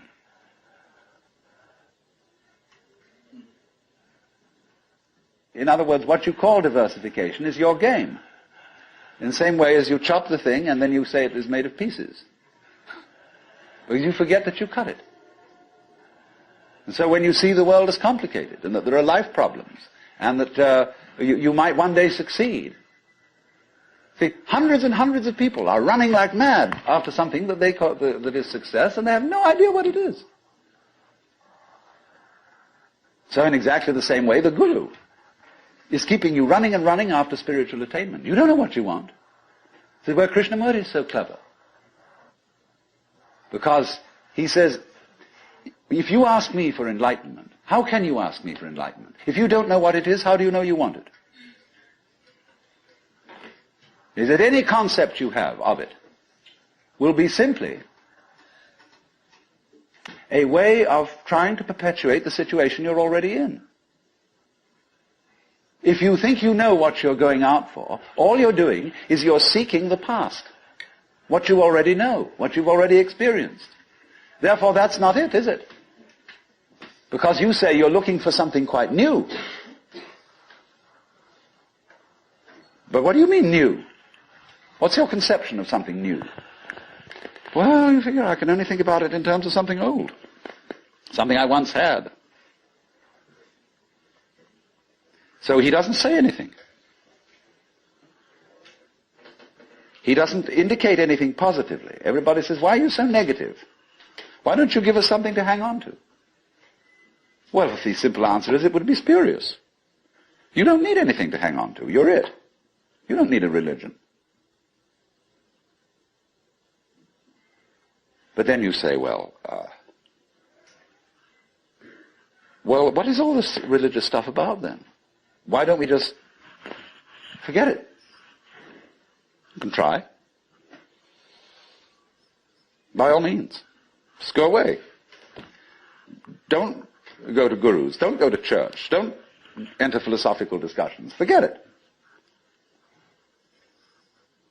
But then you'll realize that by having consented to forget it, you're still seeking.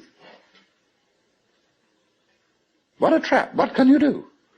You see? If you stay here and listen to me or to anyone else who comes around here, you're fooling yourself. But if you go away, you're fooling yourself too. Because you still think that's going to improve your situation. It won't. And therefore, when you discover that it doesn't, you'll think, well, maybe it was a mistake to go away, and you come back to the guru. And he looks at you and says, you are very undisciplined, very inferior student. And you need to apply yourself. Well, as I explained what he's doing. But it comes down in a way to a sort of contest with the guru. You see? Will you call his bluff? You're afraid to. Because you might discover that if you do call his bluff, he's no better than you are. Well, that's what you're supposed to find out.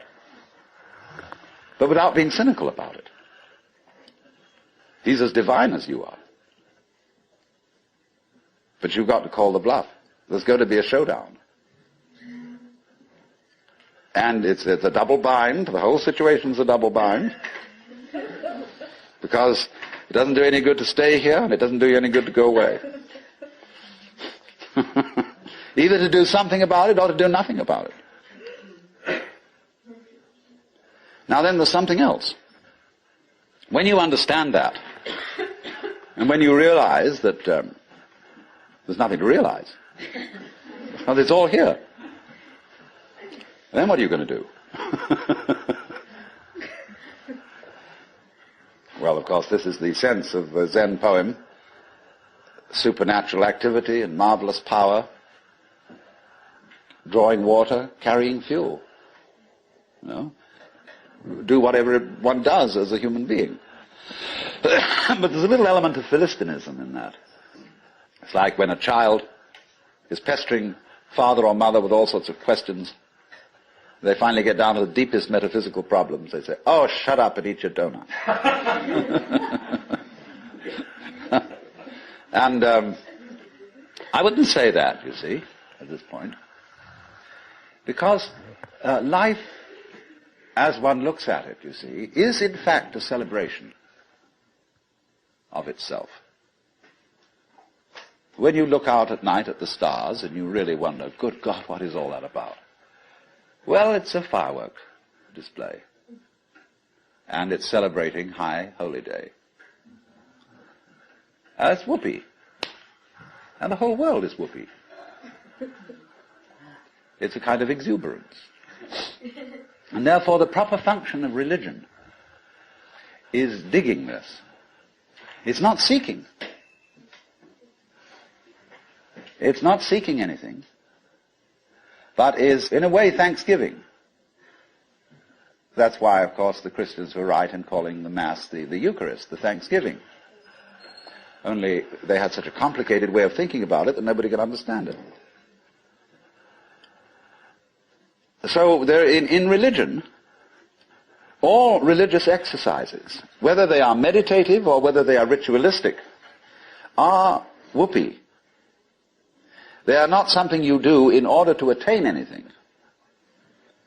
They are like art forms, like dancing. They are expressive of attainment, of the attainless attainment. So here's another hang-up for you. When you go to Mr. Suzuki who runs the Zen Center, he's a good disciple of Dogen, who brought Zen, a certain school of Zen to Japan in the 13th century. Dogen said, you can't sit and meditate unless you're already a Buddha. In which case, why meditate? Well, meditation is just the way a Buddha sits. And he called this sitting just to sit, not to attain enlightenment. Because the minute you do that, you see, you're not meditating.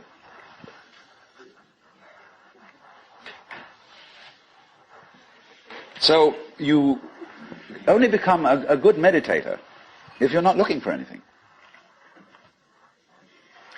And therefore, you realize what a great thing it is to be able to sit. And what a great thing it is not to dissect the world with your analytical intellect. To be able to look out at the water or the trees or at the floor and the light on it in front of you without calling it light or floor or trees or thinking that it has parts or thinking that it's complicated. It isn't. So when you can sit without thinking, not with an empty mind, mind you, I'm going back to that point, not with an empty mind, but just a non-analytic mind, a non-probing mind, where you're not creating problems all the time, by trying to control it, by trying to control your mind, by trying to control your experience, what you see and hear. You then just simply discover that there is no way of controlling what you're experiencing, because what you're experiencing is you. And to try and really fundamentally control that is just going around in a circle. So if I would say to you now, what you have to learn is to let it happen, that's wrong too. There's no one to let it happen. If I say to you, accept your experience, be calm and open to things, that again perpetuates the illusion that you're something different from it. And so we go round and round. But if there are some people who want to get together, and like we would get together to play poker, or to have a walk, go fishing, or sail a boat, if there are some people who want to get together to meditate, and to have rituals, and to chant, great. It's an art form. And you can only use it and make it a good art form if you're not using it to get something. And this is what really is the bane of temples all over the world. You go into Buddhist temples where they theoretically don't believe in any God. But there are the people praying. And they're all doing it in order that we get a male child next time around, or that the horse recover from a disease, or that mama gets cured of the dropsy. And all these petitions are going on and on and on. People always coming to the temple to ask for something. Lowbrow people for lowbrow things, highbrow people for highbrow things. And there all the vendors sit outside and sell souvenirs and magic and charms, and all the people go in and do this. And all these serious priests sitting there, really having to keep up face and say, yes, we can provide these services. On the other hand, if you go in to one of these temples, along with all the faithful followers, and have a ball, buy a bead, buy a candle, buy a this, buy that, buy some incense, go in, and dig this great thing going on, salute the Buddhas, or the altars, or the crucifixes, or what you will. But don't take it seriously. And this is one of the great important transformations of today in our consciousness, is that a great many people are finding out that religion is not supposed to be taken seriously. This is a shocking thing to many people. There used to be an old saying that a religion is dead when the priests laugh across the altars. That's true in one sense. When the priests know that they've got a racket going, and they don't believe one word of it, and they're laughing across the altar because of all these suckers around doing it, then it's true. The religion is dead. But when the priests laugh at the altars, because they're having such fun, because this whole scene is so beautiful, well, it's the difference between some stuffy old Buddhist priest humming a sutra and Allen Ginsberg chanting a sutra. That's a thing to hear. Because the people are going, they go on for interminably. It's a bore. They're sick of it. But they get paid for it. This is magical. But when Allen Ginsberg chants the sutra, everybody gets in a circle and he gets these little bells and they get going. It's just like a jam session where everybody is absolutely delighted. Well, that's the way to do it. And if you can't do it that way, forget it.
Taking that seat, tell them brothers, oh, why won't you see for yourself?